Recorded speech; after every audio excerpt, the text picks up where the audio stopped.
You're lying. Naji screams, forcing the truth out for everyone to hear. It was one of your adventurers who tried to murder me, but all he sees are doubtful eyes. Please. Naji begs, somebody, please believe me. He scans the crowd, a cold realization hitting him. It's useless. Just like P said, the Dawn Guild's influence is massive. Naji's fists clench. In a situation like this, no one's going to stick their neck out for a white rank nobody. There's nothing in it for them, and you can just feel the tide turning, right? The crowd starts whispering, and it's not looking good for our guy. The rumors fly. Yeah, I heard some of those gear carriers are real tricksters, always scamming adventurers. These days they act like they're the ones in charge. Hearing this, the guard makes his decision. I see how it is. In that case, we'll let you handle him. The thug smirks. My thanks. He turns to Naji, victory in his eyes. So, how about it? See? No one here is on your side. Naji's face hardens into a furious glare. Why are you taking it this far? You know the truth. Your guild was the one in the wrong. He yells, grinding his teeth. It's already over, so why this pathetic revenge? The thug leans in close. You're right. It's not your fault. And honestly, who gives a damn about some low-level adventurers' squabbles, even if they are in our guild? But what matters is that you, in the end, damaged our guild's reputation. The Dawn Guild never forgives even the smallest slight. That's how we make sure everyone is watching. Everyone remembers. He stands over Naji, radiating menace. Anyone who harms us, and you're just the tool we're using to remind them of that simple fact. He chuckles cruelly. Don't worry, I'm not going to kill you. He points to a badge on his chest. I wear the badge of the last guy I killed. A white rank badge? It's not even worth showing off. His laughter is pure madness. So today, I'm just going to give you a little mark. A scar on your face so that everyone will remember what happened here. He explodes forward in a blur. Assassin skill. Leaping into the air, his blade slices down 90-degree cross slash. Naji grits his teeth as the attack screams toward him. Suddenly, a flash of steel meets the blade at a perfect 90-degree angle. Just when you think it's all over, a lone sword blocks the attack, and Naji's eyes go wide with shock. And there she is, Agnes Nessafaris, arriving in the nick of time.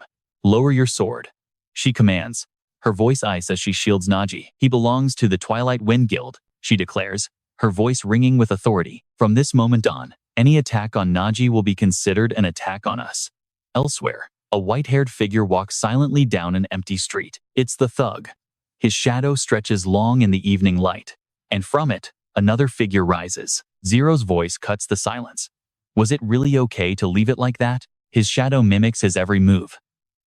This wasn't the result you were hoping for, was it? The man replies, I didn't exactly have a choice. Fighting Nessa was never part of the plan.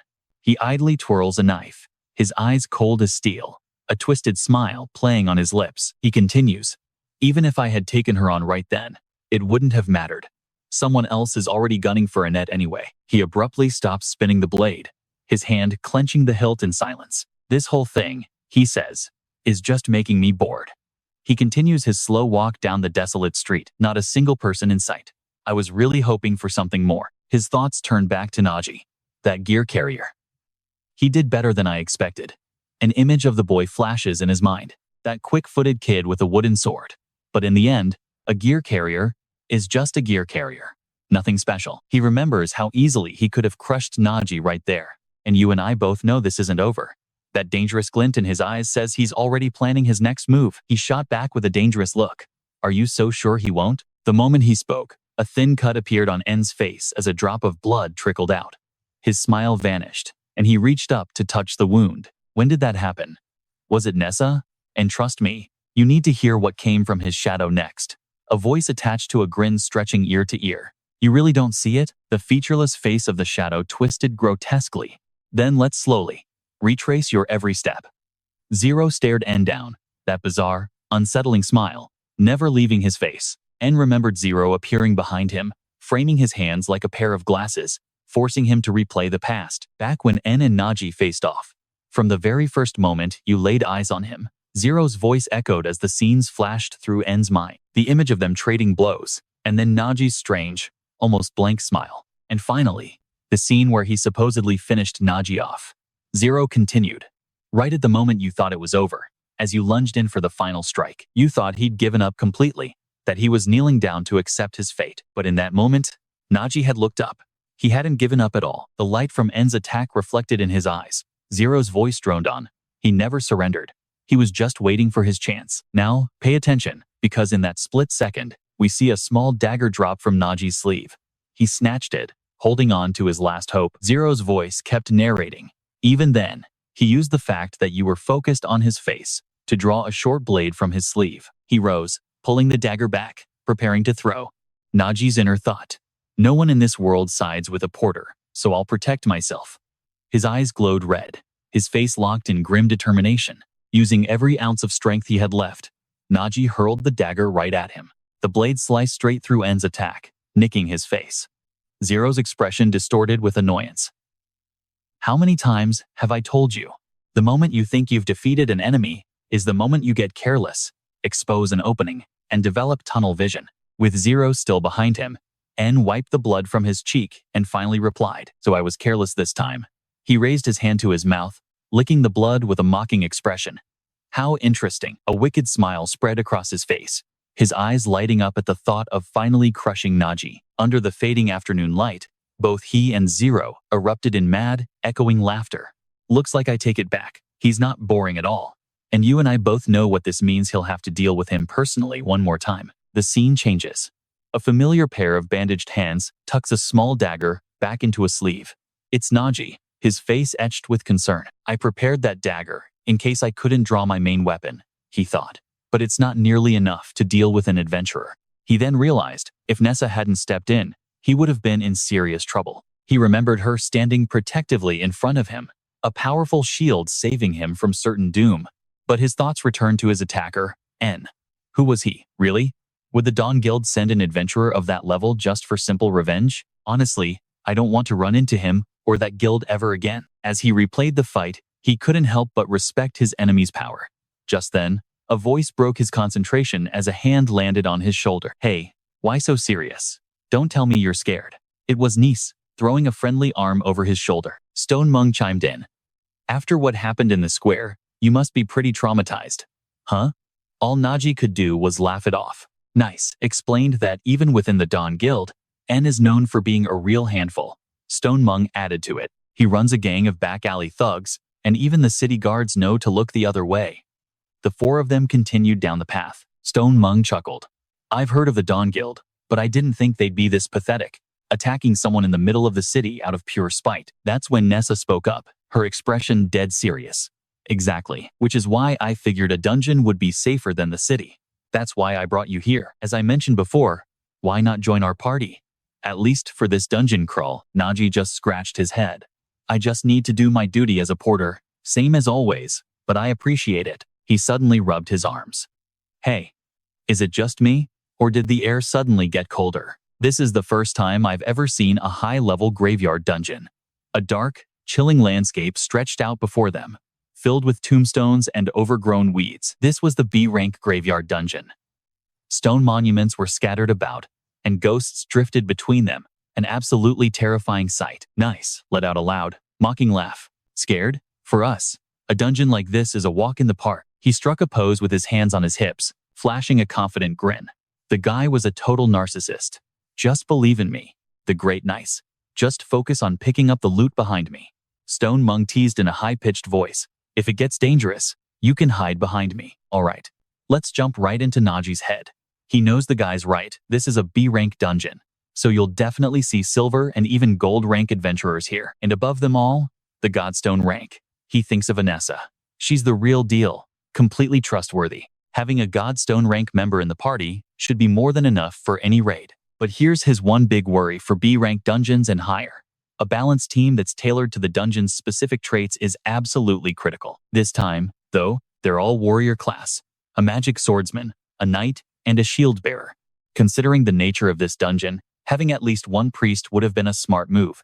When a team is this one-sided, unexpected situations can turn deadly fast. Suddenly, Anessa stops. She crosses her arms and says, "Looks like we're about to get our welcoming party." And right on cue, you've got to see this. Monsters start clawing their way out of the ground. Each one looks different, but all of them are absolutely terrifying. They're zombie soldiers. Their eyes lock onto her, Without a moment's hesitation, she draws her flame sword, her expression ice cold. Then she drops into a low stance and unleashes a slash. Her face a perfect mask. She yells out, "I'll clear the way." Anessa tears through the zombies with her blazing sword, and one by one they fall to her swift attacks. Her eyes, however, are already locked on the one still standing. Again and again, her fire sword rises and falls. She wipes out one group after another. Her figure is a blur of motion, a dance of golden flames. Every sword stroke ignites, burning these mindless zombies to ash. They barely manage a shriek before they're engulfed. As the flames die down, a huge, menacing silhouette appears. It looks like the leader of the zombie soldiers.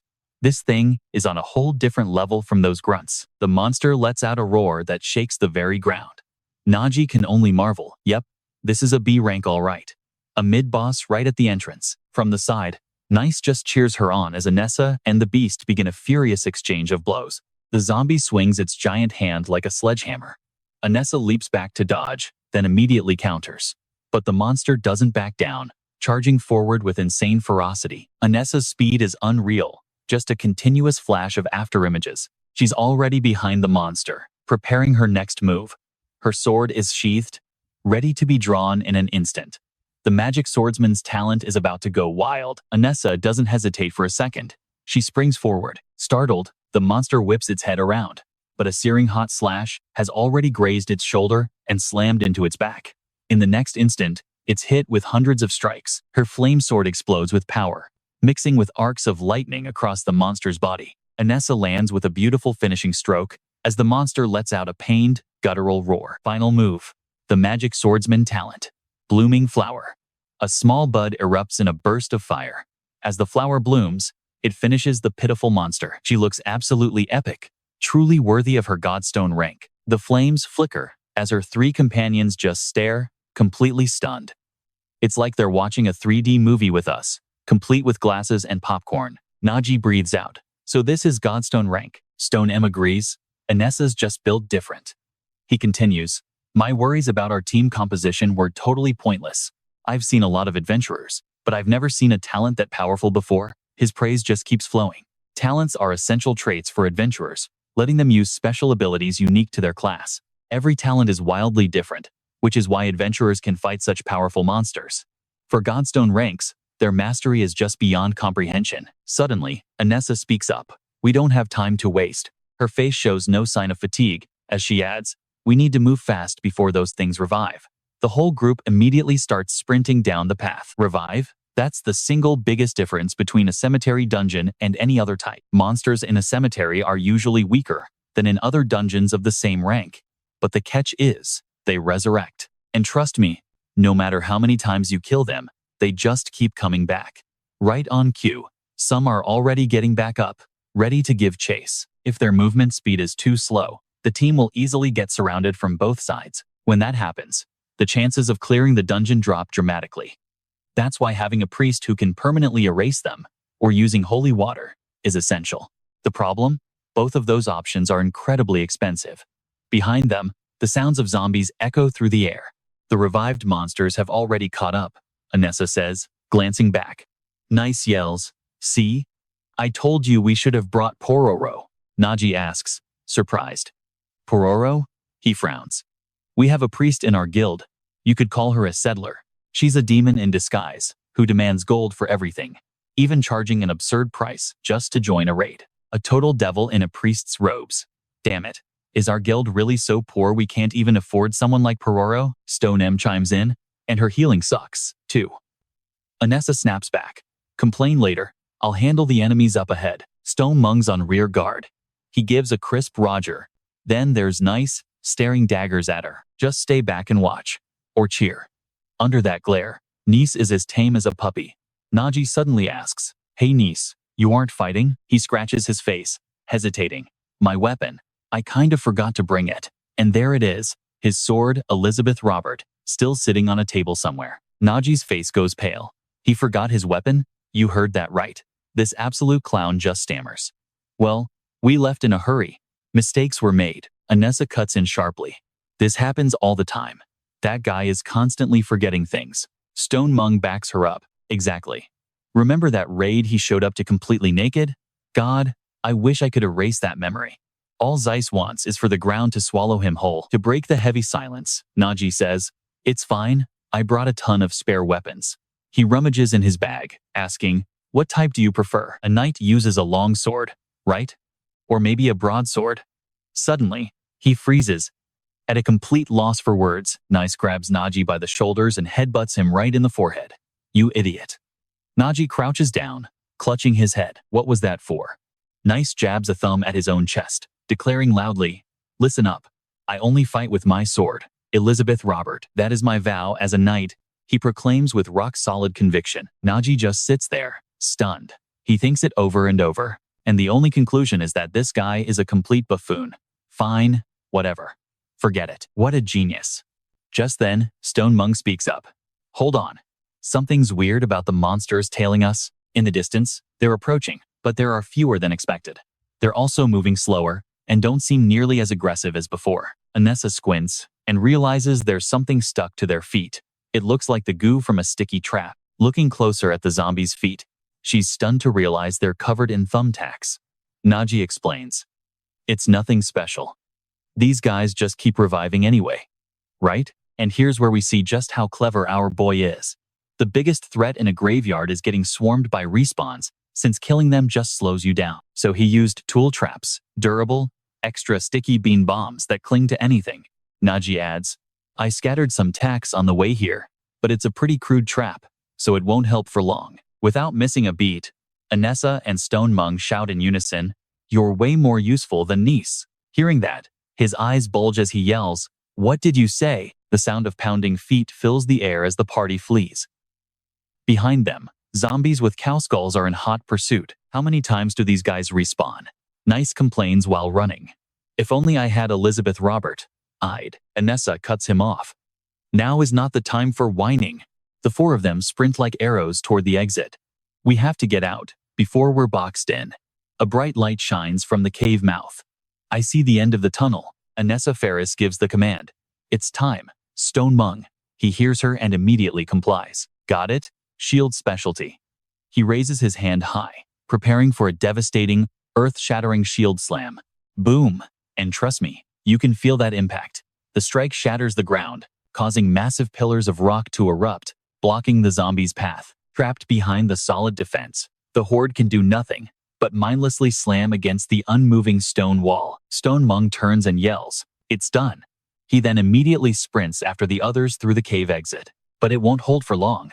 His eyes are wide with urgency. "We have to move, now." He keeps calling out, but no one answers. He's confused. Up ahead, they've reached the dungeon's underground waterway. Nice is already annoyed. What kind of dungeon is this? A giant lake is blocking the path. Naji tries to stay positive. "Well, at least there's a raft ready for us." Nice scoffs. How thoughtful of the dungeon designer. But despite his sarcasm, they have no other choice. "Well, if we want to get across, the raft is our only option." Stone Mung urges them on. "Those zombies will break through soon. We should hurry." But there's a catch. The single raft they found can't possibly carry everyone. This is a problem. That tiny thing will never support the weight of our armor, especially with Stone Mung's ridiculously heavy gear. Hearing him complain, she shoots back. "You aren't even fighting, so why don't you just toss your set?" He glares at her. Then the other guy adds fuel to the fire. "I think that's a great idea. Please, take it off." "You too?" "No, not throw it away. Just put it in the bag." "Nice. Stone Mung, please put your armor in here." After a moment, the two men have removed all their heavy equipment. By now, they've stripped off all their outer armor, leaving just their regular clothes underneath. Anessa Ferris happens to glance over, and something catches her eye. It's fine until she looks, and her jaw hits the floor in absolute shock. "All right, brace yourselves, because you're not ready for this." Nice has stripped down, and I mean literally, to nothing but his boxers. She screams, "How far did you plan on going?" He replies with zero shame. "What?" "It reduces our total weight." Naji looks like he wants to claw his own eyes out. "I'm seeing it again." After shedding all that extra weight, everyone finally gets on the raft. The four of them take a corner, some resting, others silently scanning their surroundings. And then suddenly, Nice throws his head back and starts cackling like a madman. She scoffs that even Kian screams when he's hit. Guess a fist to the face really is the great equalizer. knocking some sense into him. I'm sorry. I promise I'll dress properly. She keeps nagging him, adding that he even forgot his weapon. Unbelievably pathetic. You're completely and utterly useless right now. He gives a confident thumbs up, boasting. But you know, with my vow's power, I could clear this whole dungeon by myself. I may not look it, but I'm a gold rank adventurer. You know. That just makes her even madder. That's the whole problem. Why would you make a vow you can't even keep? Absolutely roasted. He just sulks. I'm sorry. I'm trash. Naji thinks to himself about the knight's vow. Now, this is a key part of their world's power system, so let's break it down. This vow creates an absolute rule the knight must follow. In exchange, they gain immense power. Nice also made a vow. I will not fight with any weapon other than Elizabeth Robert. A simple, but very restrictive rule. In return, however, Elizabeth Robert became a legendary, indestructible sword. The knight's vow is truly a system of give and take. But still, something felt a little strange. Naji decides to ask, isn't a knight's vow usually a weakness that most people keep secret? Hearing this, the guy just asks, oh, really? Well, usually, yeah. Glancing at the loudmouth next to her just makes her more annoyed. This guy is so chatty, no one in the city doesn't know about his vow. Hearing that, he just grumbles. Even if people know, Elizabeth and I are invincible together. He furiously shouts, but you're always forgetting your precious sword. She clicks her tongue. Nice has always been an idiot, so I guess I'll just have to let it go. By the way, I heard about that bag. It's really amazing. When you put stuff in it, does it just disappear? He denies it, explaining, no, the weight doesn't vanish completely. The moment she put her things inside, it was as if a powerful weight reduction spell was cast on the bag. Even with both of their heavy armor sets inside, the total weight felt like little more than a single pebble. Stone M was seriously curious now. This bag was way more impressive than Nice's sword. His eyes lit up, his mouth wide open. Especially that special turkey we ate earlier, it was a masterpiece. I never imagined we could eat something like that in a place like this. Hearing the mention of turkey, Nice chimes in, you're so right. Remembering how she lost all composure for a tasty bite, he starts teasing her. Even you were munching on bread while fighting off zombies. Bread is the best. Hearing him talk smack, she tries to explain. That's because I didn't even have time to eat properly, and while I was out hunting, you were just playing around. Nice tries to take some credit. I worked hard too. I had to run around in all this armor. Hearing that, Stone M just smiles. What a joke. Are you here on vacation or something? As they're bickering, Naji suddenly calls out, hey, wait a second. It looks like it's about to start. She turns toward the sound. Just ahead of their raft, a whole fleet of other boats was closing in, each one packed with people. Turns out, it was those horned zombies that had been chasing them earlier. And yup, you guessed it, they were completely surrounded. Naji observes the scene and speaks up. So this raft really was just a trap to lure in adventurers. She agrees. Exactly. Fighting on this raft puts us at a massive disadvantage. Hearing this, the knight freaks out. What? You knew it was a trap and you still got on? She answers calmly. Of course. This is a dungeon. They'd never put out a raft just to help adventurers. And obviously, even knowing that, we had to get on. We had no other choice. After that explanation, it finally clicks for him. So, they didn't give us the raft to help us. She silently observes the unfolding battle. The problem is, even knowing it's a trap, there are just too many enemies. Right now, I'm the only one who can really fight. Even if I boarded an enemy ship, their arrows would turn our raft into a pincushion before I could do anything. Then, she glances back, signaling him. Leave it to me. He grabs the two straps of the bag he'd used to store the armor and everything else. Fighting them on the water will be tough. He ties the bag securely to the raft, puts his hands on his hips and says, we need to move fast and break through. Hearing this, she's confused. You mean this bag is going to help us get past them? He replies. Of course. He breaks into a grin. But you'd better hold on tight. The other three react instantly. One's jaw drops, one's eyes sparkle with excitement, and one just squints, observing. A massive amount of air pumps out from inside the bag, blasting forth like a powerful engine.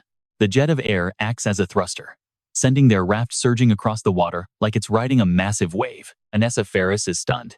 This is wind magic. The other two are just clinging to the mast, knowing one wrong move and they'll be sent flying. He laughs heartily. It's not something as cool as magic. Simply put, it's just compressed air being released. Naji explains. I discovered that if I leave the bag open when it's windy, it can catch and store the airflow inside. All right, Let me show you what happens when he unleashes everything at once. On another boat, a horde of zombies draws their bows, preparing to attack. But their raft manages to dodge the lightning-fast assault. He grips the rope of the airbag, using it like a rudder to steer. In a flash, their raft cuts through the waves, zipping right past the enemy ship as the zombies cling on, staring after them. He turns his head and yells, "Wait, can you see what's up ahead?" A massive wooden wall appears before them, bearing the statue of a gigantic bull's head. You can tell it belongs to the zombies chasing them. They've blocked the path completely. He realizes they've stumbled into a carefully laid trap. She draws her sword, replying, "I'll find a way to break through." But he quickly stops her. "Wait, we've already got enough momentum. I'll add my power too. Fire and wind have great synergy." Hearing this, she hesitates for a moment before agreeing. Understood. She coldly draws the sword from her back, her eyes filled with killing intent as she stares ahead. He also clutches his huge bag, focused on the target. Now watch this. Combination art, Bear Fang, Crimson Flame Wave. There's no way for them to dodge such a powerful blow. The zombies' pupils shrink, filled with absolute terror. The wooden barricade blocking their way begins to burn through from the intense flames. With a massive boom, the towering wooden wall is blasted wide open, the raging fire engulfing and incinerating everything. Through the thick white smoke emerges her heroic figure, followed by the cheers of the party. Her determined face glows, lit by the sea of fire. After a while, the flames die down, leaving their raft completely destroyed. They've made it to shore. "Is everyone all right? We barely scraped by." Suddenly, she speaks up. Over there, a towering and ominous spire looms in the distance. It looks like the lair of this dungeon's boss. The graveyard dungeon, citadel of the dead. A gasp of admiration is heard. A fortress inside an underground tomb. The sheer scale is incredible. As they walk, they all agree this is way too difficult for a B-rank dungeon. That's right. Any normal raid party would have failed right here, Nice says, looking dejected. Seriously, why does our guild always pick these kinds of dungeons? Can't we just choose an easy one with good rewards for once? She simply replies, "This is the mission we chose." Sun M also chimes in. "This must be pretty tough for your first dungeon run. You might not be used to it, but our guild specializes in clearing the dungeons that nobody else can." He adds with a laugh, "From a porter's point of view, it doesn't really matter to us which dungeon we enter. You adventurers are the ones doing all the hard work," Anessa Ferris says with a note of caution. And she's right. You and I both know these kinds of dungeons always have a nasty surprise waiting at the end. Before them stands the master of this tower. But hey, at least the boss is showing itself right away. The zombie king's eyes snap open, a single blue pupil glowing menacingly. "How dare you set foot in my paradise? Fools." The guy speaks up immediately. "You've got to be kidding me. A lich in a B-rank dungeon? We are so lucky," Stonemong remarks. This is the first time a lich has ever appeared in a B-rank dungeon. She silently observes her enemy. It's a mage-type boss monster, and mage types are always full of unpredictable factors. "I've used up too much energy fighting alone until now." She draws her sword. "So, I have to take it down before something unexpected happens." With that, she charges forward. She raises her sword high above her head, swinging down with all her might at the creature before her. But the monster remains silent, showing no fear or any sign of retreat. Most undead are mindless beasts, but this one doesn't even flinch. However, a lich is different. It's a creature that constantly seeks more knowledge. Even in death, it begins analyzing Agnes's movements, reading her intent. It quickly figures out she's rushing recklessly to protect her allies behind her, and so, it found the answer. Her sword slash cuts through nothing but empty air. She's stunned. It vanished. A blue light appears over her head, and suddenly, the lich materializes from within it. It spreads its arms wide, looking proud and arrogant. Blink magic. A teleport. It extends a hand forward. "Foolish species, become my servant." Seeing this, Naji's eyes widen with a mix of shock and alarm. Agnes Faris screams, "Get out of the way, now." She then lunges forward, shielding him with her own body. "We might die here." Witnessing that scene, his pupils dilate, iron chains clank as they materialize around him, with a powerful purple energy surging in the center. Facing the worst possible outcome in this dungeon, the chains and energy swirl into a terrifying vortex, rushing forward to envelop her completely. Anesta's eyes go dark, her consciousness gone, and a terrifying smile spreads across her face. And just like that, you and I just watched her become the enemy. She was now a puppet of that monster. Nice's face darkens as he yells, Stone grabs Naji, telling him to run, his own face filled with worry. But what about you? No matter how strong you are, you can't stop her. We have to run. Now, run? The moment he hears that word, he snaps. What nonsense are you talking about? A terrifying grin spreads across his face as his fists crackle with immense power. And here's the classic line. You and I have heard it 1,000 times. A knight never turns his back on the enemy. Nice. Takes a steady step forward. Only one thought in his mind, turning your back on a foe. Even I have to admit, he flashes a proud, arrogant grin. That sounds cool as hell. Naji's eyes light up, totally impressed. No matter how strong Anessa is, she has to be nearly out of energy by now. That flashy flame of hers is definitely getting weaker. He stands before Ferris, calling out. She's handled almost everything herself. No surprise, she's exhausted. Her face darkens, her eyes turning cold as her fiery aura flares. Seeing this, he doubles down. At this point, I could probably take her with my bare hands. Anessa Ferris says nothing. She just raises her sword, gathering all the surrounding energy into the blade. Her eyes flash with pure killing intent. She swings, and a massive wave of power rockets right towards him. For a second, Nis just stands there looking cool. Then his brow furrows in shock, cold sweat breaking out as he panics. Anessa Ferris lets out a scream and lunges. He barely blocks the blow, gritting his teeth as he shouts. What the hell? Nis yells out. How does she still have this much power? She just keeps coming, leaping into the air and swinging down on him again. The heat from the flame sword makes him scream. Nis quickly ducks under it, barely dodging Anessa Ferris's attack, but she doesn't stop, teleporting instantly to keep up the pressure. Nis is panicking, still screaming. A knight never turns his back. While taking a giant leap backwards, a knight never turns his back. He chants, hopping backwards again. Elsewhere, Naji and Stone are still trying to escape the tower. The two are running for their lives when suddenly, Nis zips past them, still moving backwards, screaming in terror. Wait for me. Naji just stares at him. I thought you said you were going to fight her. Nis stammers back. I was kidding. How am I supposed to stop that? Stone glances back, mocking him. Honestly, I wasn't expecting much from you. You've turned your back on the necromancer plenty of times. Nis scowls, yelling, what? Only when Elizabeth Robust is here. He's desperately making excuses. We are so tired of that one. But suddenly, Naji cuts in. Wait. Everyone, look. Down in the abyss where they'd stopped, a boat was floating on the water. He says it grimly. The necromancers.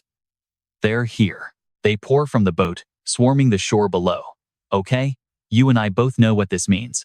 They are absolutely 100% trapped. Stone looks down from above. There are so many of them. Naji continues. Right. Necromancers outside. Then he glances back. And inside the fortress? The cold, silent Anessa Ferris. Seeing this, Stone raises a fist and charges forward, yelling, I'll try to buy us some time. He unleashes his shield bearer power, slamming his fist straight into the ground. The earth instantly cracks into pieces. Countless stone blocks erupt from the ground, forming multiple barriers. A technique called stone seal. They create an arching wall, encircling Anessa Ferris. The stone fortress. She stands perfectly still, not moving an inch.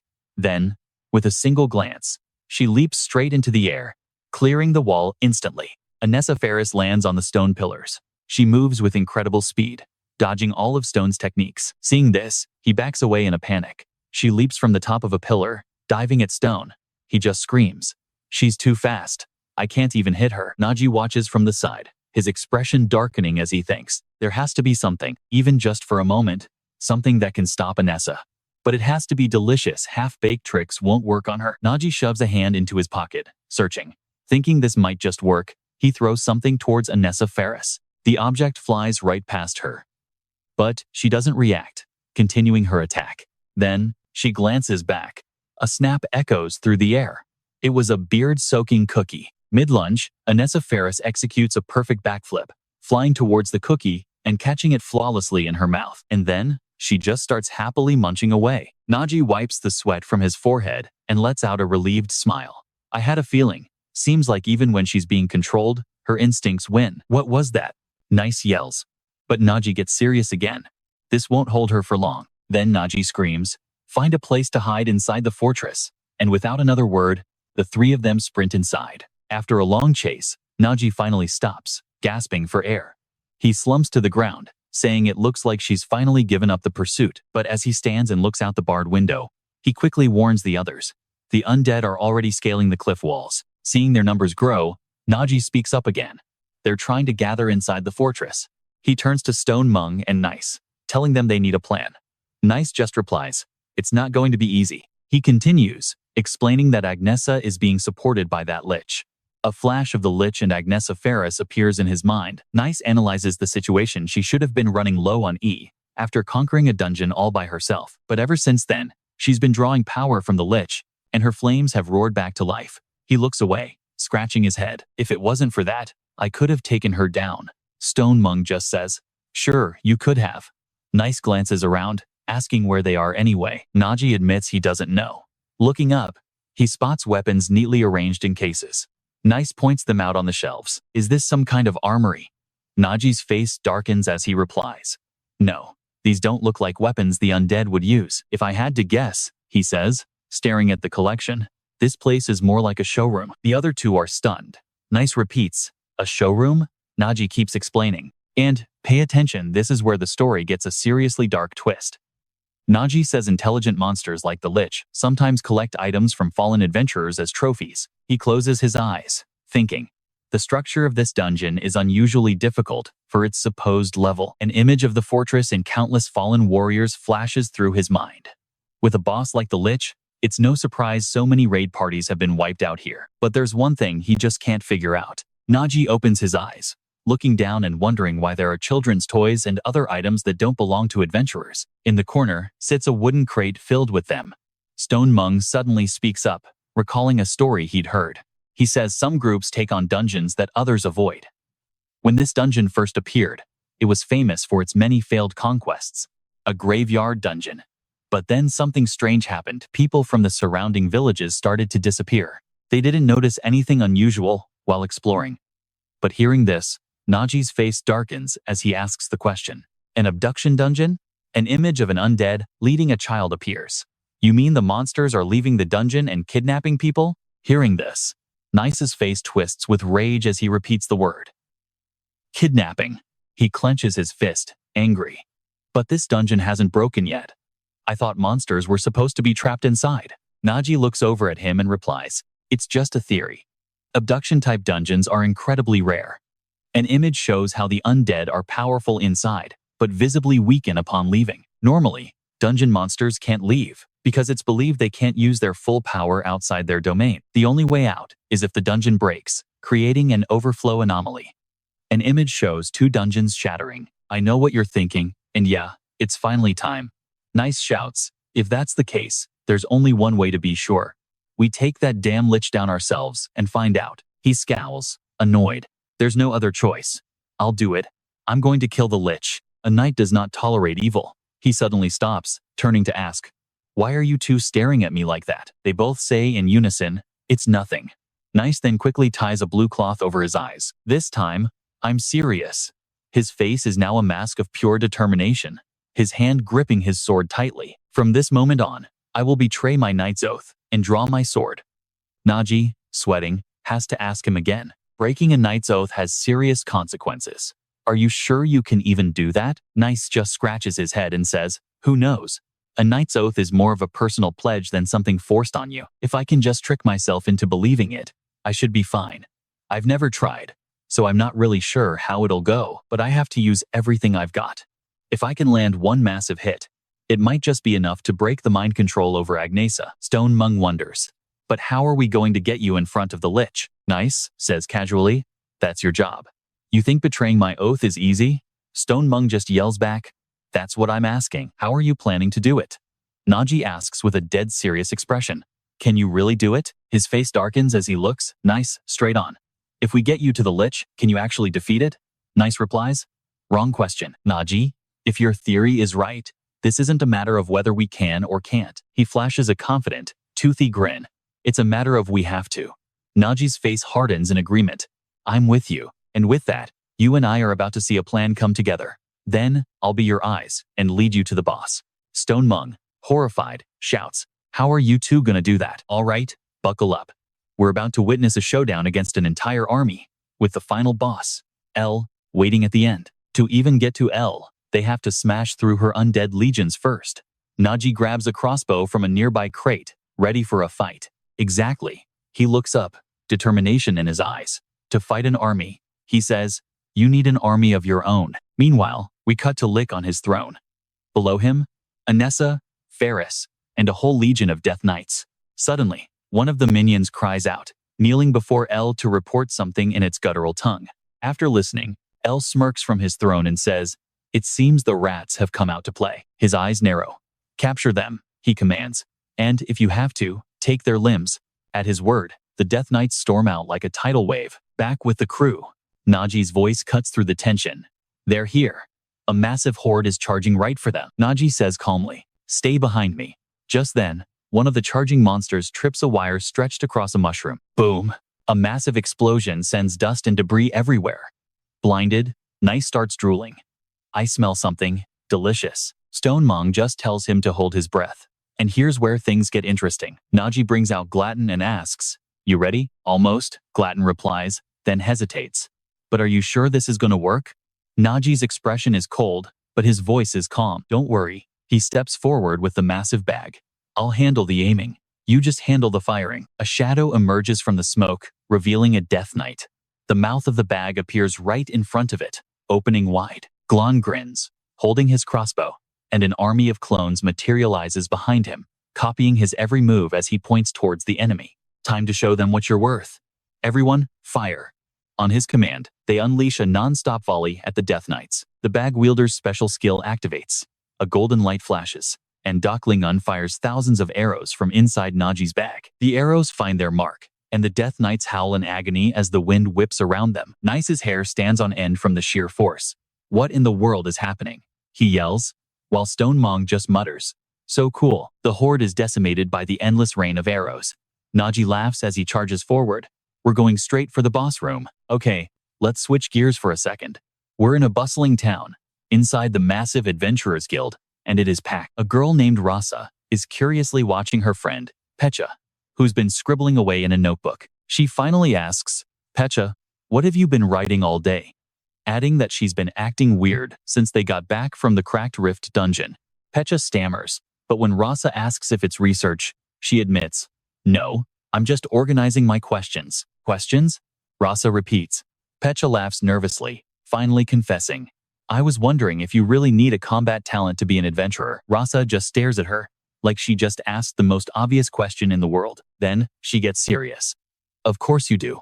Without a combat talent, you can't become an adventurer.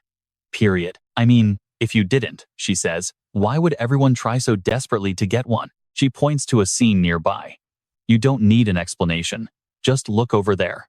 A man is getting his talent check, and he's screaming, you've got to be kidding me, because displayed right there on the device, his new talent is Tailor. He starts causing a scene, and two guards quickly move in to restrain him, but he just keeps shouting, no way, this is my talent.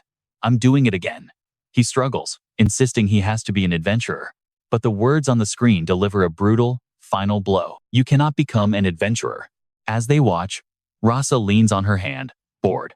We see guys like that a few times a day.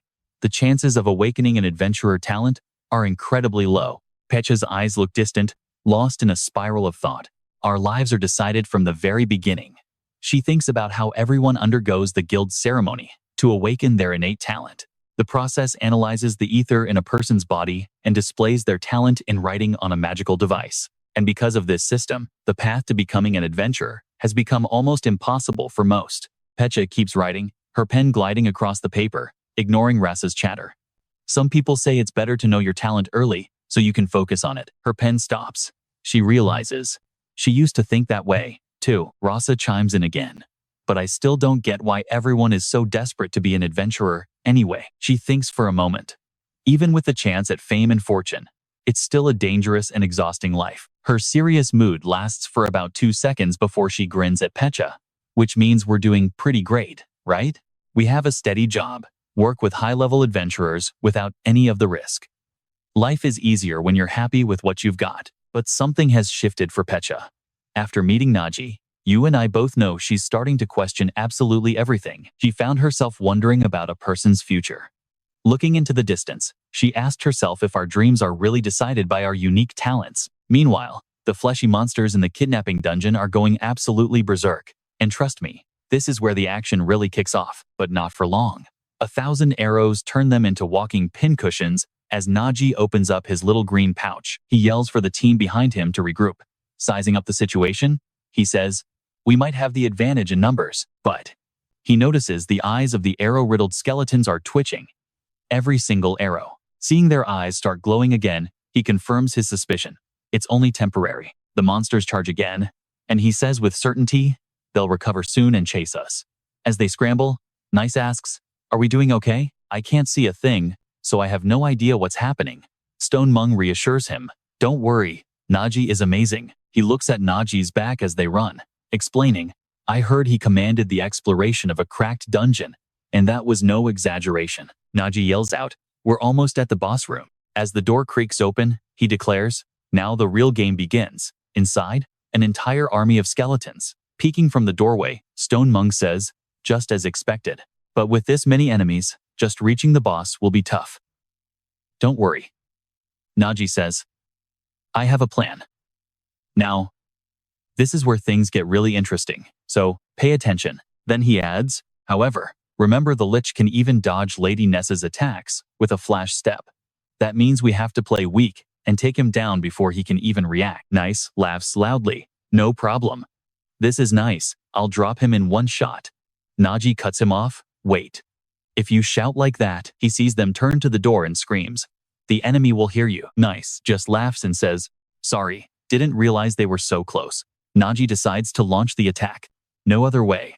We have to start now. Digging in his green pouch, he thinks, to get to the Lich, we have to get through this legion of skeleton soldiers first. He pulls out a weapon, but we don't have to fight all of them. Decisively, he fires an arrow carrying a grenade. We don't even need to engage them. The target is the chandelier in the middle of the hall. Instantly, it explodes. All we need to do is take away their vision. He recalls that undead creatures, by nature, rely more on hearing than sight. His whole strategy is based on the famous zombie book, Living Dead. Someone once used a zombie to get past a whole legion of them, but we don't exactly have a zombie on hand. His green bag keeps sucking in air. He thinks happily, but luckily, my bag has been absorbing this place's scent for a while. Nice holds his breath. "What is that disgusting smell?" Naji replies, "Just bear with it.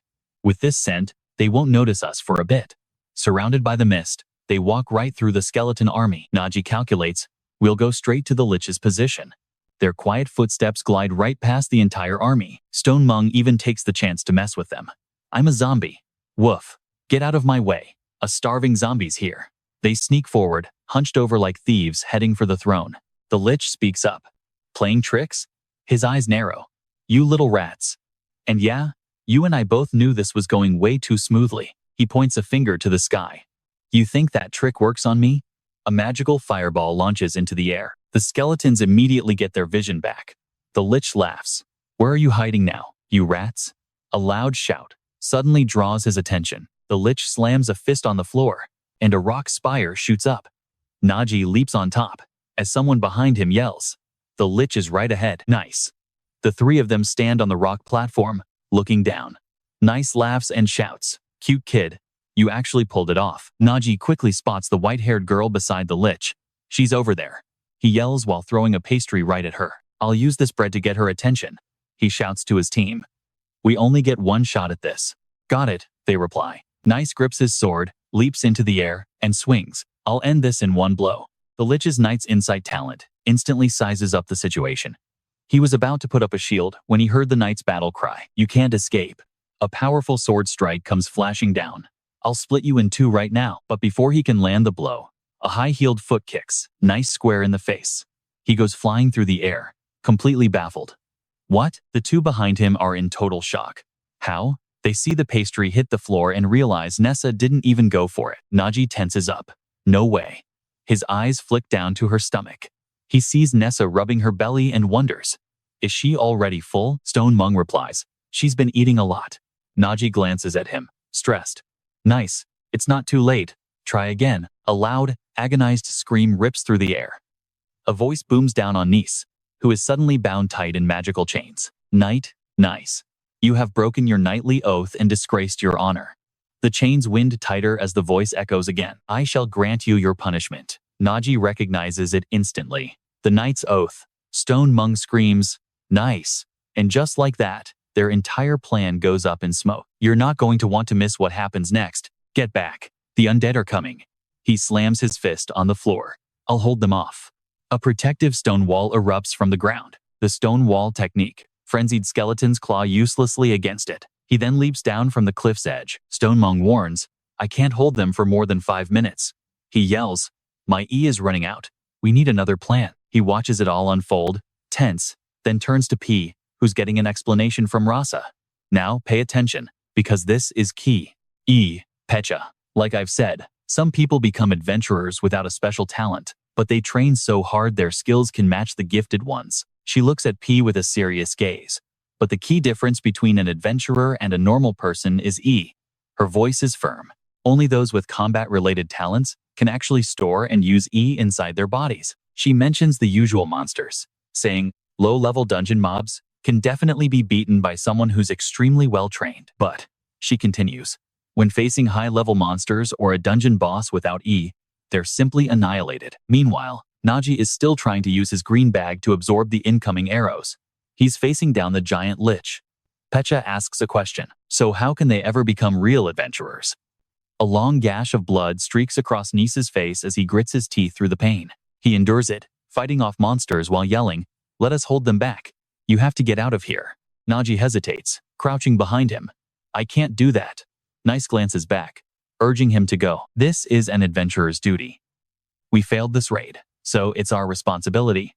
You just need to escape. The lich looks down with contempt, his eyes narrowed to slits. So pathetic. He raises a hand, forming a sphere of pure darkness. Did you really think you could invade my domain and just walk away? And yeah, watching that orb grow, I'd be cursing too. Damn it. Dangerous streams of purple energy rush forward, triggering a massive explosion. Nice cries out in agony from within the flames. The lich just hovers arrogantly in the air, his voice dripping with scorn. You're not even worthy of being my entertainment. The lich looks at Naji facing a white-haired woman and adds, you're just a pipsqueak, beneath my notice. Still, I hope you can at least give me a small surprise. He smirks as he watches Naji face off against Ferris. To watch old comrades slaughter each other? Now this is truly interesting. Before the lich even finishes speaking, she lunges forward. Naji stands frozen inside the inferno, surrounded by flames, his face etched with worry. A flash of light is all Naji registers.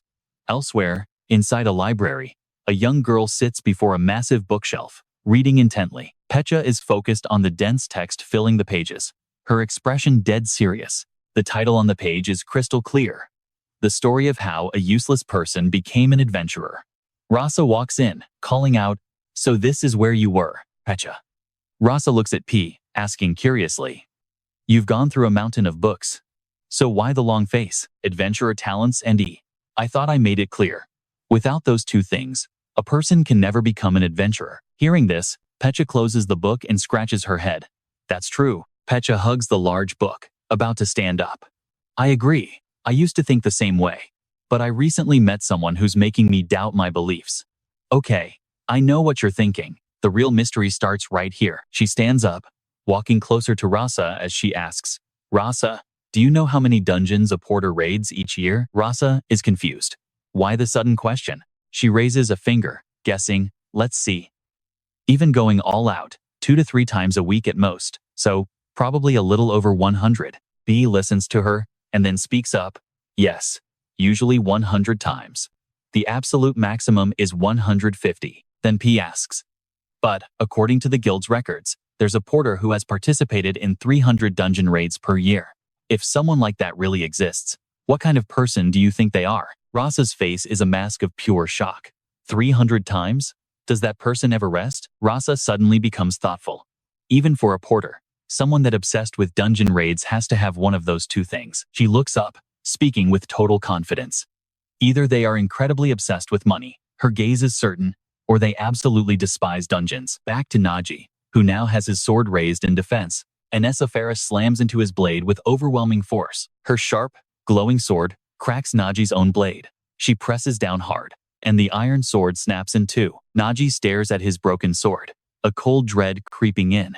If I face her head on, I won't last more than a single blow. He sees Faris isn't stopping and thinks, it's more than just the difference in our weapons. He keeps fighting with what's left of his sword. Naji worries about the massive gap between Agnes, Nessa, and himself. He grips the hilt tightly, his other arm already protected by a shield. Naji drops to one knee, surrounded by shattered blades, but then, his expression shifts. He realizes, he has one true advantage, and you and I are about to see what it is. He thinks back to his past. While the adventurers were busy clearing the dungeon, the porters had absolutely nothing to do. All they could do was watch the adventurous fight unfold before them. Suddenly, it all clicked for Naji. He knew her sword style, her habits, and he watched Faris with laser-like focus. Every single attack, he noticed, started with a spark from her sword's hilt. He saw the flame burst and thought, first the fire, then comes the blade. Naji gritted his teeth, barely blocking the massive flame with his shield, his heart pounding with anxiety. But knowing her moves wasn't enough. The attacks were instantaneous, and simply reacting wouldn't work. As Anessa Faris raised her sword again, he continued his calculations. The time between each consecutive blow is 0.2 seconds. He quickly ducked under her swing, thinking if he waits to see the movement first, it'll be far too late. Focusing completely on dodging, he knew he had to predict her next move, calculating the sword's path, and moving before she even launched her attack. His eyes were bloodshot. She was even faster than he thought. He had to act at least half a beat ahead of her. No, is this really the limit of his reaction speed? Seeing the crazed look on Agnesa Faris's face, he felt a strange sense of gratitude. If that's the case, he really should thank that guy. After taking that one hit, he finally got a feel for the attack speed of a mithril-class body. But that was all. Naji frowned, then charged forward, gripping two axes tightly in his hands. Look, if he just keeps defending, you and I both know he's never going to turn this fight around. He rushed forward, his mind racing. There were only two ways out of this. 1. Take down the person controlling her. 2. Land a hit strong enough to snap Anessa back to her senses. Naji raised a hand. Right now, the second option was his only choice. He just needed to hit her one time. He thought it through first. The axe. A normal sword would melt the second it made contact with her blade. But the moment the axe's blade skimmed past that sharp light, Naji had thought the thick axe head would hold. Nope, it shattered. Axe, sword, it didn't matter. With her fire enchantment, everything got sliced like tofu. He pulled out another weapon to try again. What about a spear? He tried to use its extended range, but the weapon was completely swallowed by the flames. Another invalid attempt. Covered in soot, Naji gripped the wooden shaft, realizing that range meant nothing against a magical fire that burned like a dragon's breath. He gritted his teeth. The only option left was to just keep trying until something, anything, finally worked. Gluttony, he roared. Throw out every weapon in the bag. Now, a flood of swords poured out from the giant bag on his back. Naji grabbed two at random, got a firm grip, and swung, but he was hit again before he could even act. She was a step faster. That brilliant flame smashed directly into the sword he was holding. The sword broke into 3 pieces. Naji lost his balance and fell as Agnes Faris raised her sword again. He reached for a broken blade stuck in the ground, but Agnesa Faris was already moving to cut him off. A huge pillar of fire shot up, creating a swirling vortex in the air that sucked Naji and all his broken swords into it. But he refused to give up, charging back in with 2 sharp swords to clash with Faris. This time, her blade of light began to crack. Naji's eyes burned with determination. He gripped the 2 swords, knowing full well that range was useless against that dragon breath fire. His own weapons were being destroyed by the sheer heat. He braced himself, thinking, just a little more. Wielding the 2 swords, he rushed forward again. He gripped the hilts tighter, just a little longer. Naji continued to clash with Agnesa Faris again and again, telling himself, almost there, just a little bit more. And so he kept hammering away with his swords. But Agnesa Faris was no pushover. She unleashed her skill, blooming flower, and a stream of blood flowed from his mouth. Naji clenched his teeth. He was reaching his limit, and a wave of panic washed over him. He watched her charge toward him, thinking grimly that before Agnesa's sword finally broke, his own body would give out first. Agnesa Faris seized the opportunity, landing a powerful kick that sent him flying. Naji cried out in pain, and at that moment, the Lich broke into a long, slow smile. He sat leisurely on his throne, his voice filled with satisfaction. Excellent. I didn't expect this to be so entertaining. Until now, the adventurers who came here have all been pathetic trash, he said with glee. But you are worthy of my dungeon. Lend me your power, and my dungeon will expand to consume this entire kingdom." He laughed loudly, shouting with absolute arrogance, "Thanks to you, my dungeon will grow stronger. Thanks to you, I will rebuild my empire upon this world." All around them, the flames roared back to life. Naji knelt alone on the ground, his eyes filled with absolute rage as he stared up at the monster plotting to invade the outside world. "This is dangerous. I can't let him escape." His mind filled with pure hatred, thinking that all monsters had to die inside the dungeon. It was the only way. Then Naji asked, "Gluttony, how many weapons do I have left?" Glonni replied, "Only one. And trust me, this last one had better count." His hand grips the sword inside his bag as he mutters, "Only one chance left? What am I supposed to do?" His eyes are completely vacant as he whispers, "What should I do now?" Naji's vision goes dark. He just stands there, refusing to accept this pathetic end. In this moment of pure desperation, Naji blacks out for a second, still on his feet. And right here, we're about to see the memory that changes everything. He remembered why he loved raiding dungeons so much, why he fought with everything he had, even as a porter. The day the dungeon break happened, he lost it all. On that day, Naji swore he would destroy the dungeons, but that wasn't a dream for a lowly porter. Back then, someone had asked him, "You want to become an adventurer? Impossible. Just give up." His lifeless eyes took in the words, but they held zero intention of quitting. That young man had said, "As far as I know, no one without an ability has become an adventurer. But I know one thing for sure." He continued, "Adventurers exist to kill monsters. So what if someone gets strong enough to defeat an adventurer? Then they become one too. But it's not going to be easy. No, it's almost impossible." Those words still echoed in his head. Training for a lifetime might not be enough, but there was a way. Naji saw the man's face again, remembering the secret.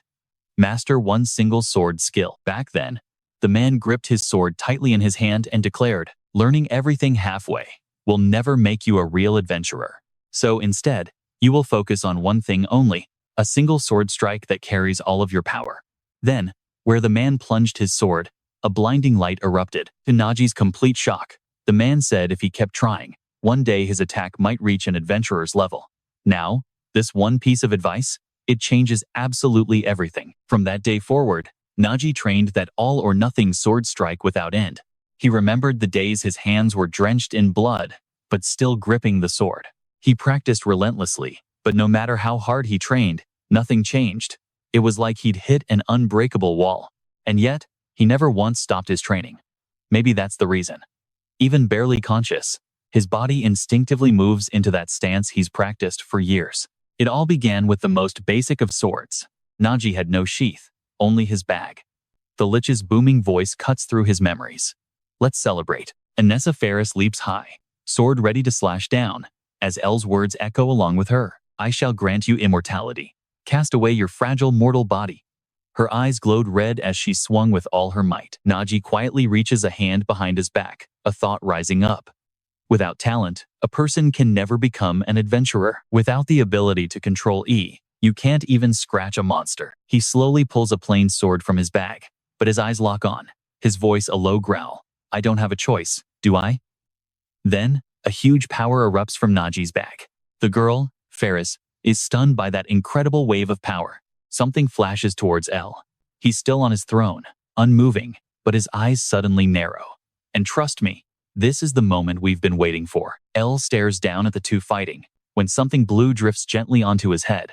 He opens his mouth, but says nothing. On that day, Naji wasn't even aware of what he had done, but his single slash shattered the barrier between adventurer and civilian, between those who could wield E and those who could not. And in the years to come, his technique would be remembered by one name, Astrahan's Swift Sword. The number of dungeons just kept increasing, appearing in all kinds of different forms. They were appearing so fast that the fragile power of humanity could no longer stop them. Faced with this situation, with the non-stop appearance of dungeons, the world's kingdoms were now on the verge of total collapse. But then, humans awakened E to face the growing threat. From then on, under the title of adventurers, they began to conquer the dungeons. Some people say the distinction between adventurers and non-adventurers isn't discrimination, but a system meant to protect the latter group. Rasa speaks up. A long time ago, there were those who refused to accept reality, who charged into dungeons without an adventurer's talent. Then she suddenly asks, "Do you know what happened to them?" He emphasizes the tragic outcome. They all died. Remember this very carefully. Classifying people based on talent might look cruel, Becha replies, but it is a system meant to protect non-adventurers. The words flow from the tip of a goose feather pen. That is right. But as Becca wrote, she wondered if this was really the most logical point of view, or if it was even the actual truth. But she remembered the day the dungeon fissure occurred, when she witnessed a horrifying scene, a blazing red spatial tear ripping across the sky. Agnes Ferris had stepped forward at that moment, not paying him much attention. And right there, you and I just witnessed where the real story begins. She remembered Naji's expression perfectly as he looked at Nasa, his eyes practically screaming, "I want to be an adventurer, too." And right then, a thought took root in her mind, a hope that talent shouldn't be the only thing that defines an adventurer. She looked up at the sky through the glass. I leave these words behind. Meanwhile, Naji was fighting for his life. Anessa Ferris stared blankly at the broken sword in her hand. How? She looked over at Naji. The boy was covered in wounds, his own sword shattered. How are you still standing? He grits his teeth. It's not over yet. That thing is still moving, a voice shouts. Damn you! The lich monster roared back at them. How dare you touch my body? Naji watched its skeletal frame move, analyzing the creature. A seriously troublesome monster. It's a mage, but it has an absurd amount of life force thanks to its life vessel. To kill it, the core mana stone has to be destroyed. If that core isn't shattered, they can just revive over and over again. He gripped his broken blade. I have to swing one more time. But then he realized no. His body wouldn't move an inch. Anessa Ferris screamed, Rest, Naji. I will fix my own mistake. As she charged toward the monster, the lich readied an attack, not forgetting to taunt her. Come on, human. She deftly dodged every single one of its attacks. Her brain was working overdrive as she fought. There are only two ways to beat a lich, find and destroy its life vessel, or just keep attacking until all the life force stored inside is completely drained. She put all her strength into a massive slash, but the creature just laughed. Useless? I'm immortal, she quietly asked. Are you? She'd realized it. You wrap your entire body in mana to control it. But that's just exposing your own weakness by revealing the flow of your power. Her body felt like it was bound by invisible chains, but she'd watched closely, so she already knew. I can see the source of your life. Anessa Ferris stared straight at the core, where all its power was concentrated. As she spoke, she noticed the dungeon's gate. Your life vessel is. The monster shrieked. You wench. Don't tell me, as she swung her sword decisively towards its throne. The sharp blade sliced right down the middle of the monster's throne. The creature was stunned. A moment later, it got exactly what it deserved. As it faded away, it uttered one last curse. No, my dream. Collapsing so meaninglessly. She had won. Anessa quickly turned. Worried. Naji. Are you all right? And that swordsmanship just now. What in the world was that? He just grinned and slumped to the ground. Who knows? Naji explained. I have no idea. I just thought I had to stop it somehow. Then, it just happened. He smiled. Anyway, I'm just relieved it's all over. And it's all thanks to you, Agnesa. But even hearing his words, she was filled with self-doubt. There's nothing for me to be proud of. I just brought harm to everyone. I don't deserve to be a leader. Her expression darkened. Even though I was controlled by the lich, I remember everything clearly. She recalled their recent duel. Even though she wasn't acting on her own will, he had fought her to a standstill. Ability, physique, intelligence, talent, and all of these things, the difference between them was completely overwhelming. And this is the part that hits different. While fighting her, he still managed to cut down the lich behind her. What even was that technique? No matter how you looked at it, it was absurd. Anessa Ferris remembered his battered but determined form, praising him silently. But even now, what was truly praiseworthy wasn't just his raw strength. It was his unyielding will, fighting an opponent he had no business winning against. Then, a voice echoed in her head. Remember this. Agnes, that man had told her back then what their guild, what the world needs, isn't adventurers with overwhelming power, but adventurers with an unyielding will. She was still young, so he just said, one day, you'll understand, and you'll meet someone like that. She thought back on everything she'd just been through and came to a conclusion. He was someone who, when faced with an absolute crisis, could unleash almost unexplainable power through pure willpower alone. Unlike those who only seek personal gain despite having immense strength, he was someone who couldn't be measured by ranks like mithril or gold. A true adventurer. She made up her mind. As the vice captain of the Twilight Wind, She had to recruit him to the team, no matter what it took. She spoke up. Naji, I'll ask you one more time. Our Twilight Wind isn't like other guilds that just chase money and fame. We exist for one reason: to destroy dungeons and prevent dungeon breaks. She walked down the steps, moving closer to him. Because of that, we often take on the most dangerous, ignored dungeons, the ones that offer no profit, only hardship. She stopped right in front of the young man. That's why our guild doesn't look for people with immense power. We look for people with immense will. And trust me, you and I both know who she's talking about right now. She openly gives him her approval, just like the others did. Naji risked everything to clear a dungeon break, not for personal gain, but simply to stop the disaster from happening. She extends a hand, offering an inviting smile. Join our guild. Our guild needs you, Naji. He looks at her hand, his eyes burning with ambition. A guild dedicated to stopping dungeon breaks. And this, right here, is the moment that could change everything. He remembers the chaos, the world swarming with monsters. He once wished for something like this, but not anymore. If they existed back then, that tragedy would never have happened. An old voice echoes in his memory. "You're here?" the old man asked. But it's too late. Behind him was a scene of total devastation. The village was gone. A woman lay lifeless. A child, still clutching their favorite doll. He wept back then, and now, he realizes this is his chance to make a difference. He takes her hand, finally finding his purpose. He stands and says with conviction, "If you're serious, then I will try to stop the dungeon breaks." They exchange smiles. She says, "Welcome to Twilight Wind."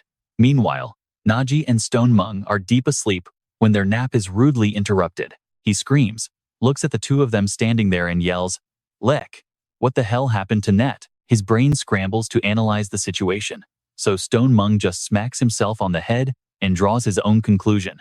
Agnes Nessa broke the mind control on her own and defeated Khan. Of course, Agnesa is amazing.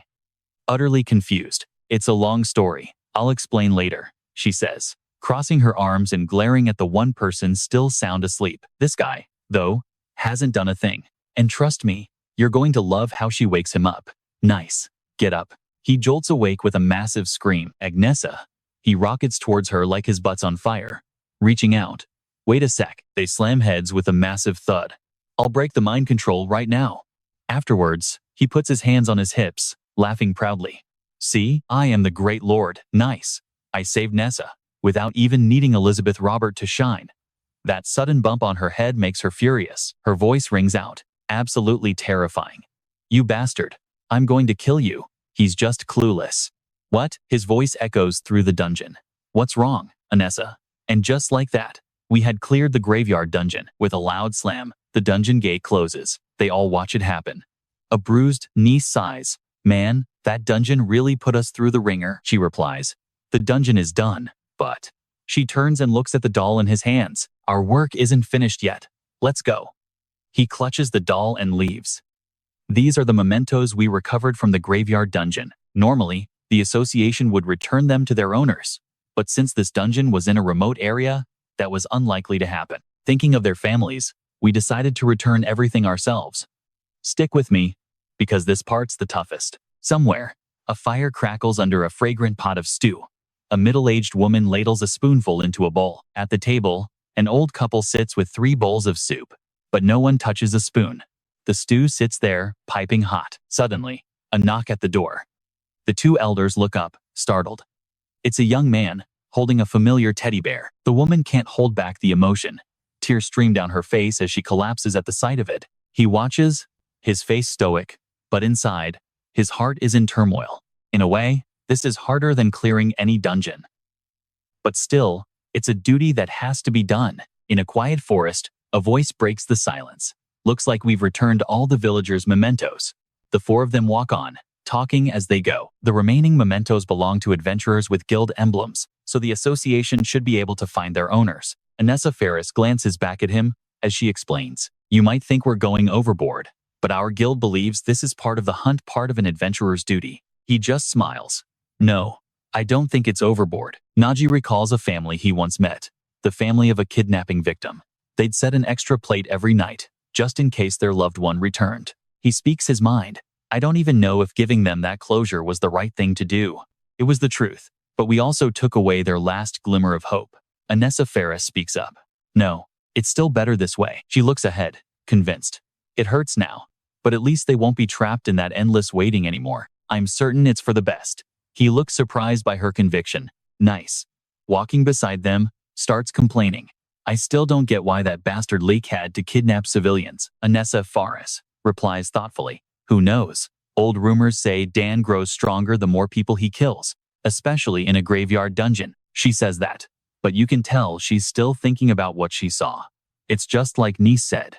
This whole thing is just confusing. I saw it with my own eyes when the beast known as L collapsed, and in its final moments, it cried. I heard the sound of that monster's tears, loud and clear. She heard its final words, a desperate whisper. I'm sorry, Maker. That name. A name that not a single adventurer in this world would ever dare to speak. How did it know?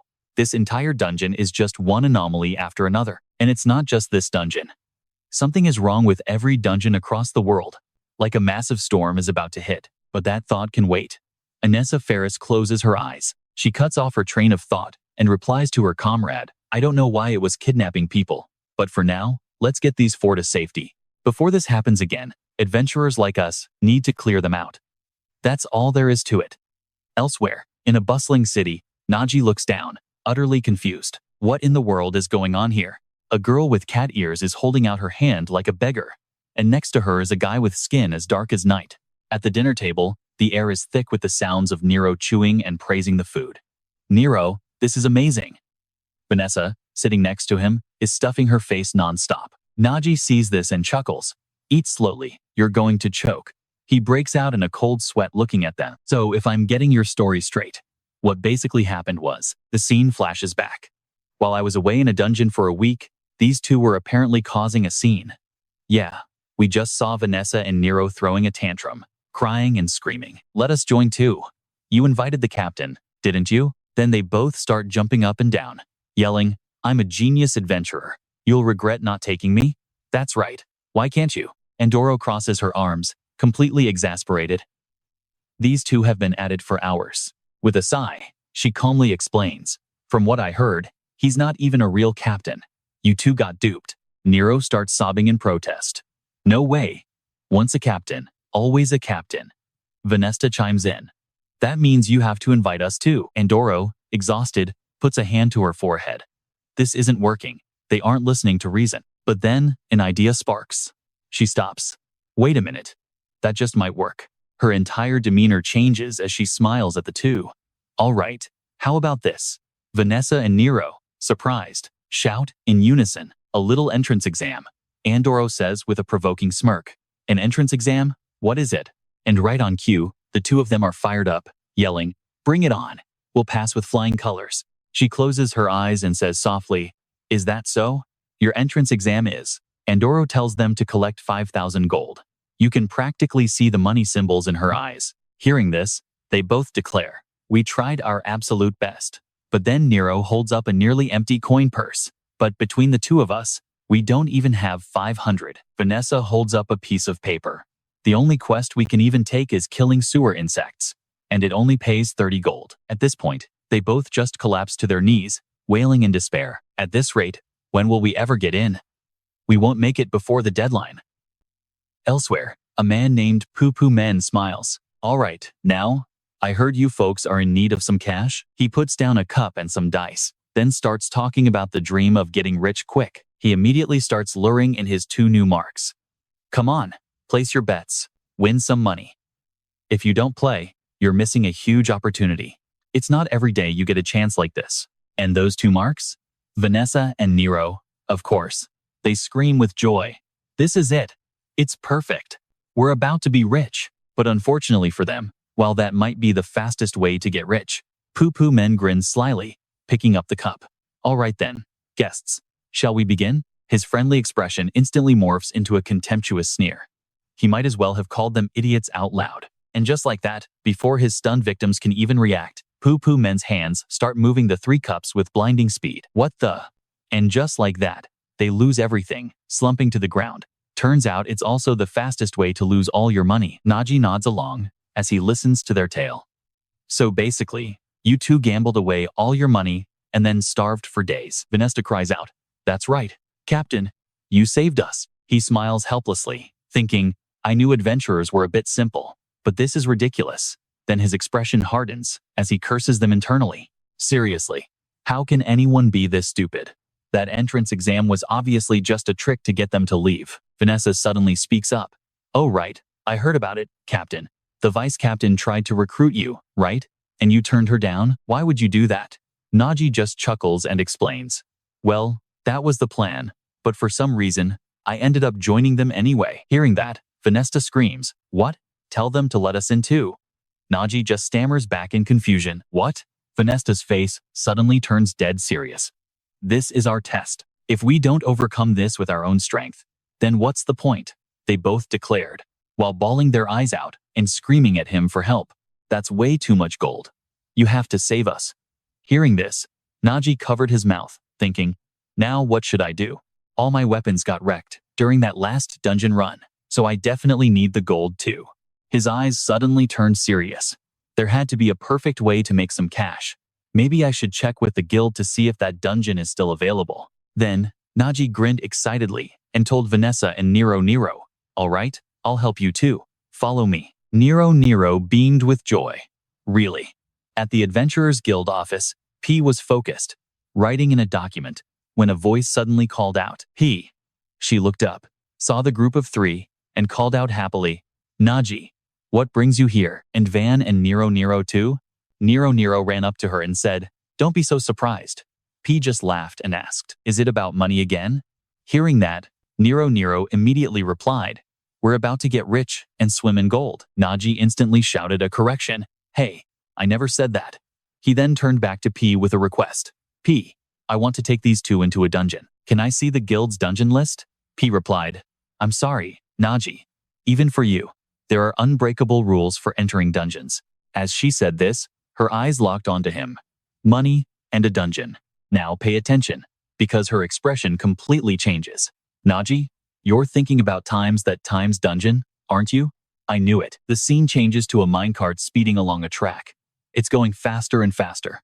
Vanessa lets out a groan. He yelled, feeling dizzy, as Naji just grinned and told them to hold on tight. Vanessa asked with tears in her eyes, last time we went up, now we're diving straight down? Naji, still hyped, shot back. Well, we don't need anything on the surface, so down we go. Their speed picked up even more, and the only sound echoing through the tunnel was his voice. Don't worry, we're almost there. Finally, a doorway of light appeared ahead. Once they arrived, the three walked forward in confusion, until Nero couldn't take it anymore, and had to ask, this is weird. We went down so deep, but there isn't a single monster down here. Vanessa nodded in agreement. Yeah, I thought we were supposed to be fighting? Naji calmly replied, that's because this dungeon has already been cleared. Vanessa stared at him, bewildered. Cleared? A mining dungeon, also known as a gold mine dungeon, is a type rich in minerals, making it the best place for earning cash. Even after being cleared, it doesn't vanish right away. Because of that, guilds often take requests to clear out the monsters first, then hire miners to extract the ore. In other words, this mine dungeon is an empty shell, stripped of everything valuable.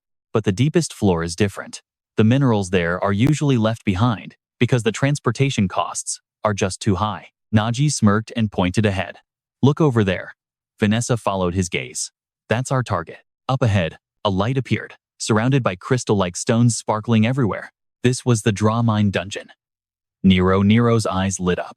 Look at all this. Naji smiled back. Good thing there's a mountain of high-quality ore here. He then put down a bag, thinking confidently, it's time for my bag to shine. It can solve the transportation problem. He flashed a toothy grin. All right, you guys get it now, right? Naji gripped a pickaxe with a terrifying smile. Let's begin. Vanessa and Nero screamed in despair. No. The scene shows a pickaxe striking hard against the crystals. Turns out, it's Vanessa and Nero, working their tails off mining. Vanessa cried as he swore under his breath. Damn it, why is it every time we enter a dungeon, we have to do this kind of work? Nero, right beside him, nodded. Yeah, I just want to fight a monster for once. Nearby, a tired Naji wiped the sweat from his brow and let out a sigh of relief. He smirked. I could do this all day. Then he looked at his pickaxe and complained. But it's been a while, so I guess I get tired a little easier now. No, it's more than that. He held up his hand, thinking to himself, as I thought. That swordsmanship skill was a bit too much for me. He suddenly remembered his previous battle, his face filled with a terrifying confusion. My body still hasn't fully recovered. What was that? What was that technique? The moment he gripped his sword and swung it at the enemy rushing him, it felt like he had poured his entire being into that single strike. His eyes suddenly glowed red. He thought, a sword skill containing the full power of an adventurer's talent. If I could just make it my own. Lost in thought, a voice suddenly called out, "Hey, Naji." He looked over curiously. "Oh, you smelled the ore and got greedy? If you look around, you'll find some mana stones. Eat as much as you like." Glon scratched his head and replied, "You'll find some mana stones around. Eat as much as you want." The moment he finished speaking, a group of bears popped out from behind him as he yelled, "Don't push me." Glatton then said, "The little ones said they wanted to help, too. You and I both know this just turned into the best mining crew ever. All right, stick with me here." Naji grabs a helmet, puts it on with total confidence, and just like that, he's the commander of these ore monsters. "Baby army, assemble," he commands. Instantly, they swarm together and get to work, not missing a single spot. Some dig like crazy, others form perfect lines to carry the ore. Seeing this, Naji can't help but grin. These little guys are seriously efficient. He figures, even if they want a 10% cut, with this kind of work rate, it is more than worth it. Naji turns, curious. What do they even need 10% for? Lone Knee just scratches his head. You wouldn't get it. You have no idea how useful this stuff can be. Standing there satisfied, Naji feels like everything is finally going his way. Then, he finally remembers the two guys working behind him. He turns to Van and Nero. "Hey, you two can't." And that is when Naji makes a fatal error. There are certain jinxes in a dungeon you just do not mess with. Like saying, "This dungeon is too easy," or "It is way too empty," as an image of a lone soldier appears. "Man, this dungeon is quiet today." Those words are a guaranteed way to summon a monster horde. Naji forgot something important. Van and Nero are complete idiots. Back in the present, Van grins. "At this pace, we will be stuck in here for a week, just smashing these rocks one by one. The most dangerous thing in the world is an idiot who starts thinking. Now, pay attention, because this is where it all goes wrong." He strokes his chin smugly. "Wouldn't it be faster to just hit them with everything I have got?" He gathers a small bit of power at his fingertip. A normal adventurer could not do this, but for a genius adventurer like Vanesta, it is child's play. The moment the thought is finished, he flicks the energy forward. Boom! A massive explosion tears through the cavern. All the precious ore goes flying absolutely everywhere, and the next most dangerous thing is an idiot who thinks he is a genius. Van proudly puts his hands on his hips. "Man, am I good? Or what?" Nero is jumping up and down beside him. "We did it." But their celebration is cut short by a massive rumbling sound. The wall in front of them suddenly cracks open at lightning speed. Van has not even processed what is happening yet. What? From the golem's mouth, a torrent of red-hot fire erupts. It roars, slamming its foot down on the stone floor. Shockwaves ripple through the entire area. In a blind rage, it begins to madly chase the three of them. Naji's group flees in absolute terror, him screaming at the top of his lungs, "Everyone, run!" The other two just follow, stammering as they run. What is happening? Were they not supposed to have cleared this dungeon? But Naji, staying calm, puts the pieces together. It seems Van's explosion awakened a hidden trial in this dungeon. His eyes sharpen. Or a hidden room. He remembers the records he read about dungeons. Hidden rooms are often called double dungeons. They are hidden so well, they are almost impossible to find. But if you are lucky enough to discover one, the rewards inside are priceless. For normal people, it could set them up for half a lifetime of struggle. But for us, it is a different story. And yeah, I know what you're thinking. The guardian of this room is a goldstone crank golem. Against that thing, we do not stand a chance. Suddenly, Nero stops and points ahead. "Captain, look over there." She sees the exit is blocked by a pile of rocks. The exit is blocked. Nero cannot help but say, "The explosion reached all the way here?" Van's face is just a mask of pure fear. "Is this all my fault?" Naji lets out a laugh, teasing him. "Let us just say it is because you are that powerful." Hearing Naji's praise, Van blushes and scratches his head. "Thanks for the compliment." Nero, standing beside them, has to chime in. "That does not sound like a compliment." Glon appears out of nowhere next to Naji. "Let us handle it, big bro Naji. He has brought his entire crew with him. We will open a path for everyone." Nero is completely stunned by the scene. A whole pack of dogs just crawled out of your bag. Naji gives Gluttony a happy hug, full of praise. Well done, Gluttony. Suddenly, his gaze turns ice cold. He glances back. We have a job to do, too, so they can clear the path in peace. He looks toward the golem and lays out the plan. We have to distract that thing. Van cracks his knuckles, offering, I caused this, so let me handle it. Naji immediately shuts him down.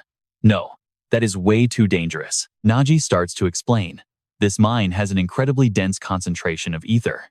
If you set off another explosion, there is no telling what could happen. If a chain reaction starts, we will all be buried alive in here.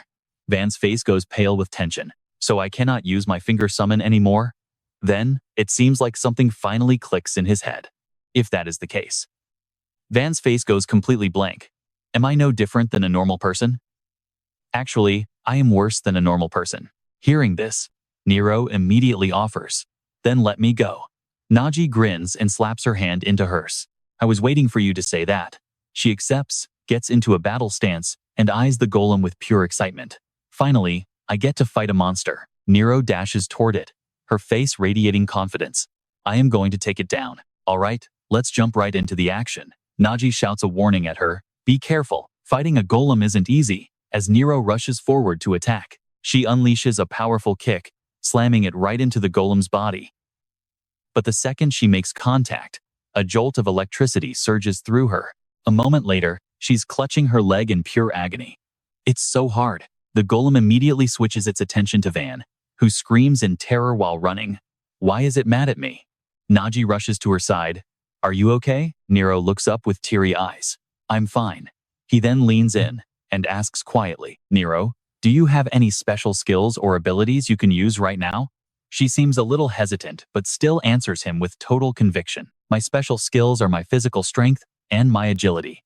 Naji's face darkens, his voice laced with pure irritation. You idiot. How many times have I told you, those aren't special skills? Even while getting chased, Van can't help but chime in with a sarcastic remark. Captain, she's practically famous for not having any special skills. You know. Naji glances at her, thinking, asterisk if she just had one useful skill, I could have come up with a plan. Asterisk now. A special skill is what we'd call a unique ability to max out their potential. Adventurers need a special skill, like fire magic or even Van's dragon finger technique. Naji turns back, trying to comfort Nero with a smile. Don't worry about it. Your physical abilities are basically on the same level as a special skill anyway. Nero just puffs out her cheeks and looks at him. I know you're just saying that to be nice. He falls silent, lost in thought. Asterisk. In the end, the only thing I can fall back on are the sword techniques I learned a long time ago. Asterisk. He reaches into the bag on his back, searching for a weapon. Asterisk. The only weapon I have is the one I found back in the graveyard dungeon. Asterisk. He starts to remember finding the sword. A voice had echoed out. Whoa, it's a holy relic. Naji had stood there, hands on his hips, sizing it up. Asterisk. It doesn't look valuable, but it seems useful. Asterisk. Stone Mong, who was next to him, asked, what should we do with it? Hearing that, his eyes immediately lit up with excitement. Can I have it? I like swords, and this one is black, too. I'd look so cool wearing it. Anessa, who had been quiet, suddenly laughed. Let's be serious now. Her ice-cold gaze swept over him. Someone as completely useless as you wants a piece of the loot? Stone Mong then stepped in to reason with Naji. Give up on it. It's not like you can even use it anyway. Anessa picks up the sword, glancing between the two of them. Since nobody objects, then I'll give it to Naji, she declared, presenting the sword directly to him. Anessa offered him a gentle smile. Besides, his weapon was about to break after that last battle. Naji stared at the sword, thinking, asterisk, it's just a low-grade holy relic. I can probably handle it. Asterisk. The sword's stats popped up. Rare holy relic. Number 444. Death's Gaze. He couldn't help but compare it to his old gear. This thing was on a completely different level from his previous weapons. Trust me. This is where it all changes. He thinks. Asterisk. If I use this sword for that technique, I can actually beat this golem. Asterisk. Naji pulls out the sword, his mind racing. But there's not enough time, and the technique requires intense, prolonged mental focus. He shouts out to the other two. Nero, Van, buy me some time. I have a plan to take it down. Nero roars back, full of fighting spirit. Leave it to me. She charges the golem. I'll give it everything I've got. Van yells a quick warning from the side. Be careful. One hit from that thing, and you're finished. She dashes toward the golden golem. Nero, as she gets into her attack stance, Nero knows she's not strong enough to break through its defense. But the golem raises its massive hand, swinging it down right at her. Just as its palm is about to make impact with Nero, she dodges it with lightning speed. She unleashes a few quick strikes on the golem. Hit and run tactics are my specialty. It quickly bends down, looking for her. Nero starts to lead it on a chase, and in that moment, her eyes turn blood red. Back with Naji, he finally begins to draw his sword. The process begins. Naji slowly kneels down, assuming a drawing stance. He closes his eyes and starts to concentrate. Over with Nero, she's buying him that precious time. Her movements are agile, easily evading the golem's attacks. But then, the golem senses something, and its eyes dart downward. Its eyes fly open in complete shock. Sweat is pouring down Nero's forehead, but she's still grinning. If I can't even handle you, then what's the point of me being an adventurer? In the next second, a massive crash rings out, and Van starts to panic. Her? He grinds his teeth, his face tensing up. She's starting to lose control again. This is bad. He turns to Naji and screams, Captain, do something. Hurry up. Suddenly, snow begins swirling around Naji. An instant later, a full-blown blizzard completely surrounds him. Just then, Nero leaps away from the golem. She looks back to reassure them. Don't worry. And that's when you and I see it. A flash of memories hits her. An image of a woman with a mocking sneer, her voice dripping with contempt. No special skill. Let's start with Nero, who just stands there with a bitter smile, completely lost in a dark memory. She was always despised, just for being a beastkin. But, despite it all, she dreamt of becoming a great adventurer. Back in the present, she deftly dodges the golem's attacks, telling herself she can do this. Now, pay attention. Naji's sword suddenly erupts with light, fully charged with energy. He opens his eyes, and a killer aura just explodes from him. It's ready. He raises the glowing sword to the sky. This is the feeling, the power to slice through absolutely anything. Van's face is drenched in sweat. He tries to stop him, yelling, wait a minute, then looks over at Nero. He keeps screaming her name, Nero. He's panicking, warning her, look out behind you, Nero. She whips around, pure shock on her face. Naji loses his cool for a split second. And that's all it takes. The golem swings its massive arm right at Nero. She gets sent flying backwards. Naji's eyes go wide. His face twists in anger. No more hesitation. He launches himself forward, plunging his sword into the golem with everything he's got. He grinds his teeth, his expression completely distorted with rage. He unleashes the attack speed sword. A wave of pure power shoots out, rocketing straight for the golem, whose eyes widen in total shock. In an instant, the golem is sliced clean in two. A second later, a massive explosion erupts, leaving behind a cloud of blue smoke. Van can't believe what he just saw. He turns to Naji. Captain, what was that? That attack was incredible. He's still stammering in awe as Naji's body seems to lose all its strength. Naji looks over at him as Van cheers. We beat it, didn't we? But then, we're back in Nero's memories, and a scornful voice cuts through. That girl, Nero, you know her, right? I mean, I know she's trying her best. The blonde girl smirks. But let's be real, she doesn't really contribute much, does she? She turns Nero into a joke. Imagine being teamed up with her for training. The other person scoffs. No way. I'd fail for sure. Isn't she the only one here without a special skill? The blonde confirms. That's right. And Nero, standing just outside the door, heard every single word. Seriously, what was she thinking? A beastkin wanting to be an adventurer? The blonde girl says with pure disgust. She used to just be our little errand girl. And on top of that, she's a black cat.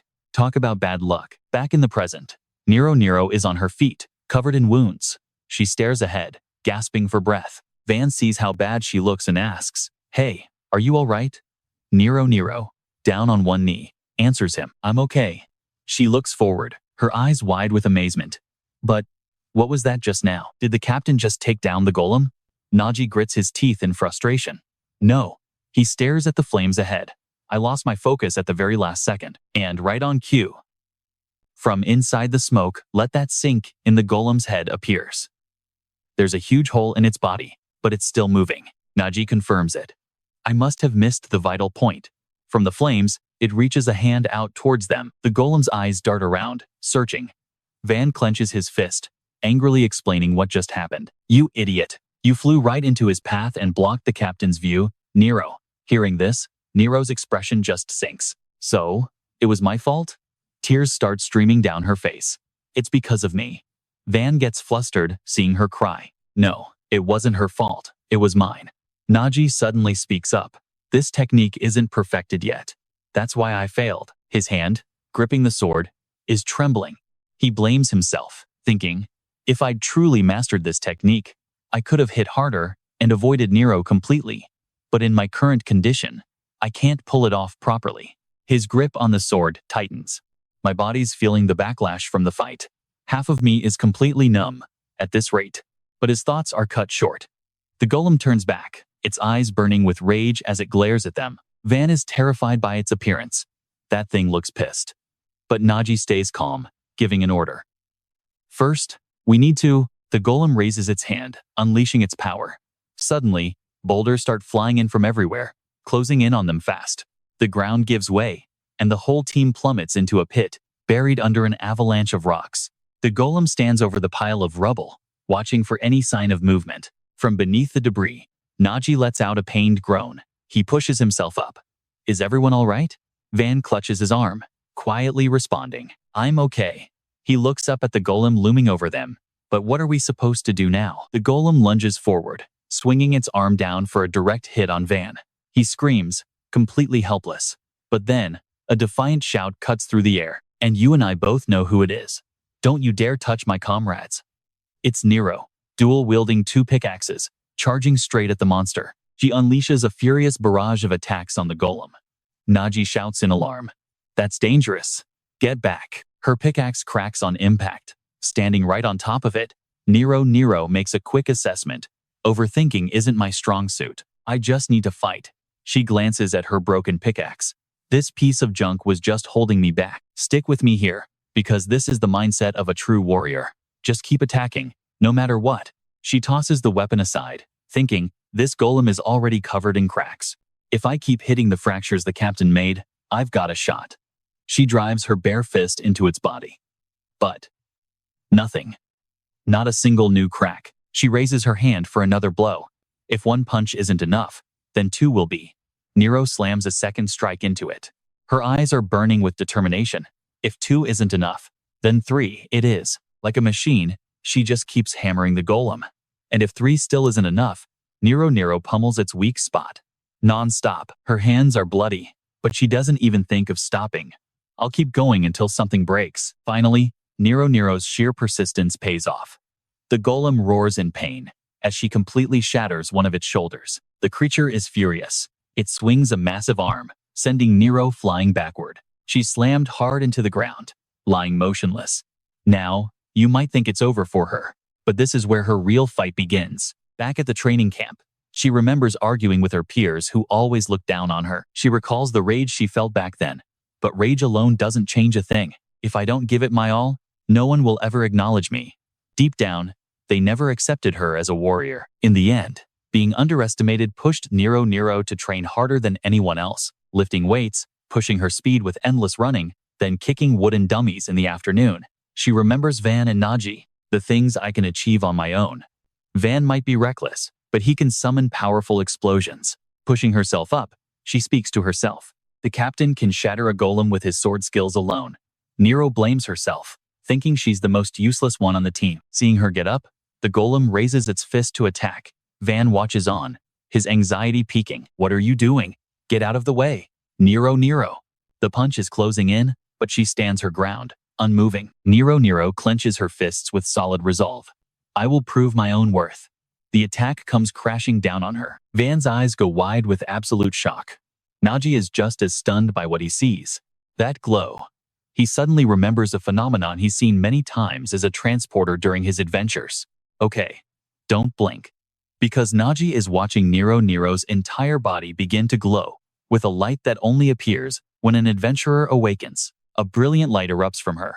Her eyes are now closed, her expression completely serene. In her subconscious, Nero has stepped into a different realm entirely. She looks around, totally bewildered. Where am I? I was just fighting that golem a second ago. Then a thought hits her, and panic flashes across her face. Could it be? Suddenly, a voice echoes before her. You who walk the path of the warrior, to you, who seek strength through your own effort, I shall grant you my power. Nero stares blankly at the statue in front of her. The voice continues. With this power, slay the monsters that plague the dungeons. She looks up at the statue, her face filled with pure, unadulterated joy. They say for truly talented adventurers, a phenomenon occurs when they experience a breakthrough or a moment of growth. The monument of enlightenment. I've never achieved this myself, so I can't say for sure. But I do know one thing, anyone who stands before that monument takes a massive leap forward in power. Nero holds out her wounded hand, then clenches it into a fist as a surge of power courses through her body. The energy radiates from her hand. Special skill unlocked. Her eyes snap open, fixed on the golem. Shockwave. The martial artist's talent. Nero creates a red orb and fires it at the creature. The moment it makes contact, a huge shockwave blows a hole straight through the golem. The monster stumbles back, completely off balance. Its body is now riddled with holes. Seconds later, massive cracks begin to spread across its entire form. It lets out a final cry of agony and collapses backwards. As Naji and Van stare with their jaws on the floor, the golem's body slowly dissolves into thin air. And just like that, you and I just witnessed the birth of a true warrior. Was I really this strong? Special skill. Adventurers born with talent will continue to grow according to their chosen class. Let me quickly break down how powers work in this world. Natural talent is enough to boost a warrior's strength or an archer's agility, but their biggest growth spurt comes from something called an enlightenment monument. It appears after a major event, granting them unique abilities. Like Stone Mung, who gained the wisdom of an elder. Because he awakened the special skill of an earth mage, he could use earth-based defensive moves. But if he'd awakened as a wood mage instead, he'd be using trees and plants for defense. It's these special skills that create huge differences between adventurers. Even if they have the same innate talent, a hammer slams down, the heavy impact echoing as a massive rock cracks apart. A group of small bears are busy mining on this mountain. They all stop when they hear Nero's voice. Move it, let me smash it. She clenches her fists, unleashes her skill, and charges the rock wall. Her special ability, lightning kick slash.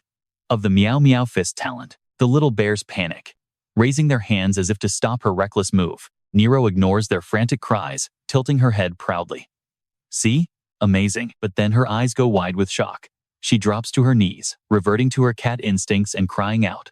My head is suddenly spinning. Naji bursts out laughing and reveals. Calm down. It's probably Ether depletion. I'm not sure, but I heard that attribute consumes a ton of Ether. Ether?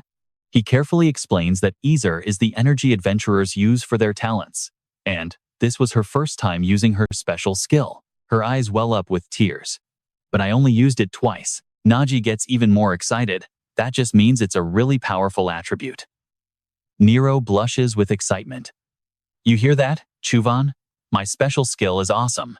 The moment she says it, she falls silent, looking completely drained. Vanessa glares at the blue flame in her hand, annoyed. What is this thing? It suddenly popped out of the golem. He strokes his chin, thinking hard. That's probably soul resonance. I haven't met many adventurers with the necromancer talent, so I can't be 100% sure, but I've heard that necromancers can harvest the souls of monsters that share the same wavelength as them. He gets it instantly. Come to think of it, I remember hearing something similar at the training camp.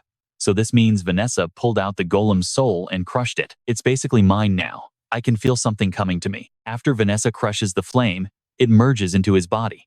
My talent is Dark Vanta, also known as Patchwork. You and I are about to see a serious power-up. If I add the Golden Rock Golem's soul to my Patchwork, I get it. I've figured out how to use it. A soul emblem appears on his body. I've carved the golem's soul into this. Then Van unleashes his summoning technique, Necromancer talent. Thumb, his finger flies forward, creating a massive explosion. Vanessa raises his arm and chants, Arise. A blue light glows from the body of a rugged monster. It's his finger. A gigantic thumb, at least 6 meters tall, appears right in front of him. He looks up at it and marvels. This finger is way bigger than it was before, isn't it? But this height difference is making me dizzy. He commands in a serious tone. Kneel. The moment he speaks, it kneels instantly. He sighs in relief. Much easier at eye level. Nero fumes with rage. I did all the heavy lifting, so how come you get all the cool rewards? Vanessa just laughs smugly. Because I'm a genius, obviously. She thrashes and yells, just get rid of that thing before it explodes. Naji stands quietly, ignoring them both. This is how adventurers can become stronger in an instant. so fast that someone without a talent could never keep up. Still, I'm genuinely happy about their rapid growth, because this world needs more powerful adventurers to clear out the dungeons. A moment later, he chuckles and reminds them, "All right, calm down. We've defeated the Guardian. Now we just have to check the hidden room." Nero's eyes sparkle with excitement. A hidden room. As Naji lights a candle, he warns them, "Everyone, stay on high alert. We beat the Guardian, but who knows what's inside? Still, if the reward is good, we won't even have to mine anymore. We'll easily reach our gold target." At that, Vanessa starts to cry. Tears stream down his face. "Please be a high-value item. We have to join a guild." He sobs, his voice trembling. "That's right. There's no way we can save that much money just from mining."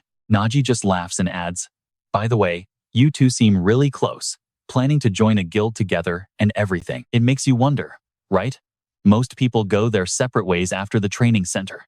I'm curious how you two stuck together." He just scratches his head, looking clueless. "Who knows?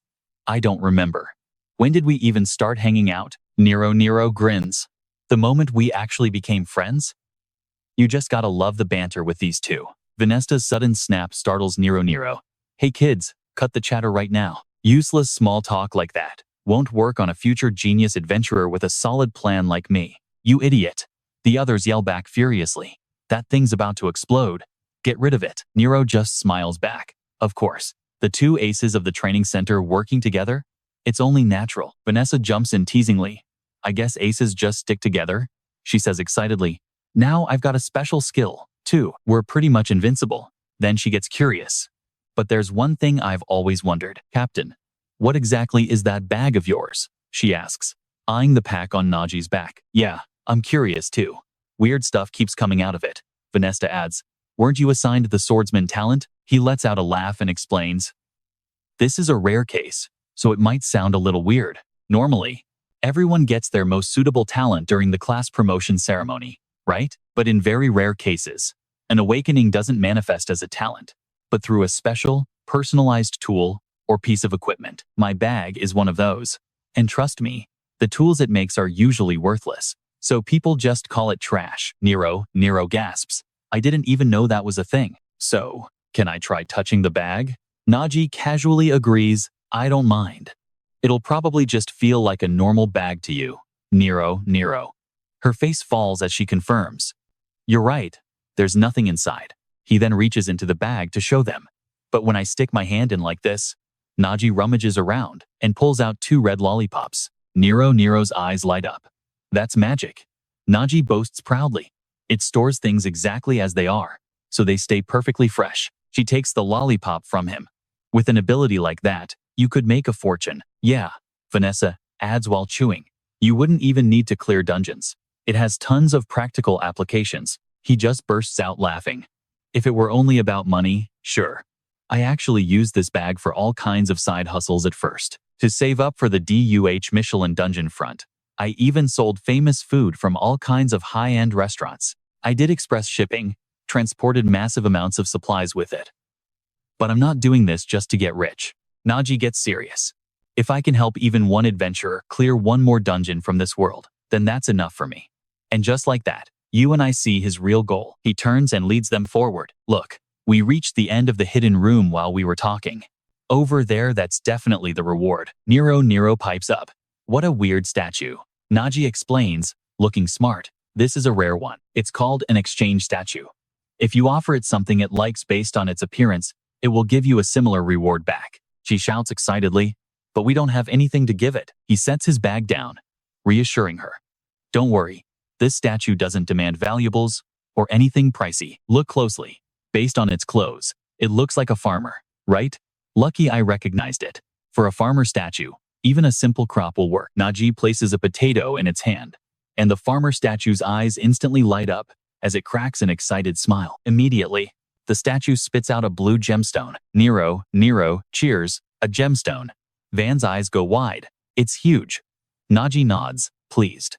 "This one item is enough to hit our gold target." Nero hugs the gem. "Really?" Naji just urges them to keep moving. "Hurry up, let's try the next statue." He strokes his chin, thinking, "The next one looks like a mage. I've never seen one like this. Let's see. What would a mage like from our inventory?" Maybe a mana stone or something similar? Naji drops in an old pencil lead, and the mage statue's eyes light up. But it's not friendly like the farmer, it just growls in anger. Then the statue sprays a stream of wet liquid, and Naji screams in disgust. It's a failure. It must have hated that. We only have one chance left? I feel so sticky and disgusting. Seriously, who would have thought it'd splash us with a weakening curse for getting the answer wrong? I can feel my energy draining. We have to be super careful with this last statue. The final one is a zombie statue. This is our last chance. You can feel the tension, right? You better not mess this up. That's right. We really need a proper win this time. Nero yells in frustration, clenching her fists. It's a zombie, so wouldn't it want human flesh and blood or something? Vanessa eagerly volunteers. Should I offer it my finger? She's wailing that it's not enough. Just give it half your body. He's horrified. Wait, what did she just say? Stick with me. Let's see how our genius's leader gets them out of this. Naji digs into his giant bag, then pauses. Okay, that's way too much. There has to be something in here that'll work. Maybe these bones from the graveyard dungeon? Or how about some raw meat? Even if it's from an animal. Or what about some blood? His face gets serious as he rethinks it. No, hold on. Zombies used to be human, right? Maybe what it really wants is something else entirely. Since zombies were human, maybe what it wants is this, he says, shocking Vanessa and Nero. Nero completely freaks out at what Naji's doing. What is that? An apple? Are you kidding me right now? Captain, we are so dead. He just gives a strained smile. Relax. Okay, I know what you're thinking. This is either a genius play or the dumbest move ever. This one is just a sample. But this apple is a specialty from the southern region. It was grown in Sungtu, so it holds a bit of holy power and purifying energy. If my gut feeling is correct, maybe what this zombie truly wants is to be healed. The golden apple is practically glowing. Naji places it right in the zombie statue's hand as clear dewdrops roll down its skin. It erupts in a blinding yellow light, and memories of the zombie's past come flooding back, days spent playing and running free. This person used to go fishing and had quiet days just watching the sunrise. The memories glow above their heads, and Naji breaks into a satisfied laugh. See? The zombie is being healed. It's so happy it's actually crying. The statue itself is transforming into a hidden statue. Nero's eyes go wide with excitement. A hidden one? Vanessa is ecstatic. I knew I could trust you, Captain.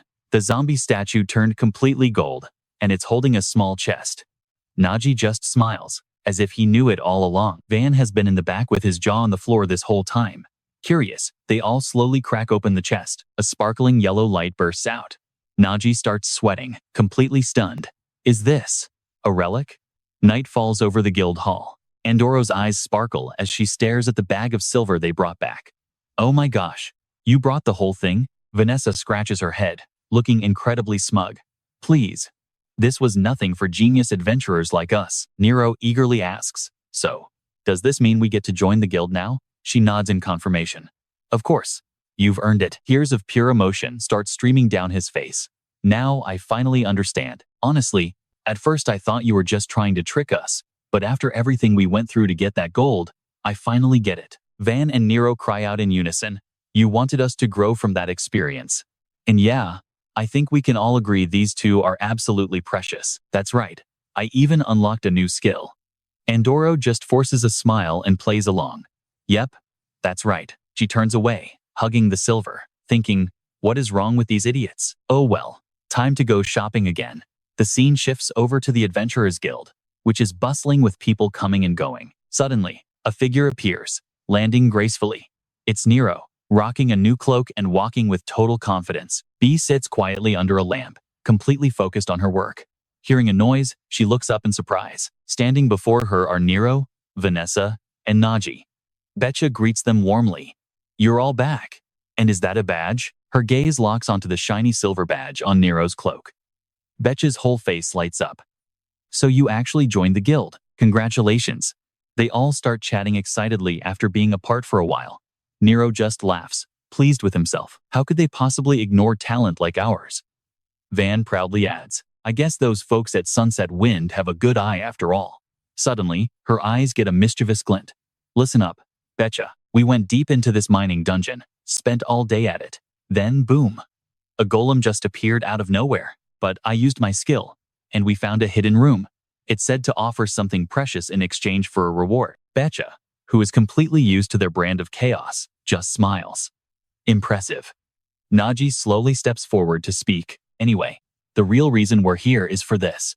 Is there a skilled appraiser around? Nero suddenly remembers. Oh, right. He pulls out an ancient stone tablet, the relic of some unknown master. Becha is stunned, realizing it's a relic. You found this in the mining dungeon? Nero excitedly confirms. Yep, we got it from the hidden room. She starts getting excited too. A hidden room? You guys have insane luck. I can give it a basic appraisal. Hearing this, Van smooths his hair back and strikes a model pose. Told you, let's sell it right now. Nero clutches the ancient relic and yells, absolutely not. This is our relic from our very first monster hunt. There is no way I'm selling something this precious. Flashing back to that moment, Naji was shouting in pure amazement when he first saw the treasure chest. Wait, hold on. A relic? Van's jaw dropped as he repeated the word, trembling. A relic? What's a relic? Then he snaps out of it, and Nero peeks over his shoulder. Is it better than an emerald? He facepalms with a deep sigh. These adventurers know literally nothing. Naji helplessly explains. A relic is special equipment that adventurers use. And trust me, you'll want to see what happens next. These are worth so much more than any common equipment. This relic is meant for a martial artist, but it's unidentified, so she can't even use it yet.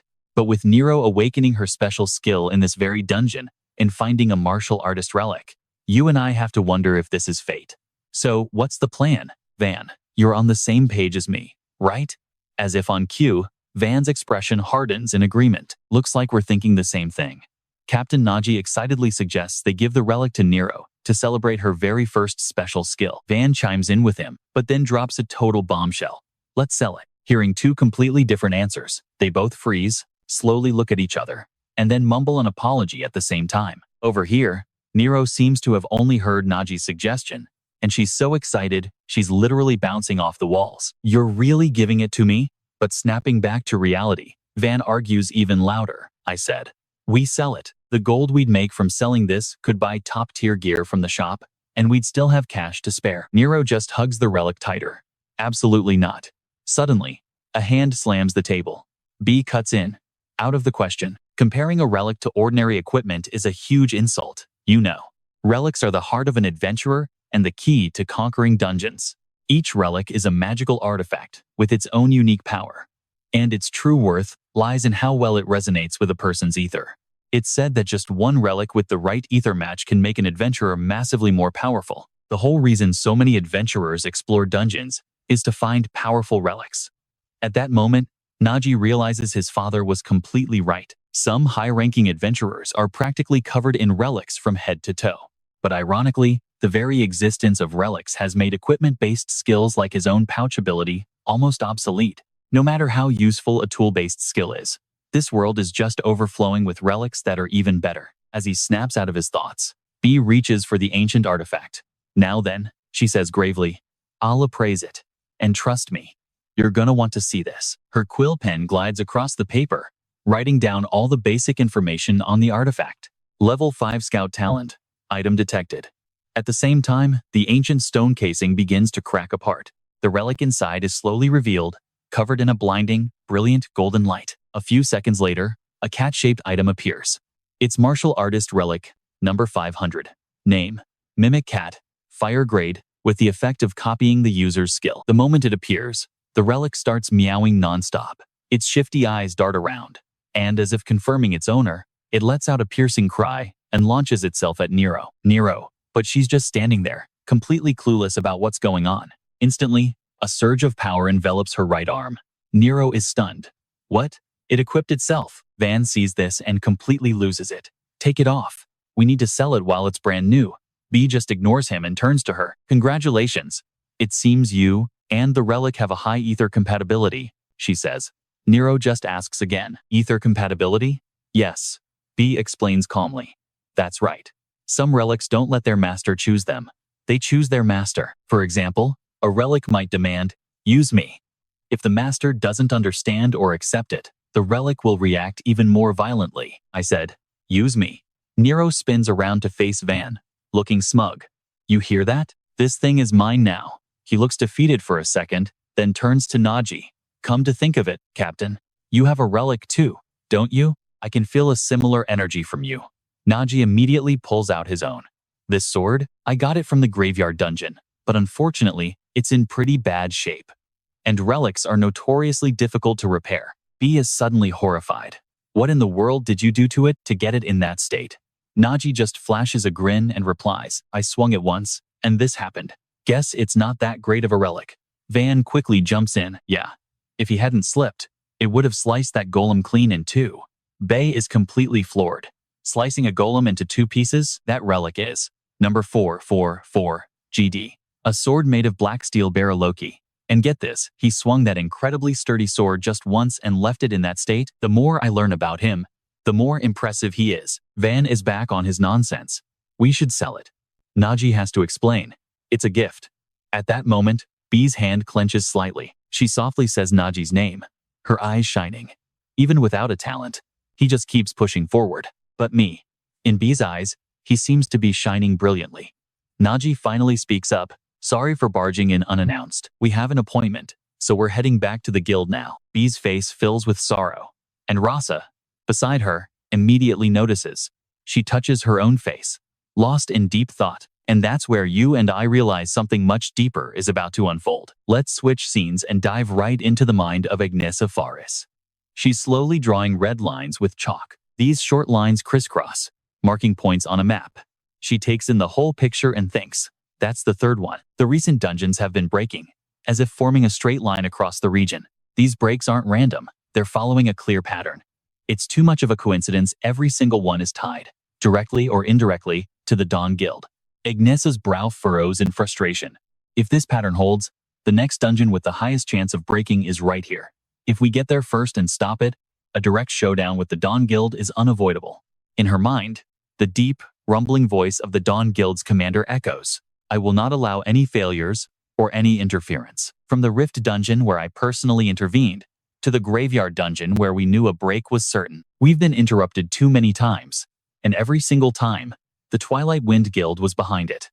Now pay attention, because that is exactly why this next dungeon break must succeed, no matter what, even if it means eliminating anything that gets in our way. After listening, someone asks slowly, what is it that worries you, Commander? She's already in that dungeon. He smirks, full of confidence. Once something piques that woman's interest, she latches on like a venomous snake and never lets go. Even I wouldn't want to get tangled up with her if I could avoid it. And that very woman gave me a crystal clear warning. Agnesa is hers. Back with Agnesa Faris. She's still lost in her thoughts. The Dawn Guild is cunning. They stage the dungeon breaks, then solve them themselves to throw the association off their trail. What I don't understand is their objective. What could they possibly gain from all this? Suddenly, a knock at the door shatters her train of thought. Naji, Nero, and Vanessa have arrived. He calls out, Agnesa, you sent for me? She glances back. You're here. Naji grins enthusiastically. I heard you have a mission for me. Agnesa narrows her eyes, replying calmly. Yes, that's right. Our guild, the Twilight Wind, has decided to clear an A-rank dungeon that's on the verge of breaking. Van immediately puffs up with fighting spirit. An A-rank dungeon. Finally, a dungeon worthy of the genius adventurer? Vanessa, Nero chimes in. We'll take care of everything. But Agnesa flatly rejects them. No. That's impossible. You are all too weak. That single, devastating sentence turns them both to stone. Van and Nero, in disbelief, shout back. That's only because you haven't seen my special skill yet. Exactly. I even harvested the soul of a golem. Agnesa, completely unmoved, doubles down. No, you would not survive in that dungeon. And trust me, when she says that, she means it. Nero suddenly frowns, sensing something is off. Is it because I've started to control ether? Now I can feel it. The aura surrounding the vice captain. Her ether is on a completely different level. Which means she's right, we really would be no help at all. Naji is the one to finally speak up. But if you called us here despite that, there must be a reason, right? Agnesa lets out a small smile. Correct. My team and I are planning to clear the A-rank dungeon. But, coincidentally, there's another dungeon that's a perfect match for you all. This dungeon is located in the Northwest Canyon area. It's a massive underground labyrinth, also known as the Ant Nest Dungeon. There could be hundreds, even thousands of giant ants living there. Naji, Nero, and Van, I want the three of you to clear that dungeon. This will be your first official mission as members of the Twilight Wind. And for this dungeon raid, Naji will be the team leader. This bombshell from out of nowhere leaves him completely frozen in shock. Naji hesitates, stammering, "But I'm just a porter." She offers a gentle smile. "Didn't you know? When I recruited you to the Twilight Wind, it wasn't as a porter, but as an adventurer. For this raid, I want you to take command and lead the clearing of the dungeon." Suddenly receiving this recognition, he's so stunned he can hardly believe his own ears. And just like that, Naji's first official raid as team leader begins. But ahead of him, challenges are waiting that are far beyond anything he could possibly imagine. Giant ants with massive pincers suddenly swarm into view. A knight is running for his life, hunted relentlessly by the horde. He's almost completely exhausted, his ragged, desperate breaths echoing through the caverns. Glancing over his shoulder, the knight's eyes widen in pure terror. In the next instant, a pincer flashes forward, piercing straight through his chest. With a wound that feels like his soul is being ripped apart, he turns to face the bloodthirsty monster. The knight grits his teeth and screams, tears of absolute despair rolling down his face. What the hell? This is supposed to be a C-rank dungeon? Model. All right, let's jump right into the chaos. This is at least B rank. No, it has to be A rank, especially with that giant ant. What is going on? His eyes scan the bodies scattered across the ground. They all died in agony and terror. That thing wiped out his entire team. This brutal, bloody battlefield is the last thing he will ever see. Then, a girl appears right next to the giant ant. She's smiling, amused. I'll be looking forward to that. Her figure slowly comes into focus. It's Johanna, casually perched on her enormous axe. Johanna's face is pure arrogance as she scoffs at the name Nessa. Back in Agnes's domain, a much calmer conversation is unfolding. Naji is still in shock. Suddenly you want me to be the raid leader? That seems a bit much. And doesn't a raid leader need to be at least gold rank? Nessa casually takes another bite of her cake. It's fine. The mission is under the guild's name, so there won't be any problems. I already approved it. Naji just lets out a heavy sigh. But even if it's just a class dungeon, if we go in, there's a high probability we'll fail. She finishes her bite of cake, then lays out her plan. You don't need to worry about that. I'm sure you already know why, right? And here's the catch. You can't just solo these things. Ant nest dungeons are joint operations between multiple guilds, so you'll have dozens of other teams with you. Besides, she adds, you've already led a dungeon raid before. You commanded the cemetery dungeon raid, too. I chose you for a reason, Naji. So have a little faith in yourself. And one more thing, you'll have the perfect support person waiting at the ant nest. He's a bit rough, but trust me, he'll be incredibly useful. Naji thinks for a moment, then finally nods. I understand, but if we're really raiding an ant nest, then we have a huge problem. Anessa lowers her gaze. You're thinking the same thing I am, aren't you? Without missing a beat, they both say it at the same time. Scouting. An ant nest dungeon is basically a shifting labyrinth. Its layout is always changing, so you need a dedicated scout to lead the way. Without a pro, forget about clearing the dungeon, you can't even get back out. Anessa calmly takes another bite of her pastry. Exactly. I tried to find someone, even put out mercenary contracts, but no one accepted the job. At that exact moment, outside, Betcha looks surprised to see a new group arriving. Excuse me, adventurers. Are you Din? The person who just walked up is Din, a silver rank scout from the Storm Panda Guild. She approaches to greet them. Long time no see, Betcha. Has it been since the training academy? Betcha quickly replies. How have you been? I heard you joined a guild. It's great to see you again. But before she can finish her sentence, Din cuts her right off. Now, pay attention. This is where we meet one of the most obnoxious characters of the series. Hey, wait. You're being a little too friendly. We were friends at the academy, sure, but you're just a white tag. I'm a silver rank adventurer now. We are not the same. The more she talks, the more smug she gets. You got high scores back in school, sure, but you never actually became an adventurer. But I did. Maybe you should remember your place, shouldn't you? Betcha has to keep it professional, forcing a stiff smile. My apologies, adventurer. I meant no offense. Having made her point, Din smirks and turns away. Well, I'm leaving. Maybe I'll have some errands to toss your way someday. Rasa, clearly annoyed, leans over to Betcha. Who was that? Betcha replies awkwardly. Just an old classmate. Rasa scoffs. Some classmate, acting like that. But Betcha tries to stay positive. Well, it is the truth. They say inspectors are just the scouts who weren't talented enough to become full-fledged adventurers. Rasa can't believe it. That's ridiculous. Becca just insists. It's fine. I'm okay. Then Becca goes quiet.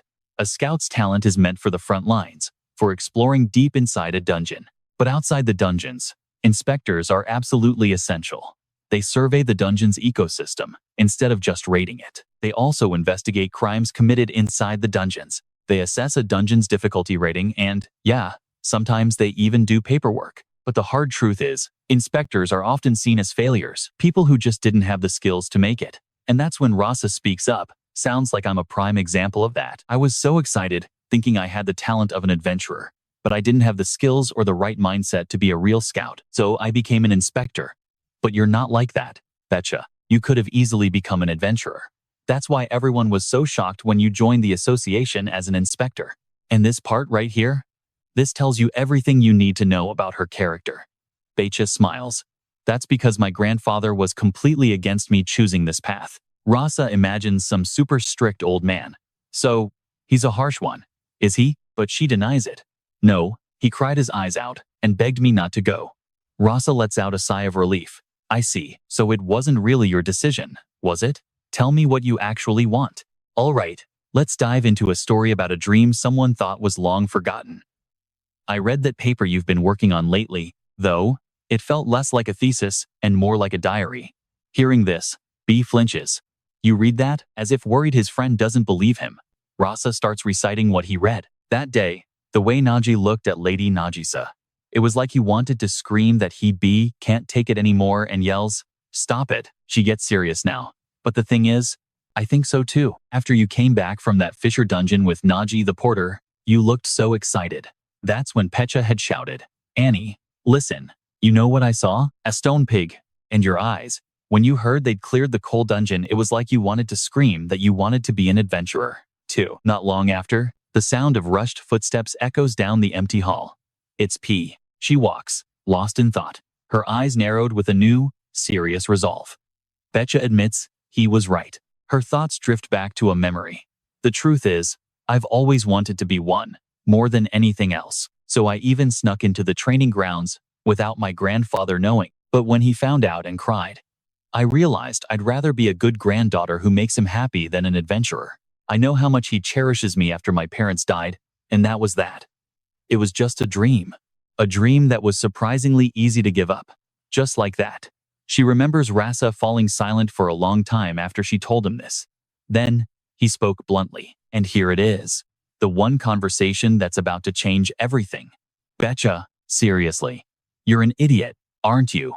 Betcha is stunned for a moment. What? Rasa jumps to his feet, speaking louder. Maybe right now. What your grandfather wants is for you to live a safe life. But deep down, what he truly wants is for you to live doing what you love. You idiot. And just like that, Pecha saw the light. Now, she stands before the door that will change her entire life. I actually did it. Is this really okay? Can I really go through with what Rasa said? After a moment of hesitation, Pecha raises a hand and gently knocks. Then, she slowly pushes the door open and steps inside. Her eyes filled with determination. Hello, I'm here for the adventurer exam. I'd like to change careers from an inspector to an adventurer. The man in the middle of the hall is Pua. He speaks slowly. Still enough time for a hot cup of coffee to go cold.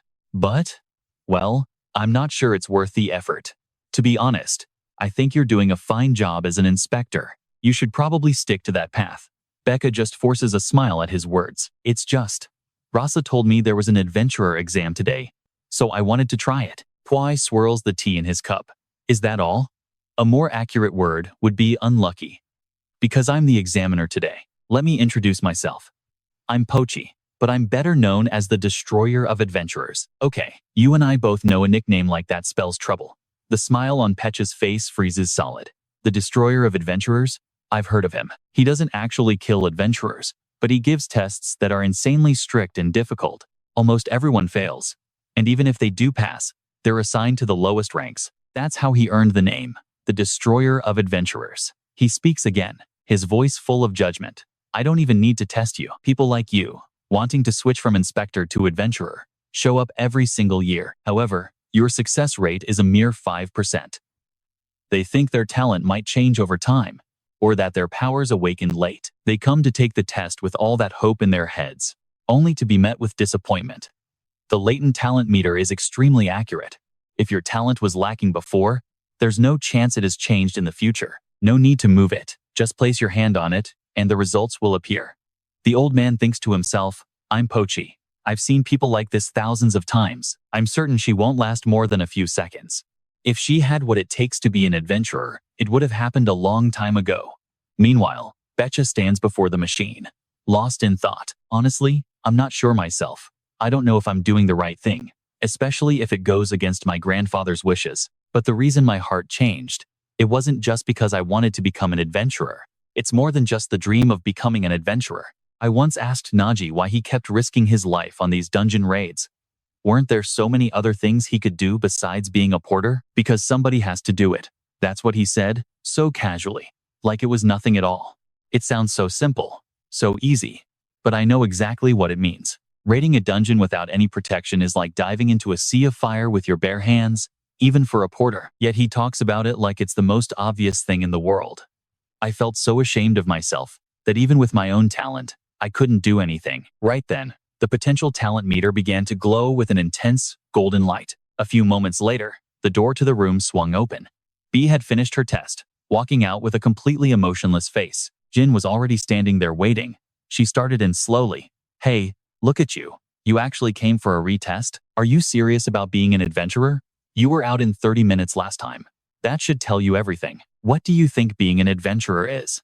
And trust me, her voice just dies in her throat when she sees the brilliant gold badge in B's hand. Jin's pupils shrink to pinpricks, her eyes widening in absolute disbelief. She was so stunned she could barely speak. What is that? But B just walks past her without a word, moving forward. Meanwhile, Rasa is slumping in a chair, sighing. Man, this sucks. B was a good colleague. Why did I have to say that to her? Now I've lost a good friend. In another room, Naji and Agnesa Faris were in the middle of a discussion. We've asked around, but still nothing, Naji said. The Ant Nest Dungeon. I heard it's less of a raid and more of a cleanup, so most adventurers are avoiding it. It's almost impossible to find a scout willing to join. Agnesa, sitting across from him, replied. This is bad. If we want to stick to the raid schedule, we have to leave tomorrow morning. He just smiled. Yeah, I wish a scout would just fall out of the sky for us. Speak of the devil. The moment Naji finished speaking, a careful knock echoed from the door. B pushed the door open and stepped inside. Excuse me, but does your party have room for one more? There she stood, a gold rank scout now, fully equipped in combat gear, her hair tied up in a high ponytail. Naji and Agnesa just froze for a second, their jaws on the floor. Together, they both blurted out. It actually worked. Back in the talent measurement room, the Storm Panda Guild members were absolutely losing their minds. What the hell is this? The machine must be broken. How does a white rank badge jump straight to gold that fast? Even Porchi's secretary had to push up his glasses and ask, Sir, this is very unlike you. Examiner, how could you just skip the process and hand out a gold rank so easily? That's when Porchi's sharp voice cut in. Even I can hardly believe it. The Adventurers Guild's incompetence is truly astounding. He glanced at the assessment machine, which was now scorched and smoking from the insane power output. I know what you're thinking. How was she ever ranked white with this kind of potential? I, Porchi, will stake my entire reputation on this, he declared. She absolutely deserves it. Mark my words. One day, she will reach mithril rank, or maybe even go far beyond that. Porchi looked down at his warm tea, a rare sense of calm washing over him. He was deeply satisfied. He thought to himself, it's been a long time. This joy, a feeling no other job can give you. Maybe that's why my coffee tastes so special this morning. Suddenly, a shout shattered the peaceful atmosphere. We've got trouble. Mr. Porchi, have you heard? The girl, B, that you approved for gold rank yesterday. It was supposed to be kept secret, but it turns out her grandfather is. That name made Porchi's hands tremble, and the teacup he was holding fell and shattered on the floor. His mouth hung open in pure terror, a cold sweat breaking out on his forehead. I'm so screwed. At the same time, on a rocky road, the sound of horse hooves echoed nonstop. Naji's group sat in the back of a cart, a heavy silence between them. Suddenly, B lets out a long, deep sigh. Naji turned to her, concerned. What's wrong? Still regretting what you said earlier? She managed a weak smile. Yeah, Why did I say that? Tears began to stream down B's face as she felt completely helpless with herself. Just a few hours earlier, in the room where Naji and Agnesa were talking, Agnesa was judging her. B, we are satisfied with your character. However, if you really want to join our guild, I have to ask one thing. As an adventurer, what is your mindset? Every adventurer will face monsters stronger than them, or an enemy they simply cannot defeat. If you were to face one, what would you do? B was incredibly calm, remembering that she'd heard this question from Naji before. And what she says next? Well, you and I are about to find out. After a moment of thought, she answers, if I had to face someone like that, I'd fight dirty. She declares it with a dead serious look on her face. A stunned silence hangs in the air after that answer. All three of them just stand there, frozen. Agnesa is completely floored. That was a little disappointing, to say the least. Meanwhile, Betcha is on the verge of tears, wondering what she did wrong. Agnesa turns to Naji. So what would you do? Naji just answers honestly, who knows? B still feels like she's been wronged. I was just repeating what you taught me. Naji strokes his chin, thinking it over. Actually, he's experienced this exact thing himself. An unbeatable enemy, Felik and Agnesa. Yeah, he fought both of them, snapping out of the dark memory. Naji gives his real answer. No matter who the opponent is, having the will to defeat them. I think that's the most important thing. Agnesa beams, completely satisfied. That's our Naji. Meanwhile, Pecha just screams. You never told me that. And just like that, the conditions for Pecha joining the guild were set. Her test will be the upcoming Ant Nest dungeon raid. Back on the carriage, she's trying to force a smile. Looks like the only thing I can do now is give it my all in that dungeon. Suddenly, Nero cuts in. That's not the problem right now. Spill it, Pecha, and here's the part we've all been waiting for. How did you hit gold rank before us? Vanessa is practically wailing. Yeah, are you hiding some insane power like the guildmaster? She tries to calm them down. Relax. Scouts always have to choose between being an adventurer or an inspector. I just came back to being an adventurer. Nero and Van seem to understand for a second. Oh, so that's what it is. Then their eyes hardened. The two of them shout at the same time. So you're actually a secret powerhouse. Betcha can only manage a weak, helpless laugh. You think so? Naji finally speaks up slowly. Knowing we have a gold rank scout in the Ant Nest dungeon actually puts my mind at ease. I knew from that dungeon rift incident that your scouting talent was something special. Getting this sudden praise from their leader, she gives a gentle smile. I may not have much combat experience, but please, trust me, I know the Ant Nest dungeon like the back of my hand. I've prepared for everything, from the dungeon's layout to all the different ant types. He claps, totally impressed. You're so thorough. You could probably teach a course on this, but I've been to an ant nest dungeon before, as a porter. Naji shudders at the memory. That place is something else. No matter how much you prepare, it's not something you can solve with theory alone. The ants just keep coming, and coming, and coming. More and more of them, an endless swarm. No theory or strategy is going to work in there, but Binam is still buzzing with excitement. She calls out Naji's name, but he just gives her one last warning. You better be ready. Okay, let's see this thing. Not long after, they arrive at the entrance to the Ant Nest dungeon. Nero and Vanessa stare at the massive hole in the ground. Naji kneels down to observe. What do you think, Pecha? She immediately begins her analysis, observing the concentration of mana. You can tell this is definitely a C-rank dungeon, just like the request board said. But even for a low rank, the scale is perfect for a raid-type dungeon. He agrees with her assessment. Exactly. They say with Ant Nest dungeons, the size and depth show how difficult it is. If the entrance is this big, the inside must be absolutely massive. This is way bigger than the Ant Nest dungeon I went to. Suddenly, a strange voice rings out from behind Naji. Hey, who are you people? Why are you all just standing here? Without even turning around, Naji asks. And you are? Well, it's the Gold Rank Warrior Zero, the raid captain for this dungeon. The guy announces, we're from the No Answer Guild, the main conquest party assigned to this dungeon. You're all going into this dungeon too? Let's see. Is your team leader that gold rank scout? You'd be a perfect fit for a captain. Betcha immediately clears things up. Actually, no, I'm not the captain. This person is. Jiro's eyes shift to Naji, his expression turning to pure contempt. He lowers his gaze. What? That badge of yours? Is it white rank? The tag on Naji's neck gleams under the sun. Jero looks like he's just witnessed the joke of the century. He bursts out laughing, spit flying from his mouth. The captain is a white rank? You guys are hilarious. Are you professional comedians or something? Behind him, Nero, and Van just look at each other. That guy really has no idea he's talking to a hidden monster. Naji can only force a smile. I kind of expected this reaction. B, of course, isn't having it. She yells right back at him. How rude. Judging people by their badges? How shallow can you be? Zero scoffs. What's with that reaction? Don't tell me this white rank nobody is actually your captain. Actually, I have a proposal. His voice suddenly turns slimy. A disgusting smirk spreads across his face.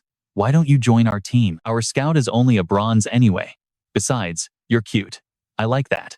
Pecha's brow furrows immediately, her voice turning sharp and firm. I'll have to refuse. Our captain, Naji, is much stronger than you. Zero just lets out a wicked smile, his voice dripping with sarcasm. Well now, these clowns are really something special. Maybe we need to show them how a simple porter should be treated so they finally understand. He turns his head and orders, Hey, you porter, get over here, now. What, are you crawling again? And you and I both know this is about to get real ugly. Model, a tiny figure grinds his teeth, struggling to drag a ridiculously oversized object forward. Zero scoffs. Porters these days whine about the smallest things. But that kid, with a body that small, is hauling a load that massive. Sorry, Sir Jero. Betcha can barely watch the scene. I mean, you and I both know that's way too heavy, right? Looking on, the man just smirks. You have to weigh them down, so they don't have the energy to talk back. That way they can't even complain. They just shut up and follow orders. Get it? That's how you handle porters. And listen, girl, if your party leader is a porter, then we'll just treat all of you like porters. Becca simply lowers her head in silence. I expected some insults, but this is on another level. Naji comforts her. Don't worry, B, thinking to himself. But yeah, these guys are absolute trash. Every single porter they brought is overloaded. They'd need at least 7 people for this much gear. They probably cut corners just to save a little cash. I'd almost forgotten after working with decent adventurers for so long.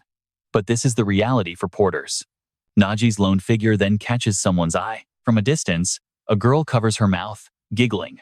They look a little weird, don't they? But does it really matter? A dungeon like this is nothing. The unanswered guild will crush it. Everyone here is strong, right? Her party members immediately start sucking up to her. Of course, Lady Johanna.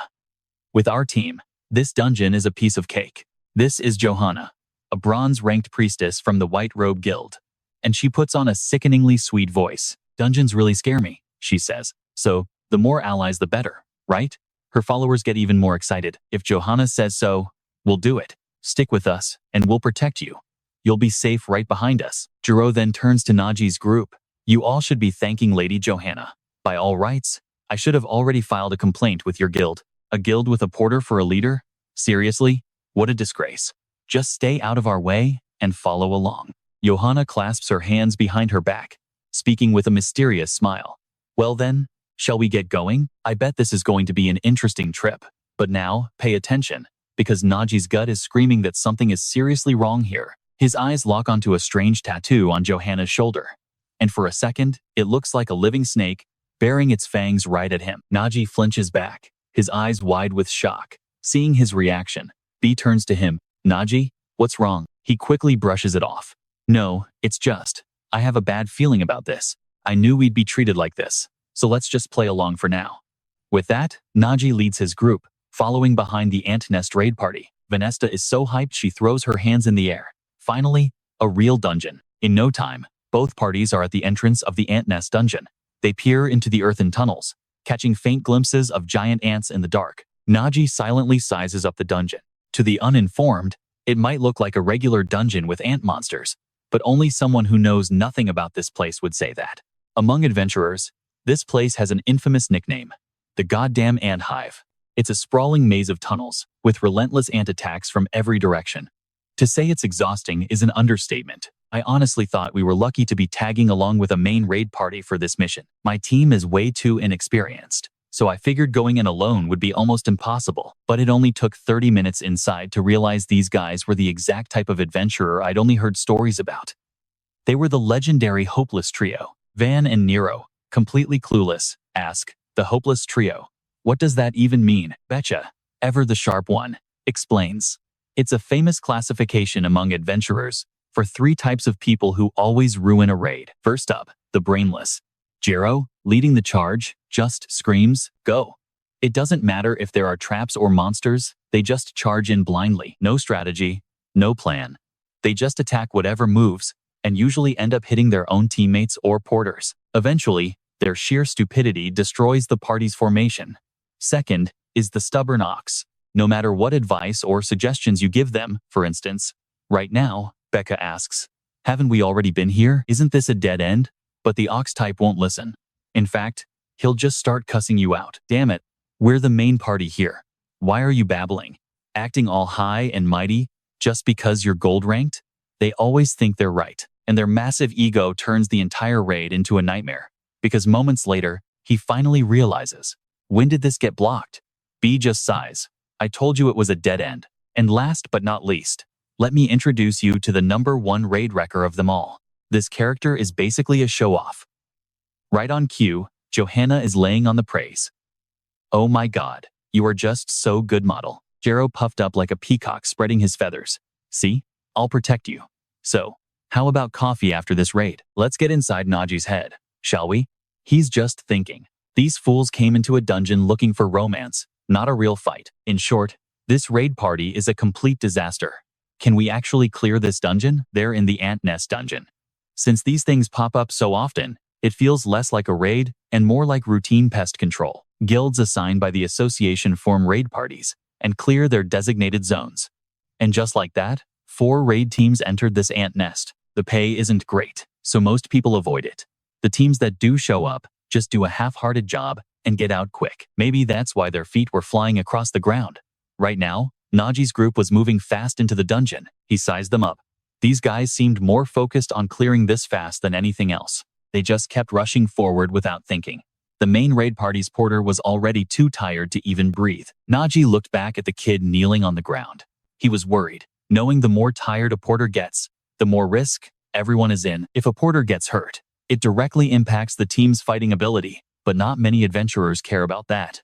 Naji decided to ask, "You all right? Need me to help with that?" The young porter replied between gasps, "I'm fine. This is what I always do. Don't worry about me." His eyes hardened with resolve. Naji secretly thought to himself, "I really just want to take all their gear and stuff it in my own pack." But the kid kept insisting, "This is my job. I have to do it." Naji hopelessly looked over at the others, judging them. Those guys were giving off a bad vibe. He could feel something terrible was about to happen. And just as he predicted, Jiro let out a long sigh. He glared over at them and snarled, "What are you doing? If you have time to talk, then you have time to move." Betcha couldn't stand it anymore. She screamed, "Wait, that's not how you do a raid. Can't you see the porter is exhausted and injured?" Jiro just laughed coldly and cursed. Idiots like that are a disgrace to adventurers. What's this? You feel sorry for a porter because your party leader is one? Now pay attention, because here's where it gets nasty. Watch closely. I'll show you what porters are really used for in a dungeon. He then threw a small pouch of money. "That's 10 gold. Whoever gets it, keeps it." The porter's eyes lit up instantly. 10 gold? Betcha immediately whipped her head around. She realized something was terribly wrong. Wait, that place is. But it was too late. They weren't in the mood to listen to her warnings. One by one, the porters dashed forward, screaming, "That's enough for a whole day's wages for me." The smaller kid was the quickest of them all, snatching it first. "I got it," he beamed, carefully holding the money pouch. Then, in the blink of an eye, giant ants swarmed out as if they'd found their dinner. They rushed forward with terrifying speed. The boy barely had time to react, turning around in a panic. Without a moment's hesitation, Jiro gripped his weapon, lunged forward, and unleashed his ultimate vortex skill. Jiro's eyes were now filled with nothing but pure killing intent. He wiped out the entire swarm of ants in a split second, slicing each one into 2 or 3 pieces. Jiro struck decisively, with no hesitation or doubt. Soon enough, all that was left was a scene of total carnage. B and Naji couldn't help but be impressed as they witnessed it. He took down all the ants in a single blow. Okay, let's be real. His personality is garbage, but you can't argue with his skills. Naji's gaze was now fixed on that guy. He threw it because he knew ants were hiding there in ambush. He used the porter as bait. In the end, he easily wiped out the ambush. but the porter was injured. Porters don't usually wear decent armor because of the weight. And even if there's a spirit healer in the party, she won't waste her energy on a porter. He spoke slowly. If that hadn't gone smoothly, that porter could have died. Is this how you normally raid? Zero glanced back over his shoulder and replied, "Are you protecting a porter? You're a porter, so you should understand. Adventurers and porters, it's just business. We pay them, and that's it." "Hey porter, got a problem with how I operate?" The injured kid forced a smile. "No, I'm actually grateful. You're the only one who wanted to hire me." Jero leisurely walked over to Naji. "Understand now? You're just confused because some adventurers call you leader. This is what a real porter is." That comment pushed Naji to his limit. He looked up, his eyes radiating a murderous aura. Suddenly, another adventurer suggested, "How about this, leader? Since you seem so unhappy with what we're doing. Luckily, we're right at the fork between zones 1, 2, and 3. Let them clear out zone 1. Hearing that, Jero smiled so wide you could see both rows of his teeth. "Yes, that sounds great. You don't want the main party to finish later than the others and lose face, do you? We have 3 zones to deal with anyway, so head to zone 1 and clear it for us. Trust me, you'll want to see how they answer this challenge. Even if your leader is a porter, you guys can handle that, right?" Naji gets it. Honestly, splitting up is way better than sticking with this crew. But the thing is, guys like this don't just say a friendly goodbye. He knows they're planning something, but it's still the better option. So Naji's team immediately heads out towards Area 1. Let's stick with them, because Naji's already warning everyone, don't get left behind. Nero and Van, however, are buzzing with excitement. They start chatting. "Climbing up like this reminds me of the fissure dungeon. At least we get to fight real monsters this time, right? I've been itching for a real battle." Before long, they arrive at Area 1. Looking up, Bia is in awe. This place is huge. He observes closely. This was just the ants' hallway. This is the real nest. From here on out, we're raiding by ourselves, so get ready.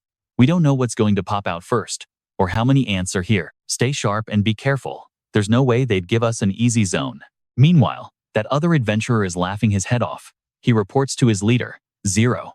"Looks like that gold rank scout girl is a rookie too. If she'd done her research properly, she would have known to avoid this area." And here's the reveal. "Even a bronze rank like me knows that," he gloats. The more those clueless newbies draw attention, the smoother our raid will be. And they didn't even notice the path they took, that they're walking straight into the center of a death trap. At that very moment, Naji's group is still moving cautiously into the zone. Suddenly, a strange sound echoes. The ground begins to crack, and the whole place starts to shake. Bee's eyes dart around. She recognizes the sound. It's a swarm of ants. She screams to warn the entire team. Bee frantically scans the area. "Is it behind us?" "No, it's above." The words barely leave her mouth as 2 massive, hard pincers stab down. It's a horde, all right, of giant ants. They're pouring down from the ceiling. Nero scowls and yells, "It's a whole colony." But Naji remains calm, lowering his head slightly. "Honestly, I'm not sure if Nessa made the right call making me the leader. A porter as team captain? That's something you never hear about. Scumbags like the No Answer Guild would treat it as a joke. But if he's been given this responsibility..." Naji grips the twin blades on his back. He settles into a combat stance, knowing he has to give this everything he's got. "Now, pay attention." Naji's eyes lock onto the ants' every move as he gives the order. "Everyone, prepare for battle. I'll take command. Nero and Van, you take the flanks." He stares down their razor-sharp pincers, moving at lightning speed. Naji assesses the main threats from these low-level ants, their fast legs and their pincers. But maybe because I've seen Nessa's speed, this is so slow it makes me want to yawn. He launches himself into the air, faces a ferocious ant, and brings his blade down. A normal monster like this can be taken down without any aura, but just because you can hit them doesn't mean it's easy. Their thick carapaces are hard to pierce. What I need to beat them is knowledge from my porter days exploiting weaknesses. A porter has 2 main roles in a raid, carrying gear and collecting loot from monsters. Usually, you have to collect it directly from the corpse, but adventurers don't give you much time, so I had to learn how to slice through thick shells fast, and that's how I learned to find their weak spots. For ants, it's their narrow waist. Even a normal sword can slice right through it. The other big problem is their tendency to swarm and attack as a group. They use special chemicals called pheromones to communicate with each other. But if I overwhelm their scent with something stronger, like a stinkhorn, a foul-smelling mushroom that's said to grow in cemetery dungeons, just as Naji predicted, Their movements are already getting slower. His constant attacks on their critical weak points are causing them immense pain. Naji takes them down easily, one by one. He uses a spear coated with a stinkhorn and stabs them hard. Watching this display gets Nero all fired up. Don't have all the fun, Captain. Instantly, she and Van throw off their cloaks. Full of fighting spirit, they charge forward. It's our turn now. Nero raises her right arm, activating her martial artist ability. A neon punch flies straight towards the enemy. The shockwave it creates is incredible, blasting all the surrounding ants. And check this out. Her next move is a sacred relic, Copycast, which duplicates the sonic wave neon punch. She yells out, buzzing with excitement. Awesome. Of course, Van isn't just standing by. Now it's my turn. The genius adventurer Vanesta is here. The two of them team up, charging straight into the ant swarm without a second's hesitation. Naji stands on a dead ant, lost in thought. So this is what it means to be an E-rank adventurer. Rushing in with explosive power is way faster and easier than analyzing every single move, but he still offers a sincere warning. Be careful, we don't know their numbers, so don't waste anything. The moment he finishes, Naji feels something strange beneath his feet. He starts to panic. What is that? This tremor is bigger than anything he's ever felt. Naji screams, Pecha, can you scout where the ants are coming from? She looks down hesitantly, her voice faltering. The thing is, a scout is supposed to lead the way and mark targets. That's what I was taught. Right in front of her, a vicious ant gets ready to pounce. Pecha is so terrified, she bursts into tears. Seeing it this close is just too much. Instantly, the giant ant lunges at her, and she screams, running for her dear life. Across from her, Naji's jaw drops. He's completely lost his composure. He glances to his side, feeling a wave of pure trauma wash over him. He's frozen to the spot by the sheer chaos unfolding before him, and you can just feel the panic setting in. The scout is useless, and their strongest fighter is completely surrounded. Nero sheepishly admits it. Van, I'm actually out of her. Vandesta, behind him, isn't doing much better. Damn it, I lost 3 fingers. Do I really have to use my thumb? Naji stares at the massive, ferocious swarm of ants as the self-blame starts to kick in. And I'm the captain. You're supposed to lead the team, but you can't even handle a few ants, let alone command the entire battlefield. This is nothing like before, when I was just a porter following real adventurers. I can't seem to make the right calls anymore. This is the cold, hard reality of our raid. There's only one thing more dangerous than the hopeless trio in a failed dungeon raid, and that's a weak raid party. Turns out, the truly hopeless ones weren't them, it was us. Naji grits his teeth, his anger and helplessness boiling over. Suddenly, a figure appears behind them and a voice calls out, Hey, you guys over there, get down if you don't want to die. The man is none other than Pumin. Watch this. He charges forward, arm raised, as a hook shoots out straight for the enemy. In the blink of an eye, that hook slices through the dense swarm of ants like a bolt of lightning. Naji is completely shocked, while Pecha looks like she's just seen her savior. He stammers, looking at the badge on Pumin's chest. A white-rank swordsman? The man just lets out a laugh. You're the ones she mentioned? Pumin hits them with a cold dose of reality. What a bunch of garbage. Still, I can't remember the last time I saw rookies this fresh. The scene shifts. Inside a 2-story house, a familiar, frantic shout rings out. Nice asks excitedly, Is it true? He completely ignores her casual snacking and keeps talking. Those new recruits were sent to Times That Times person. Anessa, munching on a donut, replies, That's right. I sent them to Pumin for training. The second the words leave her mouth, Nice screams, You're a demon. Stone Mung, with tears in his eyes, accuses her too. That's so cruel. They both wail with utter despair in their voices. They're just trainee adventurers. They're going to die. In stark contrast, she's unfazed. Anesta remains perfectly calm. Is he really that bad? She asks. Nice's brow furrows. Of course. That guy is. He trails off, and Stone Mung seamlessly finishes his sentence. In our guild, he's. And then, both of them shout in perfect unison. The biggest pervert? So, Pumin is known as a white-rank pervert. Back in the ant nest, Naji stares at the man before him and thinks, What is with this guy? A white-rank swordsman? Something like that shouldn't even exist. But the man standing before him is clearly enjoying Naji's bewildered expression. He lets out a chuckle and offers a greeting. Newbies. Betcha hesitantly asks, Naji, did I just see that for real? Looking at the swarm of ants lying on the ground, Naji can't help but think, he took them all down at once? It doesn't even look like he used a special skill. He looks at the figure in the distance and replies to her, "Yeah, there's no doubt about it." With just a simple old fishing rod, he took down ants with shells so hard, a sharp sword could barely pierce them. Human smirks sarcastically and asks, "Why is everyone frozen? I came here to help. Agnesa sent me." Naji's eyes widen. He thinks to himself, Agnesa sent him to help?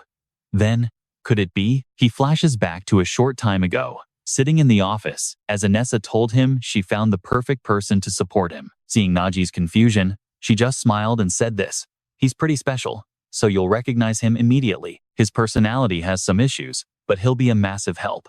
And back in reality, you can see the realization slowly dawning on Naji. "Don't tell me you're the one with the personality problem," she mentioned.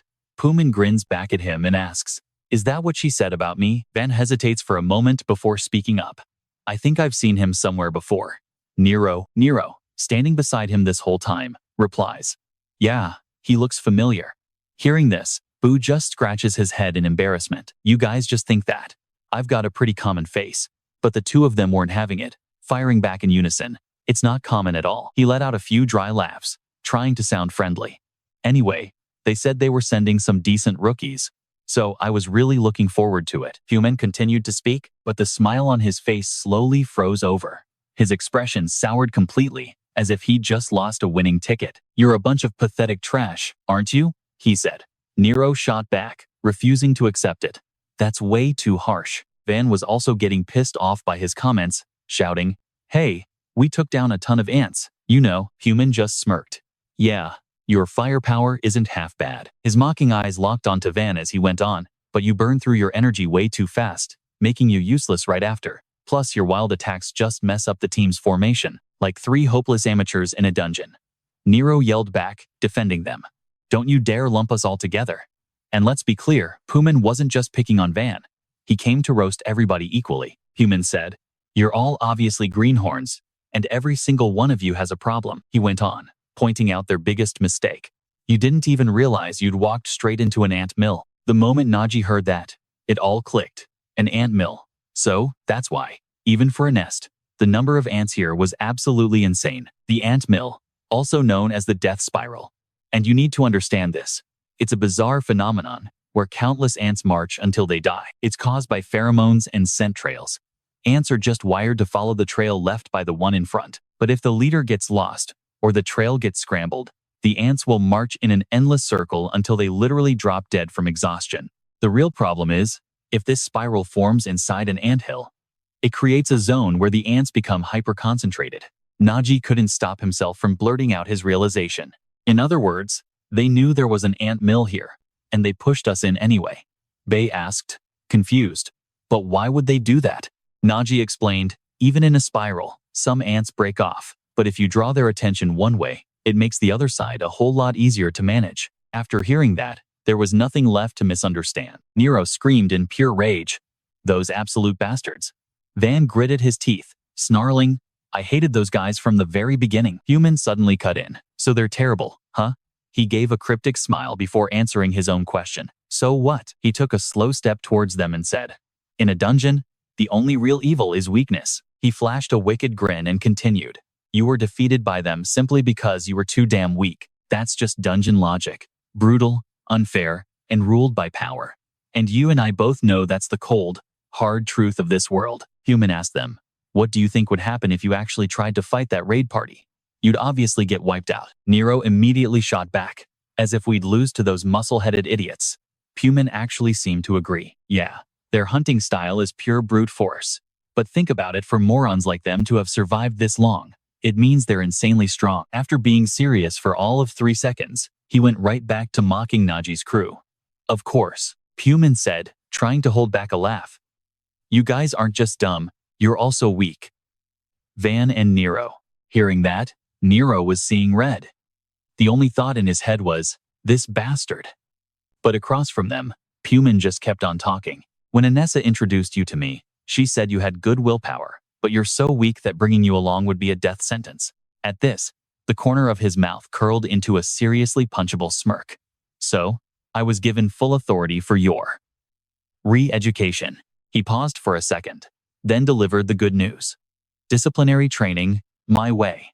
The moment he finished speaking, Nero couldn't hold back. Who the hell said we wanted you to train us? We're not taking orders from some weirdo we've never even met before. Human was completely unfazed by their attitude and immediately played his trump card. Well, in that case, maybe this will convince you. He pointed a thumb right at his own chest, his voice full of swagger. I'm the one who trained her back when she was just a clueless little rookie. Naji asked, completely shocked. You trained Nessa? But Pumin had no intention of answering that question. Now that we're all clear, let's begin the first lesson. Before Naji's group could even react, he swung his massive hook out and yelled, all of you, attack me right now. And as that chaos begins, the scene shifts. Trust me, you'll want to pay attention to what Anessa is up to. She thought to herself that the most important thing for an adventurer is their mindset, taking a bite of a donut as she organized her thoughts. But then she sighed internally. Without the strength to back it up, determination is as fragile as cotton. Model. Anessa believes this adventure will forge the strength that she and her teammates desperately need. We cut to the ant nest dungeon, where a blinding blue light suddenly slices through the gloomy darkness. And what's making that light? Pumin's ridiculously plain-looking old fishing hook. Every time it flashes, Naji's entire crew gets taken down. No one escapes. Van, barely dodging an attack, screams out, what the hell is up with that fishing rod? I can't even keep up with it. But unlike Van, Nero seems way more excited. She says, don't worry. If I use my mimicry and shockwave skills, I don't need to aim. I'll just blow everything up. But their instructor, Pumin, is not impressed with their performance. He just says, too slow. In the blink of an eye, Pu is right next to Nero. He tells her she's using her E-skill way too predictably, swinging his rod at her as he explains how easy her moves are to read. The second he finishes talking, Pumin snaps his head around, a strange glint in his eyes, and instantly, the fishing line whips around Nero's leg. Preemptive strike, Pumin calls out, as Nero stumbles, nearly hitting the floor from the blow. Pumin turns to her and asks, and you just unlocked that ultimate skill recently, didn't you, Nero? She thinks to herself, how did he know? As if reading her mind, Pumin just answers her, I can tell by the way you're wasting E like there's no tomorrow. On the other side, Van is grinding his teeth. This bastard's forcing my hand. Now you're gonna want to see this. He thrusts out his right arm.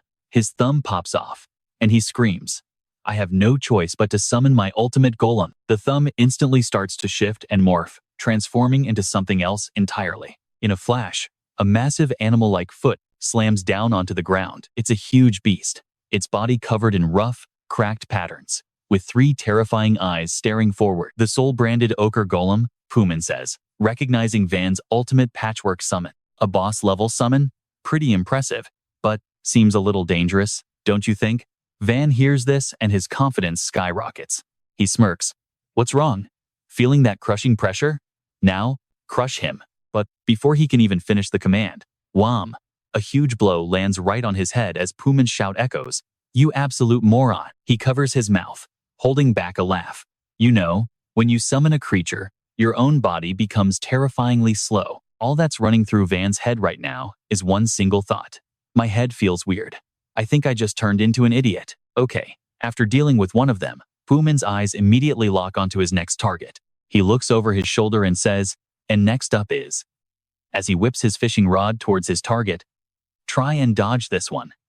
It's his signature move, Jiangzia's swordsmanship. Before Pecha can even process what's happening, another skill, fishing net, surrounds her from all sides. Pecha is frozen on the spot, completely stunned, muttering about the attack method. In that instant, the fishing lines weave together, tightening like a net being drawn in. As expected, Pecha barely lets out a scream before she's completely caught.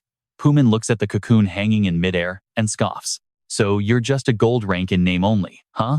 What good is a scout who can't even react to something like this? Naji has been watching all this quietly from the sidelines. He's thinking hard.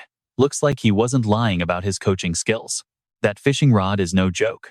It might even be harder to deal with than a normal weapon. Without a moment's hesitation, he raises his twin swords, ready for a fight. He thinks to himself, the range and angles of his attacks are too wide. They're hard to predict, but they always hit their mark. And just as Naji expected, Pumin turns his attention towards him. Seeing the hook flying his way, Naji can't help but think, here it comes. In this split second, only one thought remains in Naji's mind. Don't hesitate. His eyes are locked on the hook, rocketing toward him. He figures if he can predict its trajectory, defending should be easier. Just as the hook is about to connect, Naji manages to get his two swords up in time to block. The moment before impact, he thinks, it's close. The hook slams into his blades, carrying an immense amount of force. That force sends Naji flying backwards, while Pumin stands his ground, completely unfazed. And only then does he offer his first piece of praise all day. Not bad. You reacted just like she said you would. A truly talented adventurer would have been able to block that attack completely.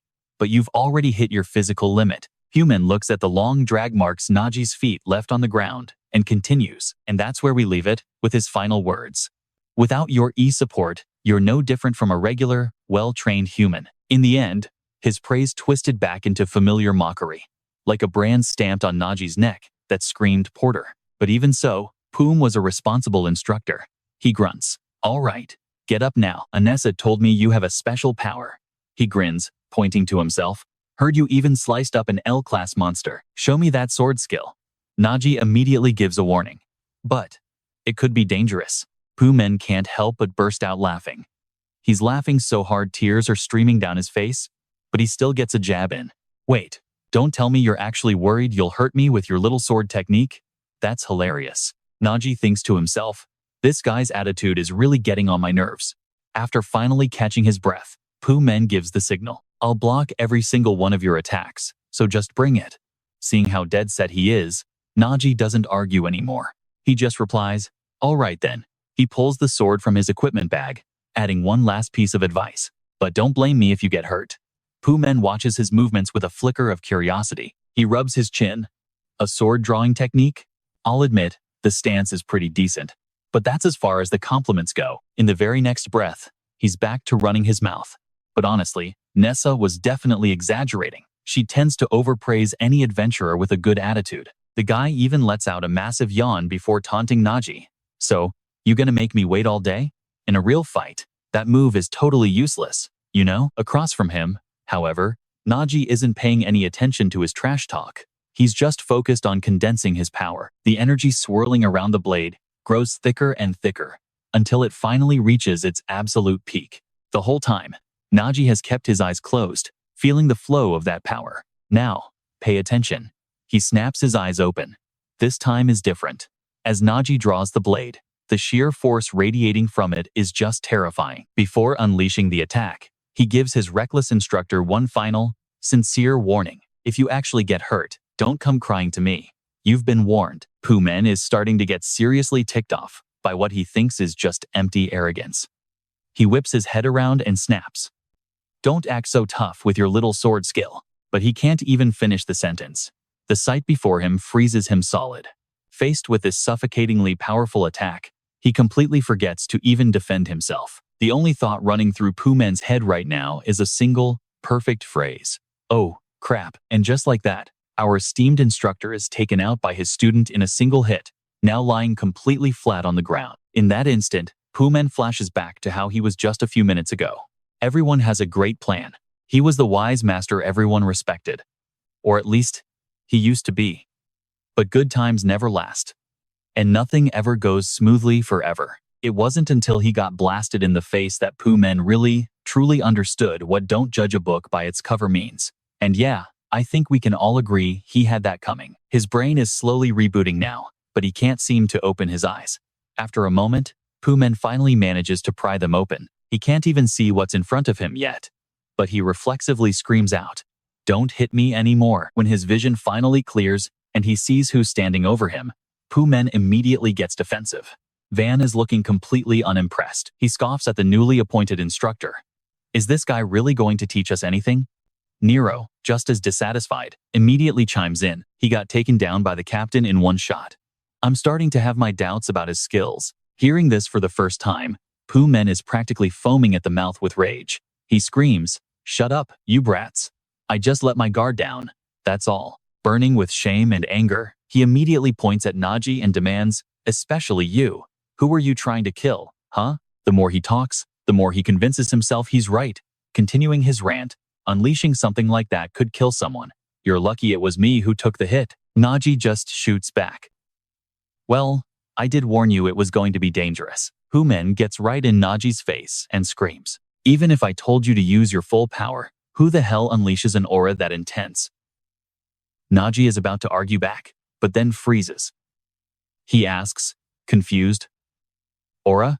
That question makes Pumen sneer, thinking to himself, what's this? This sly-eyed brat. He doesn't even know he just used aura? That energy that had been wrapping around the sword just now was definitely aura. No, to be more precise, it was something that mimicked aura. He looks over at Naji as another, more terrifying possibility enters his mind. And that's the moment he gets it. If Naji ever masters real aura and combines it with that swordsmanship, Pumen knows he would have been dead for real. As soon as he processes that, another thought hits him, like a lightning bolt. Even with an incomplete technique, for a mere porter to display that level of power, this changes everything. Alright, let's dive in. This master's smirk is impossible to read, but you can tell he's thinking, this is gonna be fun. No wonder he was the one they sent. But first, he's got more important business. Pumen gets serious. Alright, I have a clear picture of all of your skill levels now. He cracks a smile that is anything but friendly. It's time to begin the second round of training, and this time, it's for real.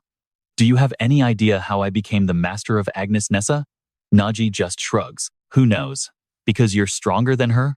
Puen replies, that's only part of it. The real reason Pumen became her master wasn't just raw power, but his incredibly deep understanding of his ear. He spent his entire life studying the principles and theories behind ear, reaching a scholar level of understanding. This allows him to instantly diagnose the exact problem with every single member of the team. For example, the porter has a powerful finishing move. Nero lacks ear. The scout lacks combat experience. The summoner lacks control. And with this data, he devises a custom solution for each one. Pumen points a finger right at Nero. Let's start with this cat girl, he says, with a frown. It's obvious you don't have a clue about ear. Your innate ear should have boosted your physique the moment you awakened. Strength for a warrior, intelligence for a mage, and for a martial artist like you, that means a massive physical power-up. Pumen continues his deep dive analysis. But that's just the most basic effect. If you can't even control the ear in your own body, you're just a cheap adventurer, putting on a flashy light show. And even though he's dead serious, Pumen can't resist a good jab. Your shockwave technique is just you randomly dumping all your ear at once. No wonder you're completely gassed after just 2 shots. With tears in her eyes, Nero yells, stop poking at my weaknesses. Pumen completely ignores her feelings and keeps going. What you need is ki. And lucky for you, we're in the ant vortex. He sees the surprise in her eyes and adds, a hellish labyrinth full of tight spaces and endless ants. It's the perfect training ground for you. Pumen starts to lay out his training plan. I call it, escape the endless ant siege. I'm locking you in a narrow space with only one escape route, a tiny passage straight ahead. But that passage will be completely blocked by ants. To escape, you'll have to destroy every last one of them. And of course, Pumen can't resist twisting the knife. Keep wasting ear like you do now, and you'll be stuck there for life. You and I both know that is just cold. In his mind's eye, he can already see it. Nero and the ants, staring each other down, both sides fired up and ready for battle. Next, Pumen turns to his next subject, saying, you're up, the half-baked summoner. Surprisingly, your ear and techniques coordinate quite well. Van replies, without a shred of modesty. Of course, I'm a genius adventurer, after all. To this, Pumen just scoffs. No. It's because your ear is a specialized type passed down by your family. Of course it's efficient, right? But with that attitude, you will never, ever surpass your older brother. That hits a nerve. Van totally freaks out. How did you know that? Pumen just casually replies. Like I said, I know a lot. Getting back on track, he starts his analysis. You're way too clumsy controlling your summons, which is the most important skill for a summoner. Your summon moves sluggishly, while you just stand there looking dazed, completely defenseless. After that breakdown, he delivers the verdict. What you need is body. So, from now on, I'm sealing off all your senses and your motor functions. Your summon will have to do everything. And I'm throwing you straight into the most densely populated ant zone in the entire vortex. And in the densest part of the vortex, the ants there are on another level of vicious. Being the merciful guy he is, Puen offers Van a little encouragement. Good luck making it out alive. Then, Pumen moves on to Pecha. And now for the timid scout. He rubs his chin, lost in thought. This is weird. Based on her level, she's practically an elite adventurer, but her actual skills are absolute garbage. The core issue is a complete lack of combat experience, meaning she's missing the one thing a scout needs most: intuition. After thinking it through, Poo-men asks, "Let me ask you something. Do you know why your raid party got trapped in this ant vortex?" And then, as Pecha's eyes widen in absolute shock, he points a finger right at her and says, "It's because of you. You failed to detect it. And yeah, you and I both felt that one sting." Poo-men then unloads on her, saying it was so obvious even a bronze-level scout would have noticed. "You don't deserve to be called a scout at all. At this rate, you'd be better off going back to being an inspector." Finally, he reveals her training plan. "What you need is mind. Deep inside the ant vortex, there's a pitch-black cave. A place where you can't see or even hear a single thing. All right, let's dive in." In this place, her only guide is pure instinct. Once inside the cave, Pecha couldn't help but whisper to herself that yep, she couldn't see a single thing. Poo-Puman's commands echo with her every step. "Your mission is to reach the center and find what I've hidden. Oh, and by the way, there will be a few stray ants wandering around in the dark. Might as well take care of them." He gives her one last warning. They're extremely sensitive, so if you piss them off, be prepared to pay the price. Because when it's angered, a stray ant immediately darts out to attack P. But her inexperience leaves her frozen in place. By the time P finally spots the enemy, it's already closed the distance. It's way too close for comfort. Can those sharp eyes process the situation fast enough for her brain to make the right call? That's the challenge set for her. Back in the present, after Poo-Puman had assigned tasks to 3 team members, only one person was left. He calls out his name. And finally, the Porter Kid. Now, while they're off fighting ants, you and I get to see Naji's test a direct, relentless assault from Poo-Puman himself. Thanks to his previous experience, this time he manages to successfully dodge every single one of his attacks. Poo-Puman grins, absolutely thrilled. He whips his fishing rod at Naji and says, "You get to fight me." Naji is just a blur, gracefully weaving outside the deadly range of the fishing line. No matter how relentless Poo-Puman's attacks get, he doesn't even flinch. Facing that cold, dead-eyed stare, Poo-Puman points out the first major flaw. Somehow, he's already behind Naji, rod raised, ready for a surprise attack. As he moves, he keeps talking. "Your fighting style relies way too much on analysis. You're obsessed with your opponent's habits and patterns." He finishes his sentence, swings his rod, and sends Naji flying. Staring into Naji's murderous glare, Poo-Puman just smirks. That's not always a bad thing, but in a dungeon, he continues attacking. You'll always be fighting the unknown. There will always be countless variables you can't predict. And the whole time he's talking, that fishing rod never stops swinging toward Naji. After Naji successfully blocks a strike and lands on the ground, Poo-Puman continues. "Sure, you can rely on that to make up for your lack of talent and physical limits." He leaps towards him, still talking nonstop. But ironically, that same way of thinking is what's creating your limits. As the hook clashes against his sword again, he lays it all out. Maybe it comes from that deep-seated inferiority complex, the thing preventing you from becoming a real adventurer. Naji, gasping for air, shoots back. "You just said it yourself. If I had a swordsman's talent, I could have blocked that attack easily." The young man's sharp, fox-like eyes lock onto his instructor as he speaks. "And since you love talking so much about talent and I bet you know exactly what it means to have none. But trust me, this is where things get interesting." Poo-Puman just smirks. "Is that so? I used to think that too. But after studying I learned something." The smile on his lips vanishes, replaced by a rare, serious expression. Poo-Puman explains, "You see, everyone in this world can awaken. Exists in 3 forms: talent, equipment, and formless." After that quick intro, he begins to break down the details. The first type, talent accounts for about 90%. It's the most common form. Simply put, it appears as a profession or a class. The association believes this type comes from an imprint left by ancestors. I happen to believe that theory, too. Once they're given a profession, their growth rate is insane. According to records, the first adventurer to awaken a talent had never even held a sword before, and right after awakening, he took down an entire squad of knights. They say that event led to the fall of the Knights' Kingdom and crushed their efforts. Believe it or not, after that info dump, Poo-Puman cracks a joke. "I guess I got a little too excited meeting someone new and spilled everything." Naji replies, "I've heard all that. Basically, most people don't have a talent, right?" Poo-Puman's eyes light up. Now we're getting to the important part. He says, I'm telling you all this for a reason. You fall into this exact case. And with that, Pumin starts a new lecture. Equipment E is when the power isn't in the body, but manifests through a special tool or item. Statistically, most of these awakened items are just junk, so they're often called duds. And even with good equipment, you're still not recognized as a real adventurer. Why is that? This time, before he can answer his own question, Naji cuts in and answers first. Because adventurers already have powerful equipment called sacred relics, so their physical abilities aren't enough to handle it.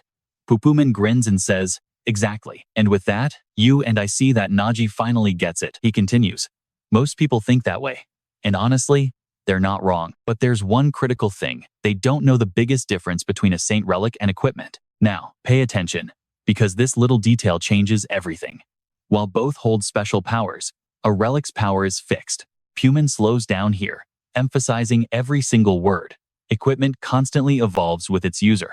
He glances at the gear on Naji's back and keeps explaining. Equipment is energy-made material, basically a tangible block of power. Our instructor here just loves giving his students little surprises. Pumin suddenly smirks. Oh, right. I don't think I mentioned this. He swings the fishing rod in his hand. I'm a user too. Pumin's user equipment is called Trick, the all-purpose fishing rod. Naji asks in complete disbelief. You're an equipment user too? His eyes go wide, like he can't process what he just heard. And you're this strong without any special talent? Impossible. In response to Naji's doubt, Pumin just flashes a confident grin. You've only scratched the surface. And the lesson continues. User equipment is one's understanding of E itself. When you go beyond simple control, you can pull off stuff like this. And, just as he says that, he whips the rod back to give Naji a live demonstration. The moment the hook hits the ground, it phases right through like magic. When its owner pulls it back up, the artifact skill activates. This is a skill known as the forbidden fishing technique. Pumin holds his catch up high and says cheerfully, oh, look at that. A fresh dragonfish. Guess this dungeon is a decent fishing spot, huh? Just a quick rundown. What Pumin's holding is a pink dragonfish, caught in an ant's nest of all places. It's a fish made of pure energy. When Pumin eats it, he can temporarily use the martial artist talent. He then opens his mouth wide, ready to eat this thing raw. And you won't believe it. This guy doesn't just eat it, he swallows it whole. He even has the nerve to add. Want a bite? Across from him, Naji is just frozen on the spot, completely speechless. He's in a state of absolute panic. His entire understanding of the world shattered by the sudden appearance of this pink monster. Luckily, the monster's face still has that very recognizable yellowish skin tone. The monster Pumin lets out a long, hearty laugh. After he's had his fun, he looks over at Naji and says, all right, time for the next lesson, shall we? And let's be real. Pumin's current look is an absolute eyesore. He's just standing there in his loincloth. So when he calls out sweetheart, it's enough to give you goosebumps. So get this, there's actually an urban legend about him. They say there's a veteran adventurer, a pink one, who helps out rookies. The witness, before telling the story, politely introduces himself before getting to the main point. Hello, I'm a new adventurer. First time in a dungeon. Not long ago, my team was nearly wiped out during a goblin hunt. We were on the verge of total failure. But then, a veteran adventurer suddenly appeared. And in the blink of an eye, he wiped out all the monsters and saved us. I never got the chance to say thank you, so thanks. Whoever you are.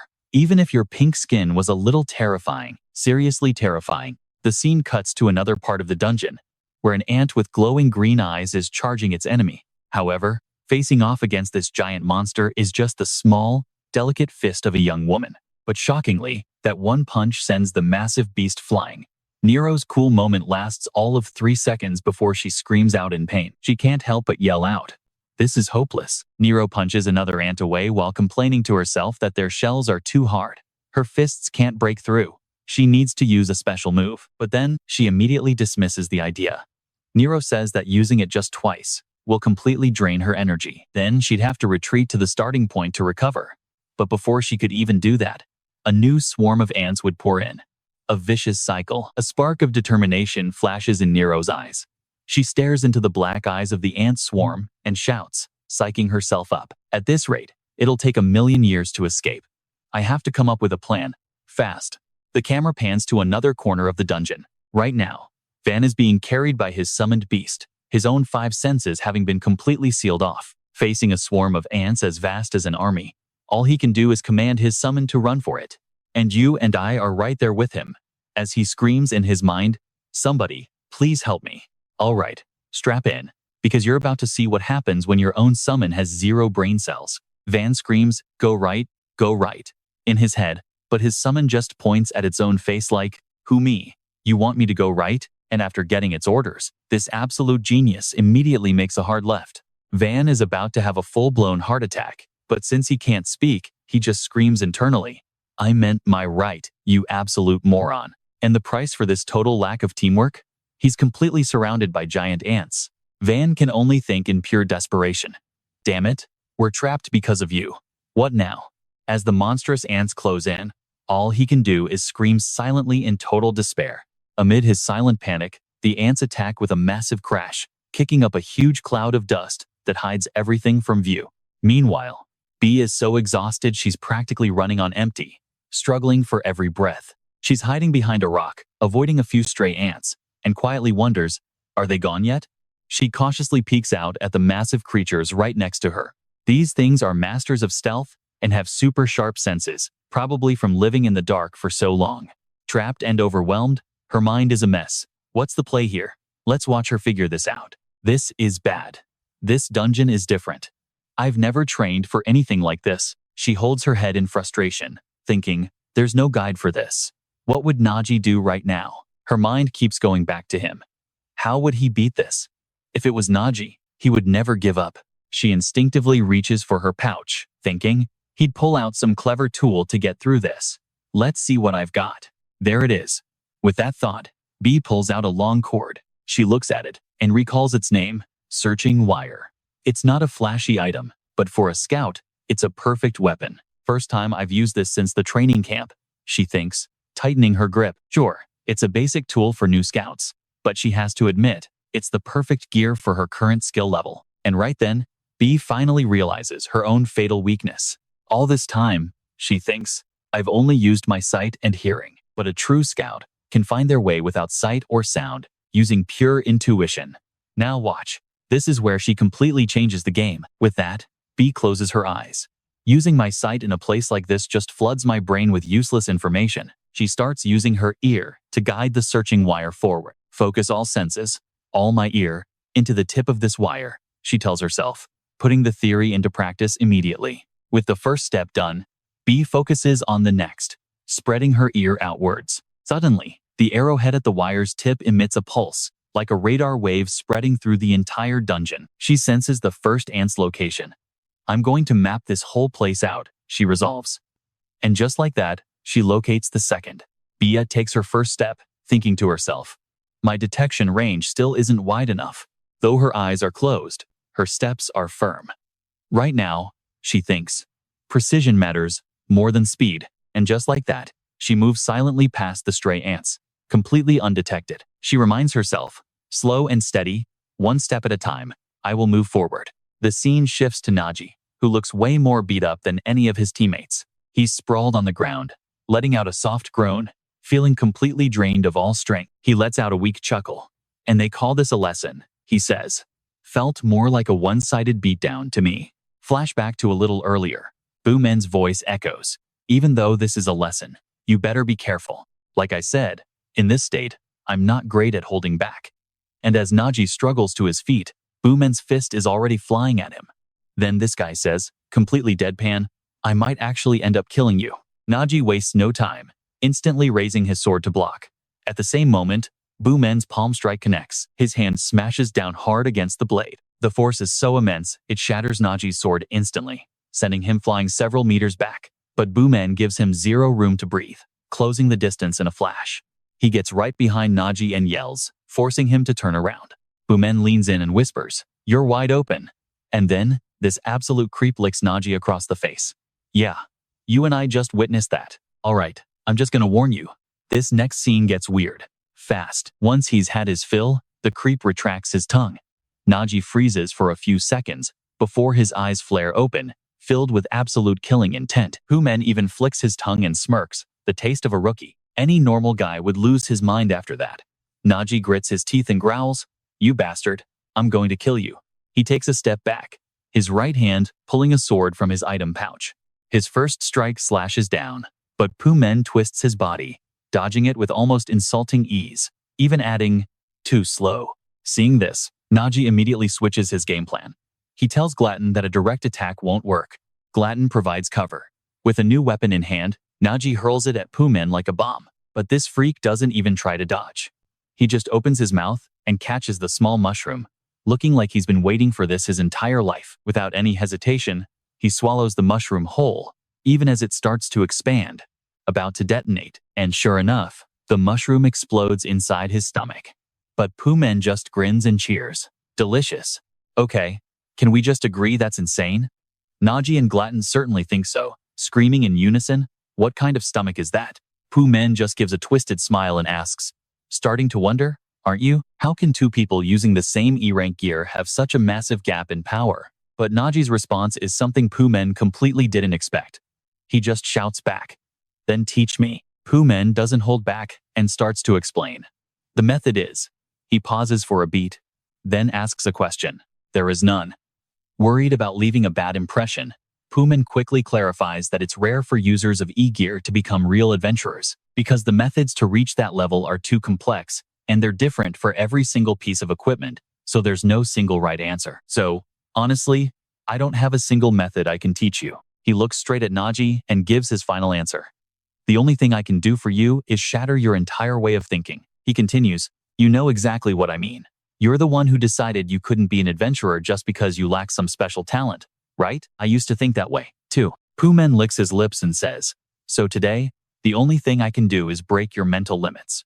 As he talks, he plants both hands firmly on the ground. His posture now makes him look just like a muscular, pink frog. Pumen bursts into a wild laugh and yells, "Time to feel the difference in our power with your own body. And yeah, you and I both know what's coming next." After getting the beatdown of his life, Naji is sprawled on the ground. He throws an arm over his forehead, thinking that was basically just a lesson disguised as a brutal thrashing. And yet, somehow, a small smile creeps onto his face as he thinks to himself, "I'm actually starting to laugh." Now Naji is all alone in the dungeon. He stares blankly at the ceiling, thinking to himself, he was right. Naji closes his eyes, finally admitting that he'd been denying it. He was the one who decided he could never become a real adventurer. Truth is, besides accepting that, I don't really have another choice. His thoughts begin to spiral, pulling him back into his past. I watched people with the same start as me surpass me again and again. No matter how fast I ran, I could never catch up. No, it was worse. All I could do was watch them get further away, so I could never truly be happy for their growth. That deep feeling of inferiority I tried so hard to bury. He laughs. Pumen hit the nail right on the head. Meeting him was both a stroke of luck and a major turning point. But just then, a familiar voice cuts through his thoughts like a knife. "Kid, are you planning to lie there all day?" Naji is silent for a moment before thinking to himself, "Yeah, in terms of personality, this guy is an absolute nightmare." Pumen is back to normal now. He puts his hands on his hips and screams right in Naji's face, "You can rest when you're dead." Naji, half kneeling, complains, "It hasn't even been 5 minutes." But hearing that, Pumen just explodes. "Shut up. Someone as weak as you needs to train twice as hard. Now stop whining." And just like that, under Pumen's guidance, Naji is thrown into a hellish training regimen. First sparring, then once he gets the hang of it, real combat against swarms of ants. The rookie raid party slowly starts to cover their individual weaknesses. The problem is, they're running out of time. And trust me, this is where we need to pay close attention to the bigger picture. Sunlight streams through the vaulted ceilings of a massive cathedral, bathing the entire place in a holy light. A nun walks into the chapel. When she sees the person kneeling at the front, she says with relief, "There you are. I was looking everywhere for you. Everyone was worried when you missed the ceremony. Your Holiness, the High Priest." Hearing this, the High Priest simply replies, "Oh dear, it seems I've caused some trouble. She went to volunteer, so I'm here watching the children in her place." The young nun replied, "Oh, I heard Johanna volunteered for the ant nest dungeon. Most people avoid that place. What a strange kid she is." But the High Priestess disagreed. "Isn't it admirable? She willingly took on a job that everyone else runs from. She's setting a shining example for all the apprentice priests, isn't she?" The High Priestess looked down at the small bird on her hand, adding, "And these children, too.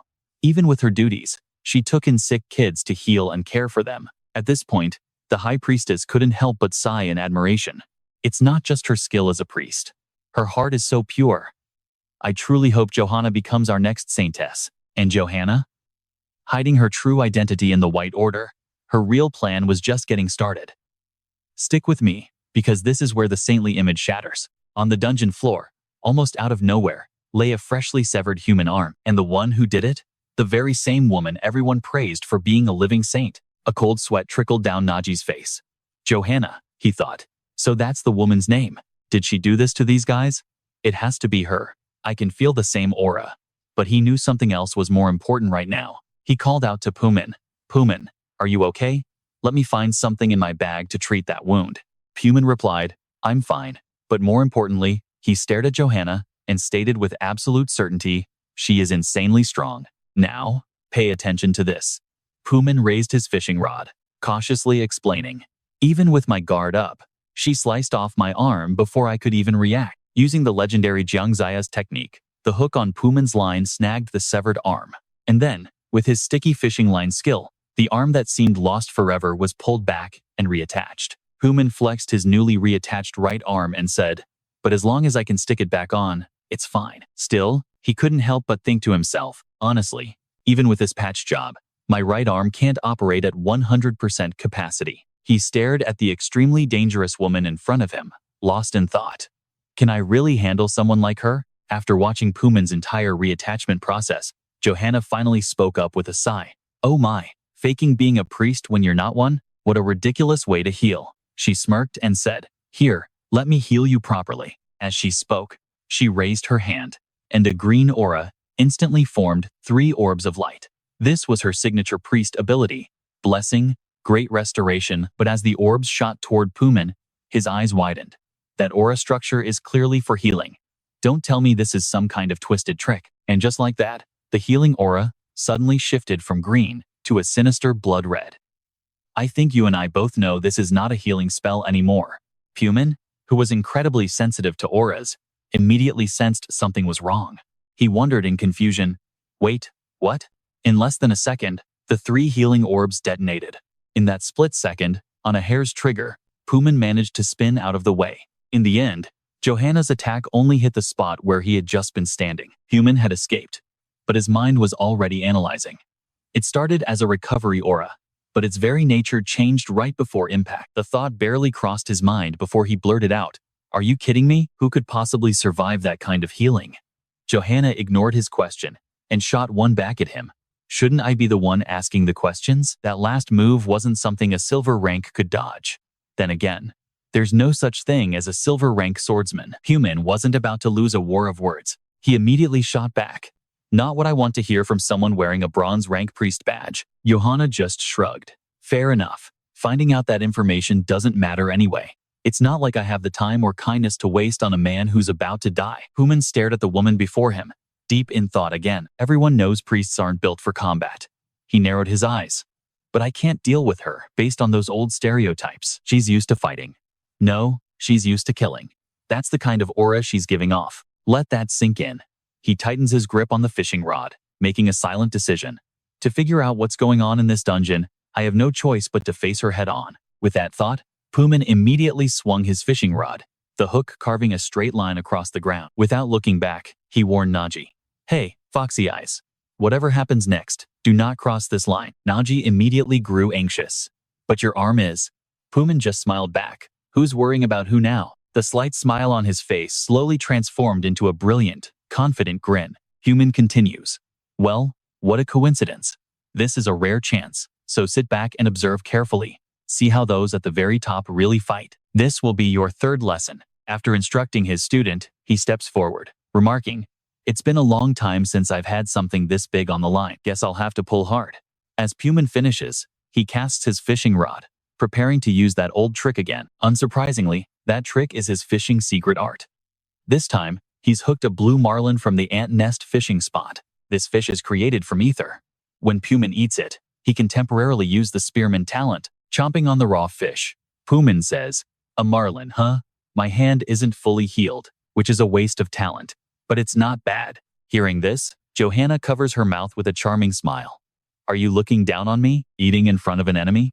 But her smug expression vanishes in 3 seconds flat. As her pupils suddenly shrink, she can't help but exclaim, "Huh?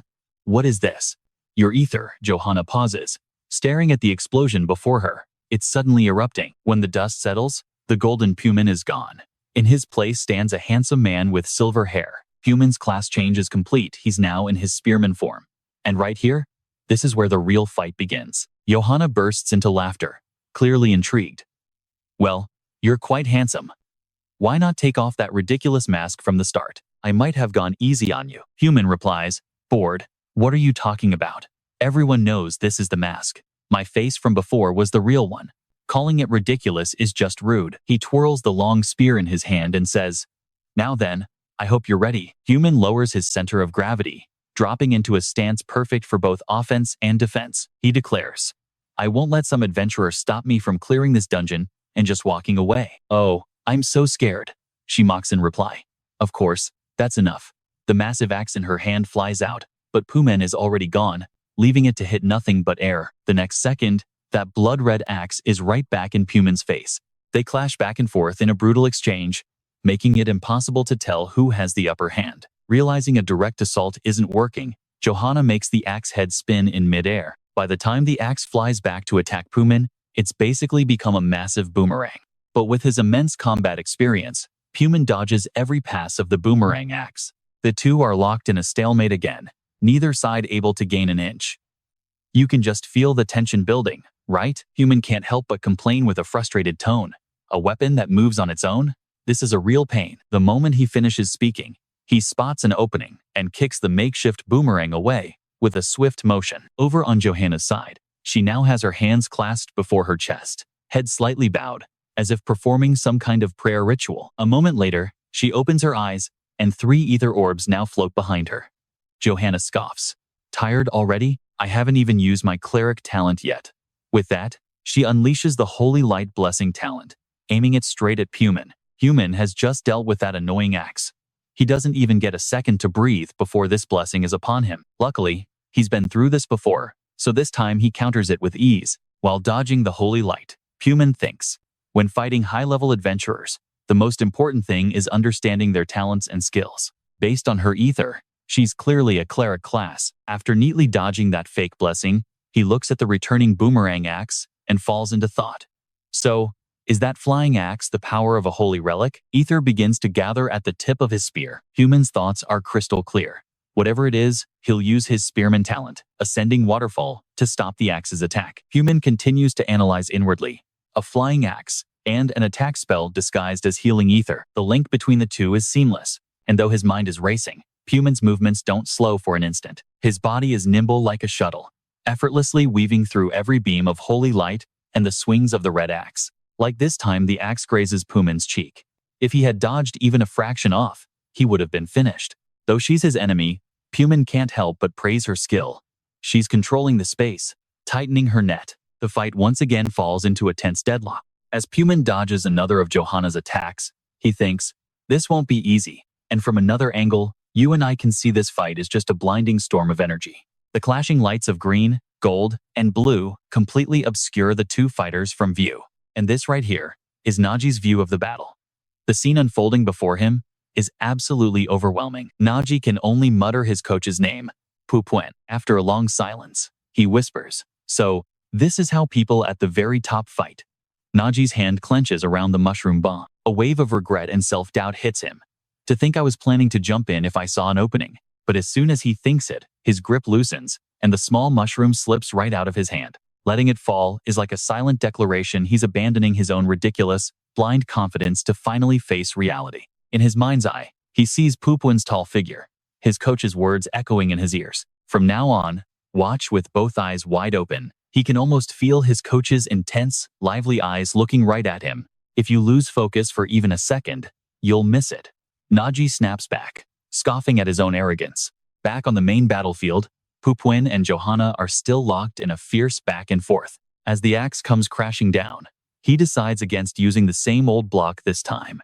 Pupuen swings his spear, whipping up water droplets that merge into a massive blue marlin, instantly deflecting the axe's attacks. And you gotta admit, This brand new technique of his is working like a charm. The Marlin dances with every thrust of Pupuin's spear, letting him block more efficiently without having to move as much. Right now, Pupuin's sharp blue eyes are blazing with an intense will to fight. And he's not the only one. Johanna is getting extremely fired up by this new development. Just as he lunges toward Johanna, Naji, the spectator, has somehow already stepped onto the battlefield. He'd arrogantly thought he could help, but now that he's actually in the arena, he can't even see their attacks clearly. Only one thought echoes in Naji's mind now.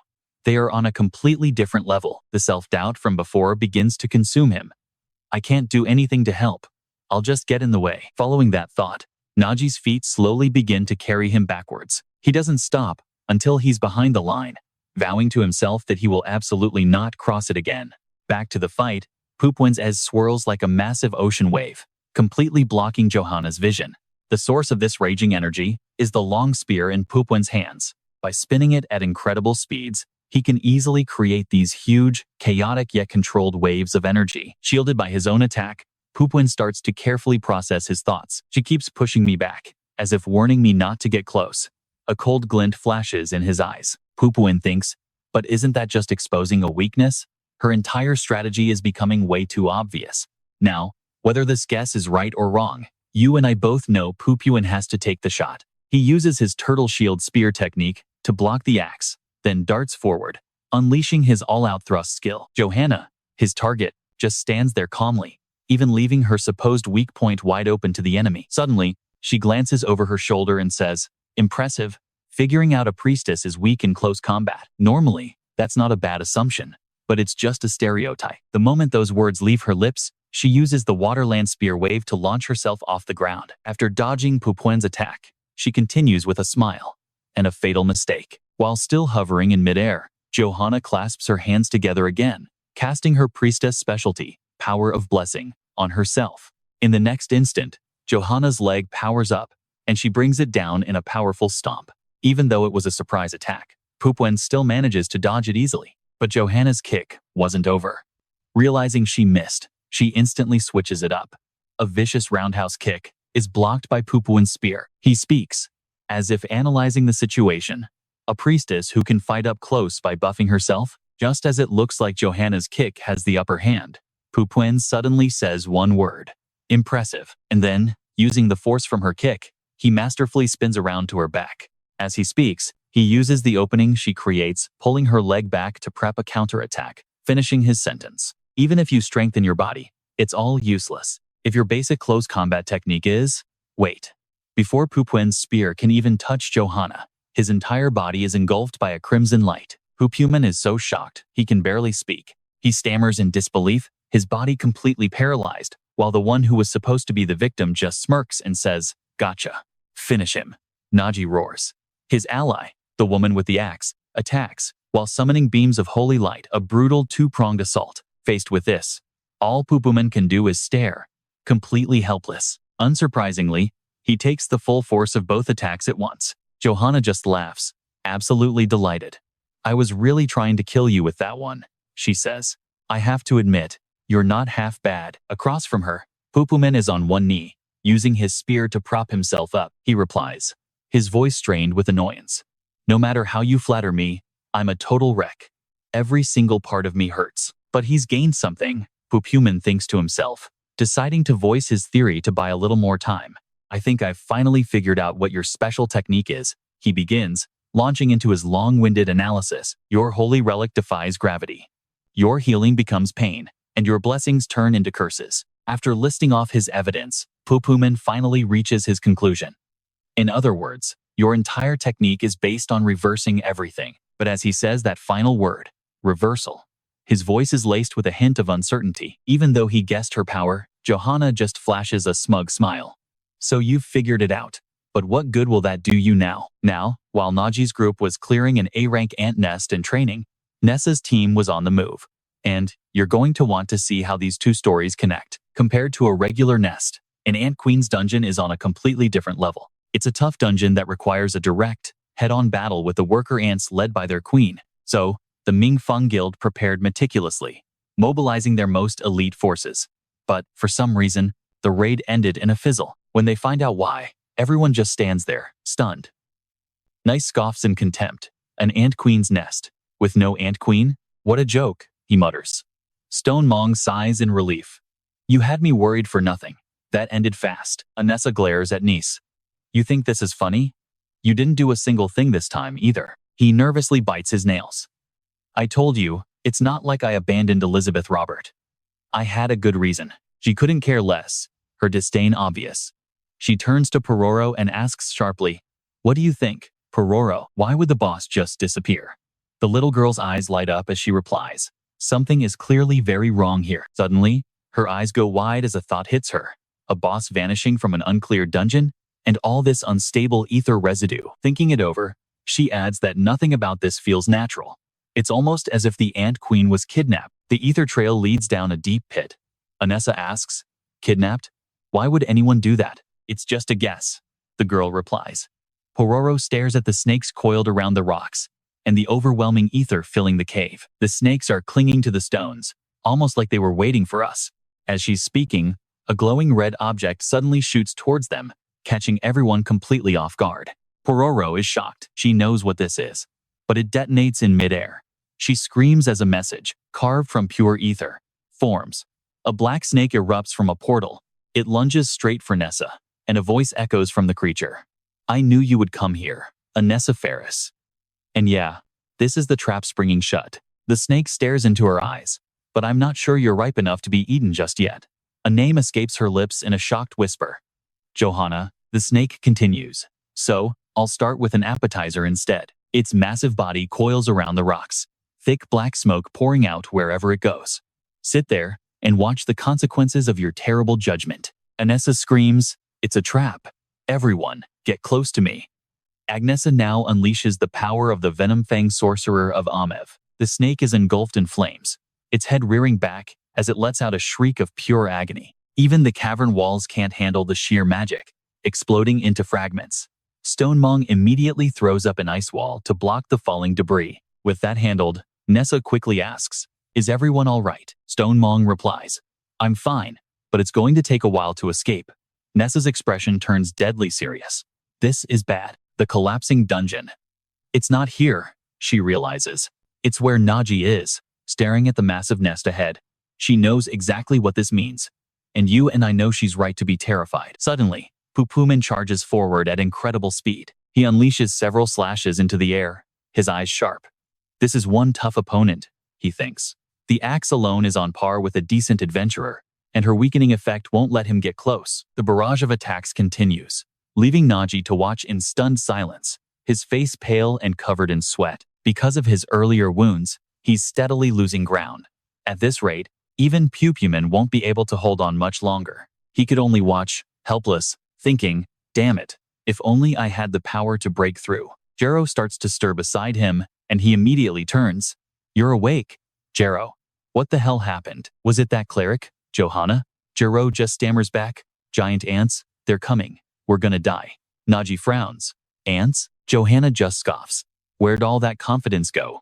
Keep this up, and you're dead. And you and I both know it. Human walks right past him. You're right. Running won't solve a thing. He hurls his spear straight at her. If I can't beat the curse up close. The weapon flies, his eyes burning with pure hatred for Johanna. Human roars. Then I'll use this. Spear art, azure lance strike. The spear flies, and Johanna's eyes widen in shock, but suddenly, something stops it dead in its tracks. A barrier of blue light shimmers into existence. She smirks. Told you? Hopping onto her axe, she says casually, figuring out my trick changes nothing. I eat guys like you for breakfast. But then, Pumin catches the spear as it returns. He calmly says, no, it changes everything. Now that I know the problem, I just have to find the solution. His sharp gaze fixes on Johanna. This is a good learning opportunity. So, watch closely. Then, to Naji, dungeons are a battle against the unknown. What matters is how an adventurer faces an enemy that seems impossible to defeat. That's when the real fight. He raises his knee begins. Human unleashes his magic, summoning a massive block of ice as he charges, roaring, it's only just begun. Moving like lightning, he rushes Johanna, blade held high, overflowing with immense power. She just sneers back. How disappointing. So predictable. You think you can take me down before the curse activates? Fine by me. I'll just reverse the blessing from the get-go. Blessing of strength. Reversed. Power down. But Puman's eyes are still blazing with resolve. He grits his teeth. Her reversal curse completely inverts any kind of physical enhancement. He grips his spear tight. There's only one shot. Now, this is where it gets wild. Pay attention.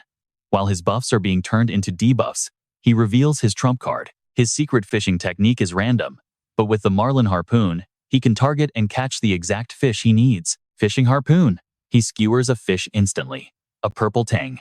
From the ant nest fishing spot. This fish lets him temporarily use sorcerer class skills. He pops another one in his mouth. This is the one I need. Johanna just stares, absolutely stunned. Her jaw hits the floor. He quickly checks his stats. The system confirms. Strength, up. Accuracy, up. Agility, up. The very stats that should have tanked from the class change are now surging. His muscles bulge with raw power. He starts to transform, but thanks to your reversal, his stats get flipped. Again, he roars. No matter how strong your curse is, my stats grow even faster. Puman charges in his new form, a staff now in hand. He's in his sorcerer enhancement form now, screaming with excitement, a reversal of your reversal. She looks on in disgust. How revolting. But Puman's voice just rings out again. Reversed. And just like us, Naji is watching this, completely blown away. He's using her own power against her? Absolutely genius. Naji realizes Puman isn't just strong. He's an adventurer with sharp instincts, creativity, and incredible adaptability. Suddenly, Johanna's snake spirit targets someone else. It wraps around Jero's head, squeezing so tight he can't even scream. Naji sees this, and his face darkens. He immediately starts running toward them. This feeling, it's the exact same sinister energy I felt from Johanna. Naji raises his sword to strike the snake, yelling out, "What do you think you're doing?" But it's Jero who responds, his eyes completely glazed over. He grabs a handful of dirt and screams, "Shut up," throwing it right at Naji. "I have to survive." Jero swings his massive greatsword. Naji grits his teeth and barely blocks the insane blow. "I must survive." Their swords collide in a brilliant flash of golden light. Naji's eyes fly open in shock. A scream rips out as the overwhelming force sends him flying, and he tumbles across the ground as blood spills from his mouth. Jero's face is now a mask of pure madness. He lets out a wild, ecstatic laugh. He raises his greatsword high, charging Naji like a maniac. Whatever was left of Jero is now completely gone. "All right, stick with me, because this fight is pure chaos. I'll handle this, Lady Johanna." Jero yells, launching his blade into a deadly spin right at his target. Meanwhile, Pupumen is locked in a fierce battle with Johanna. His eyes are razor-sharp as he glares at her. Spotting Jero's incoming sword, he does the unthinkable and catches it with his bare hand. Sweat pours down his face, but he grits his teeth, thinking he can handle it. Now watch Pupumen raises his staff and unleashes his special technique, Grand Sorcerer's Talent. He channels all of his power into his weapon arm. The muscles bulge, veins popping with raw energy. Just lifting the staff sends rocks flying everywhere. He aims it directly at Johanna, and you can just feel it as he brings the weapon down. He roars in front of a stunned Johanna.